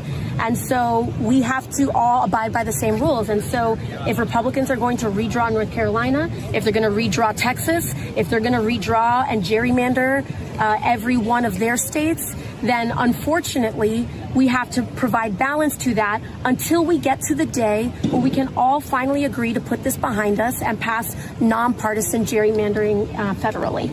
This graphic has been floating all around social media. It says current map, Democrats hold 24 seats in these states. Possible redistricting scenario, Republicans gain 12 more seats. You look at this map, you see right here on the left, you see the blue, you see 3 in North Carolina, you see 3 in North Carolina, 1 in South Carolina, you see 2 in Georgia, 2 in Alabama, 1 in Mississippi, you see 2 in Louisiana, you see the ones in Florida. This likely could be the map. None in Louisiana, none in Mississippi, none in Tennessee, none, which means majority black Memphis, no, they may get rid of that. None in Alabama, 1 in Georgia, none, removing Clyburn, none in South Carolina, basically only having 1 in North Carolina, and having 1, maybe 2 in Florida. What has been talked about, Joy, is that if Republicans want to go that hard, Democrats should do a 52-0 map in California. Democrats should do a 17-0 map in New York. In Illinois. And New York Governor Kathy Hochul's already said she's meeting and saying how should they respond. Listen, damn all this cute and being nice. If Republicans wipe out 10 to 15 black seats in the South, you damn Skippy, I want to see a 52-0 map in California. Absolutely. I have not always wanted to see this. I'm like AOC. Many of us wanted to have non-partisan gerrymandering. We can't have that. So we got to match energy with energy. We have to do that. This is a war. And there are things that you do in war and rules that you have that you might not have in polite times. So yeah, if they do one thing, we have to do the other, because that will also give them pause. We have seen in other states where you have Republican legislators who say, you know what, I don't want to be a part of that. And there may be some Democrats. So we got to match energy for energy. If we're seeing it over there, we've got to respond in kind. Because what's at risk is the 13th, 14th, 15th Amendment. But women out there, ladies, pay attention. Pete Hegseth put up a pastor and is normalizing a man who wants to repeal the 19th Amendment. Guys, they have a plan that involves everyone who is not a white man. But what we really know is they are tricking these poor white men, because what they really have is a plan that only benefits an oligarchy of rich white men. Mm-hmm. That's where we're going here. So any and everything by any means necessary, we have to be of that mindset now, whereas we might not have been that way before. So if you are a white friend of Joy Cheney's who's on here, I need to see you posting about this. I need to see you talking about this. If you're a women's rights advocate, as I am, that's where you do a lot of your work, I need to see you moving on this. I need to see you writing about this. I need to see you talking to your families about this. Yep. Blowing up the table about this. Yep. Because that's where we are right now. And everyone has to vote. So that young lady that I had to give a terse and a curse to at the founding farmers right. A few weeks ago, I'm sorry, but it was deserved. Michael, what you're talking about is stupid. Michael, Marsha Blackburn. We gotta say it.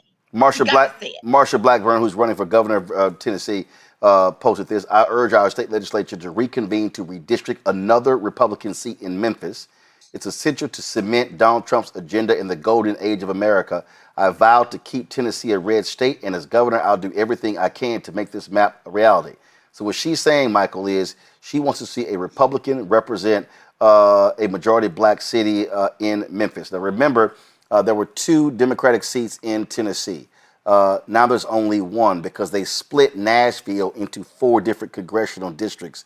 Memphis is pretty much still intact, represented by Congressman Steve Cohen. He's, of course, being challenged by State Representative Justin Pearson. And then this is how people responded. They said, okay, Marsha, if you want to see all red Tennessee, this is what Illinois should look like. They said Illinois should look like an all blue state. They said, okay, Marsha, you want to see an all red Tennessee? They said we can play that game. Let's have an all blue California. Then they said, again, have an all blue Indiana. You start talking about how do you look at Colorado. Let's take that, that state leader, Senate leader in Maryland did not want to redistrict in that state. It was being pushed by Governor Wes Moore. Well, guess what? If Republicans start wiping out these seats, then that damn Senate president and those black senators in Maryland need to get some damn guts and wipe out the Republican seat in Maryland. This is real simple. This is warfare, political warfare. The Supreme Court is unleashed, and this is how you fight fire with fire. Tired of bringing a knife to a gunfight. And, I don't know which mic. I'm sorry. Imhotep, and I'm going to go to you next. Imhotep, go. All right. All right. Yeah, I agree, Roland. And control room, y'all got to get Michael Brown's echo straight. So please fix that. Imhotep, go. Okay. Yeah, I agree, Roland. We have to fight with those tactics and redraw those maps. That's part of it. But the other part is if there is equal voter apathy, like there was in 2024, well, then if Republicans have a higher turnout, then we're going to lose once again. So in addition to redrawing those maps, we have to focus on the policies that really impact the African-American community. We have to invest in organizations like Black Voters Matter. We have to have the ground game to really do the door knocking and engage people on the ground to get them to actually vote. Okay, so we have to have all of that together. And really, and lastly, when I talked about 1890 Mississippi, that's one of the reasons why the 1965 Voting Rights Act was needed and signed into law to counter what happened then and counter all those obstacles to the 15th Amendment of 1870. So this is what these conservatives, what these Republicans have been planning for decades. Okay, and I have to give it to them. They're persistent. They're like the Energizer Bunnies of white supremacy. They just keep going and going and going. They don't give up. Michael, go ahead. Well, I think we're still having some technical problems, but I'll try it, Roland. The issue on folks being ready and being mobilized relative to these courts, it's time to do what we need to do as well. And whether those numbers, and I know some Democrats, well, we don't want to do that. We don't want to go that far. Well, we have to. It's time. This is 1963, 64, 65. It's time. Rosa Parks, she thinks she wanted to sit in the back of the bus anymore. She said it's time. And I think we're at that point now where it's time. Traditionally states and make them all.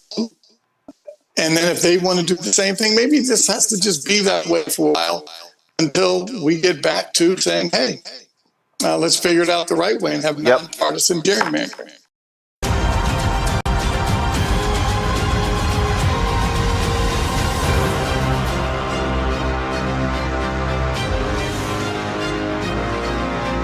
Right, today is Earth Day, a time for us to focus on protecting our planet, but current policy shifts are threatening these efforts. A key example is the recent dismissal of the environmental investigation in Lowndes County, Alabama, and this follows Trump's executive order that prohibits federal agencies from pursuing diversity, equity, and inclusion programs. Because of this, the DOJ Civil Rights Division has pivoted away from environmental justice that has a DEI framework to align with this new directive. So what actions can we take to protect our communities from environmental injustices?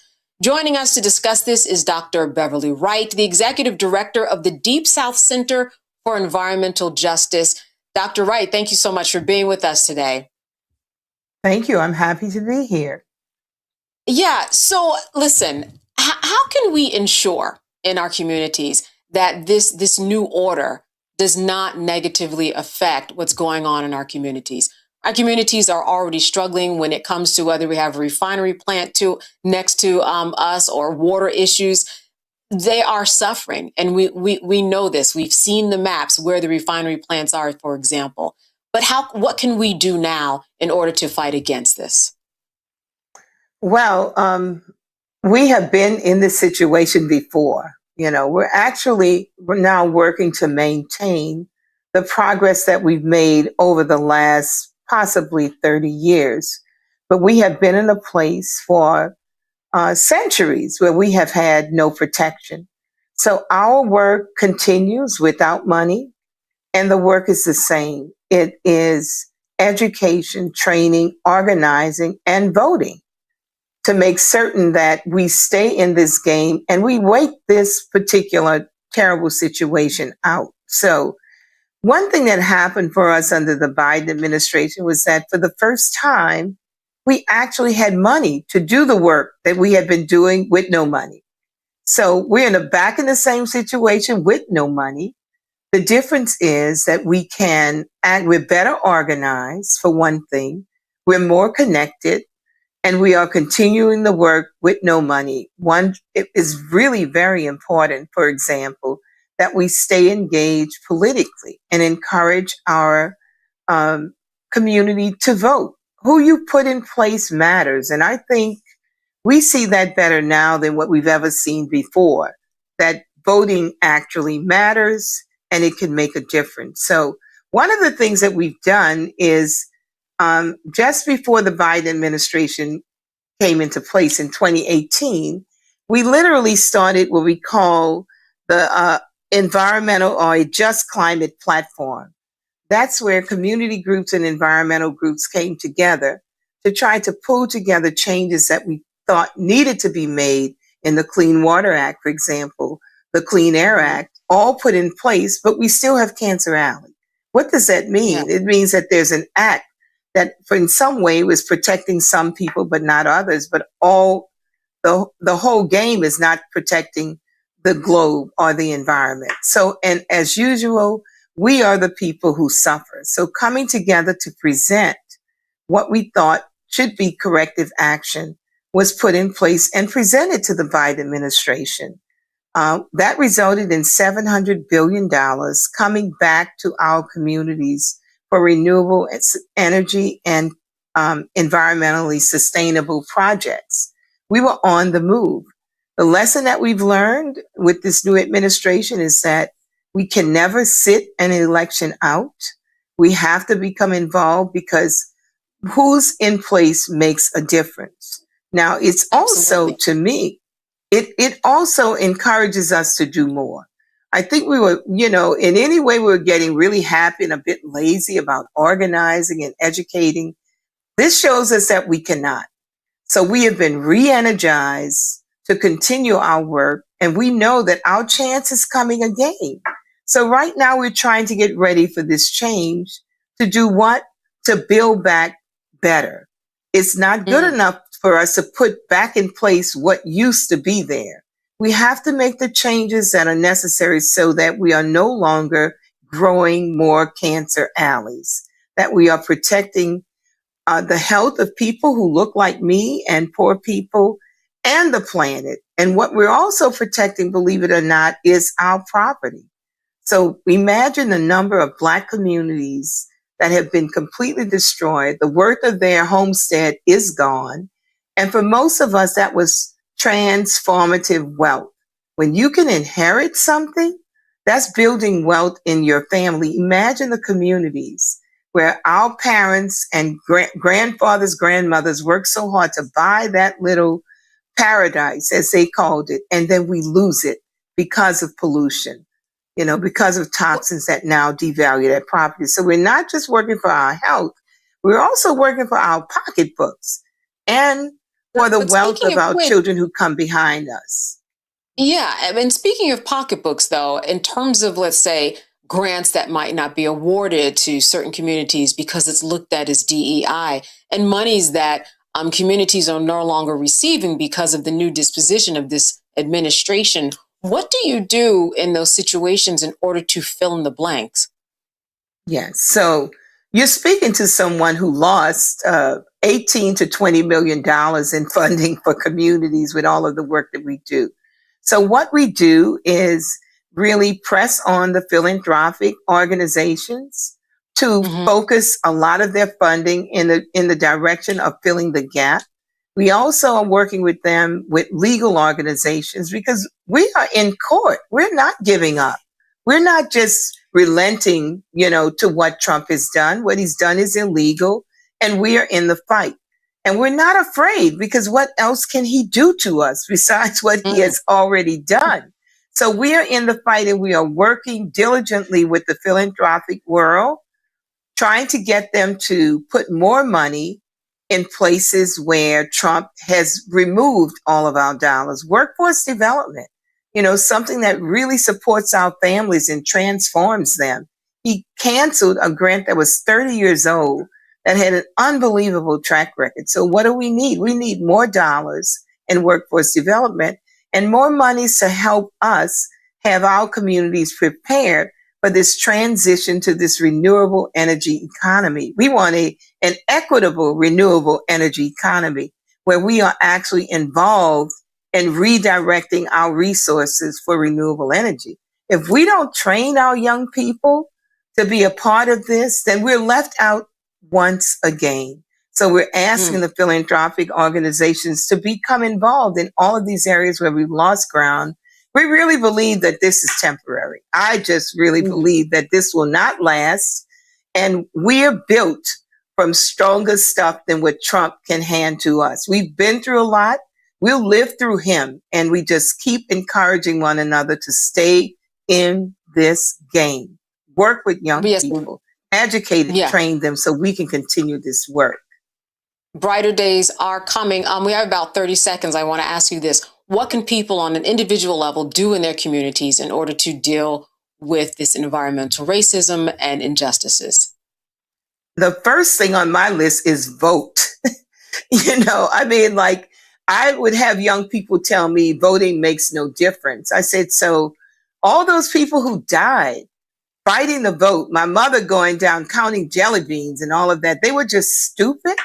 So for every person who thought voting did not matter, look at where we are and tell me that again. It is very important for us to become a part of this democratic process. And there's a reason why people are trying to keep us out of this democratic process. We intend to be in, and also educate yourself as it relates to environmental issues. Don't just wait till it's flooding and say, oh my God, what happened? Become involved with your city council, with your state legislators, and visit your schools and make certain that our children are also being taught about the environment. Individually, we all need to do something. And I say, whatever you believe in, start praying to that and practicing what we need to do to make this a better world. All right, Dr. Well, I thank you so much for being with us today and filling us in on this Earth Day, a very important day. Good to see you. Thank you for having me.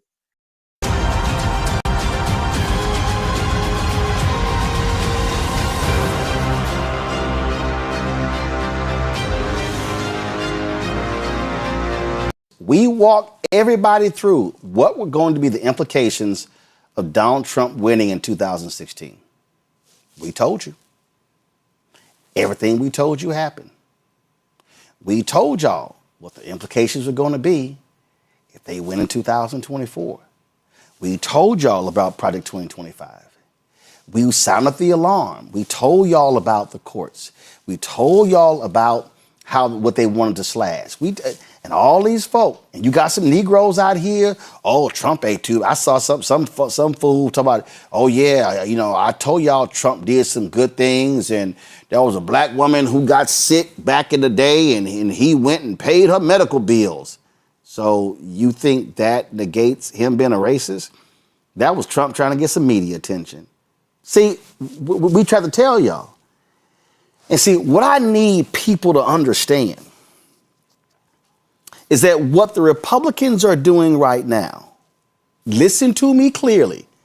I need all y'all to listen to me clearly what I'm trying to tell y'all. What the Republicans are doing, they're saying if we dismantle the districts, We dismantle the policies. We dismantle the infrastructure. Even if they win the White House in 2028, it's going to take 20, 30 years to reconfigure it. Let me say that again. I need everybody listening to what I'm saying. Republicans are looking at the 3 Reconstruction Amendments, the 13th, the 14th, and the 15th Amendments that were passed by the radical Republicans who opposed slavery during that period that led to Reconstruction, the 13th, 14th, 15th Amendments. What then happened? You had the Great Compromise, you had the election of 1876. You had the Great Compromise of 1877. You then, of course, had the Supreme Court making various rulings. And then you had, of course, the Plessy versus Ferguson ruling in 1896. That Great Compromise of 1877, listen to me clearly, the Great Compromise of 1877 led to the wiping out of black political power all across the South. 1890, the Republicans, in Mississippi, the white folks there said, oh, hell no. No, hell no. We can't have this. So they had a state constitutional convention in 1890 where they took the right to vote away from black people because the white folks said there's too many of these black people who are winning office.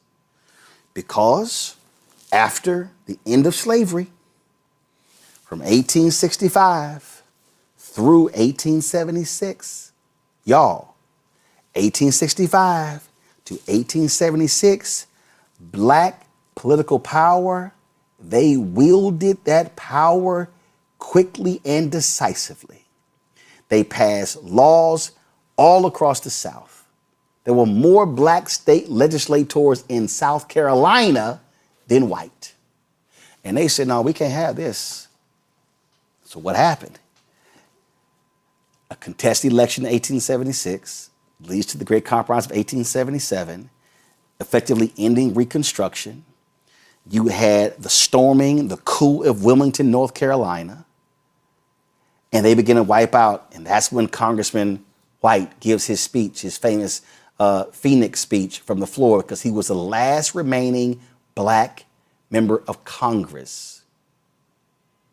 He gives that speech. Did y'all do the math? The Great Compromise of 1877, Plessy versus Ferguson was 1896. That's 19 years.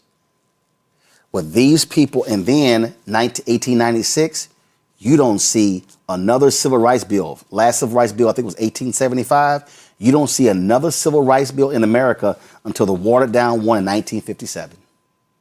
And then you get to the 60s.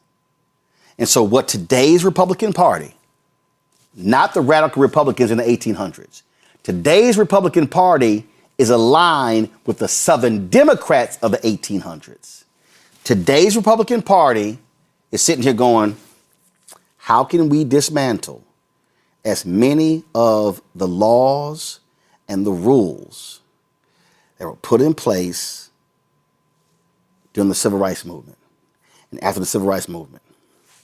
Contracts, education, housing, health, dismantling the billions in grants. Because when you take the grant money away, you're now destroying the organizations.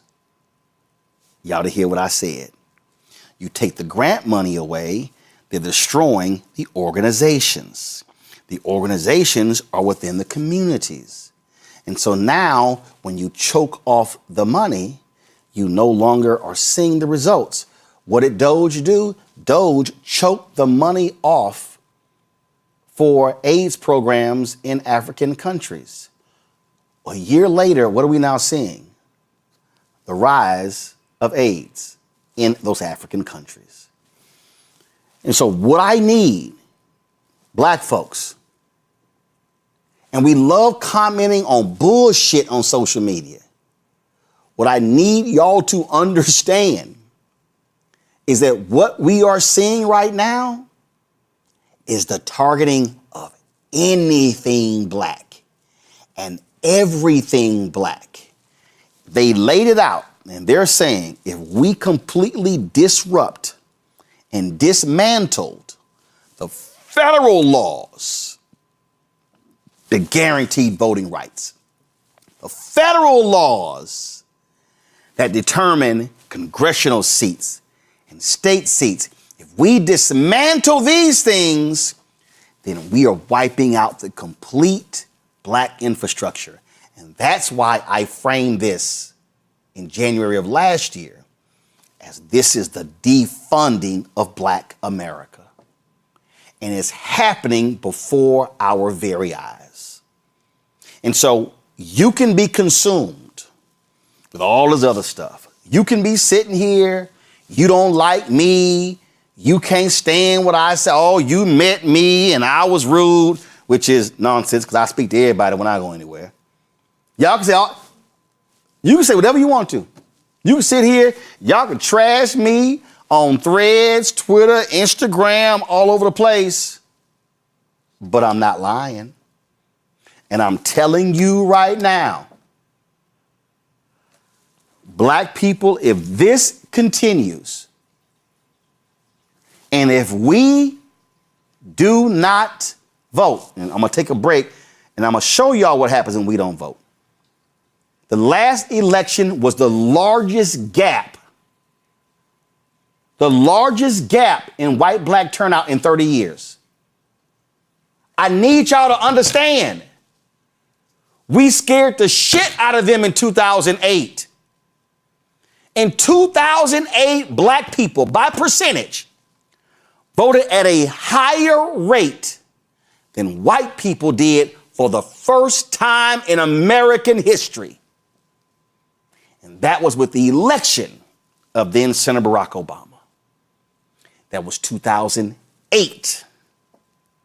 2010, many of us who showed up in 2008 didn't show up in 2010. And then you had the Shelby County versus Holder case that was decided by the Supreme Court that gutted Section 4 of the Voting Rights Act.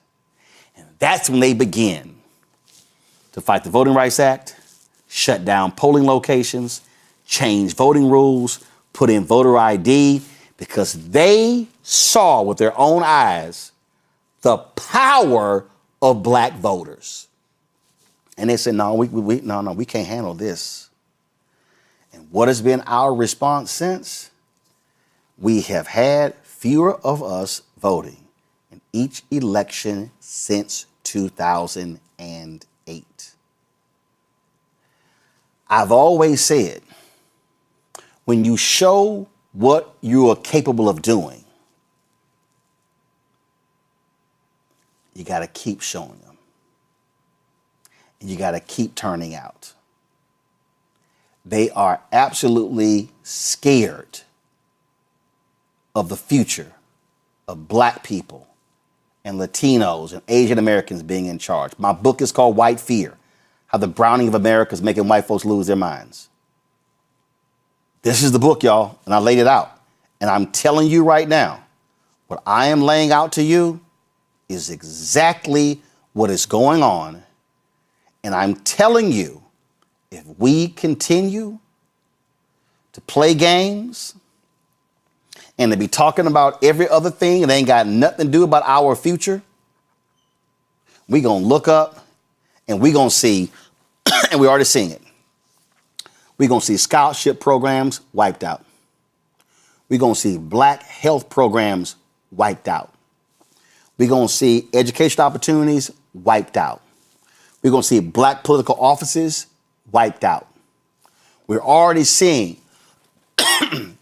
last year, Biden-Harris, $10 billion in federal contracts going to black-owned businesses, with only 2%.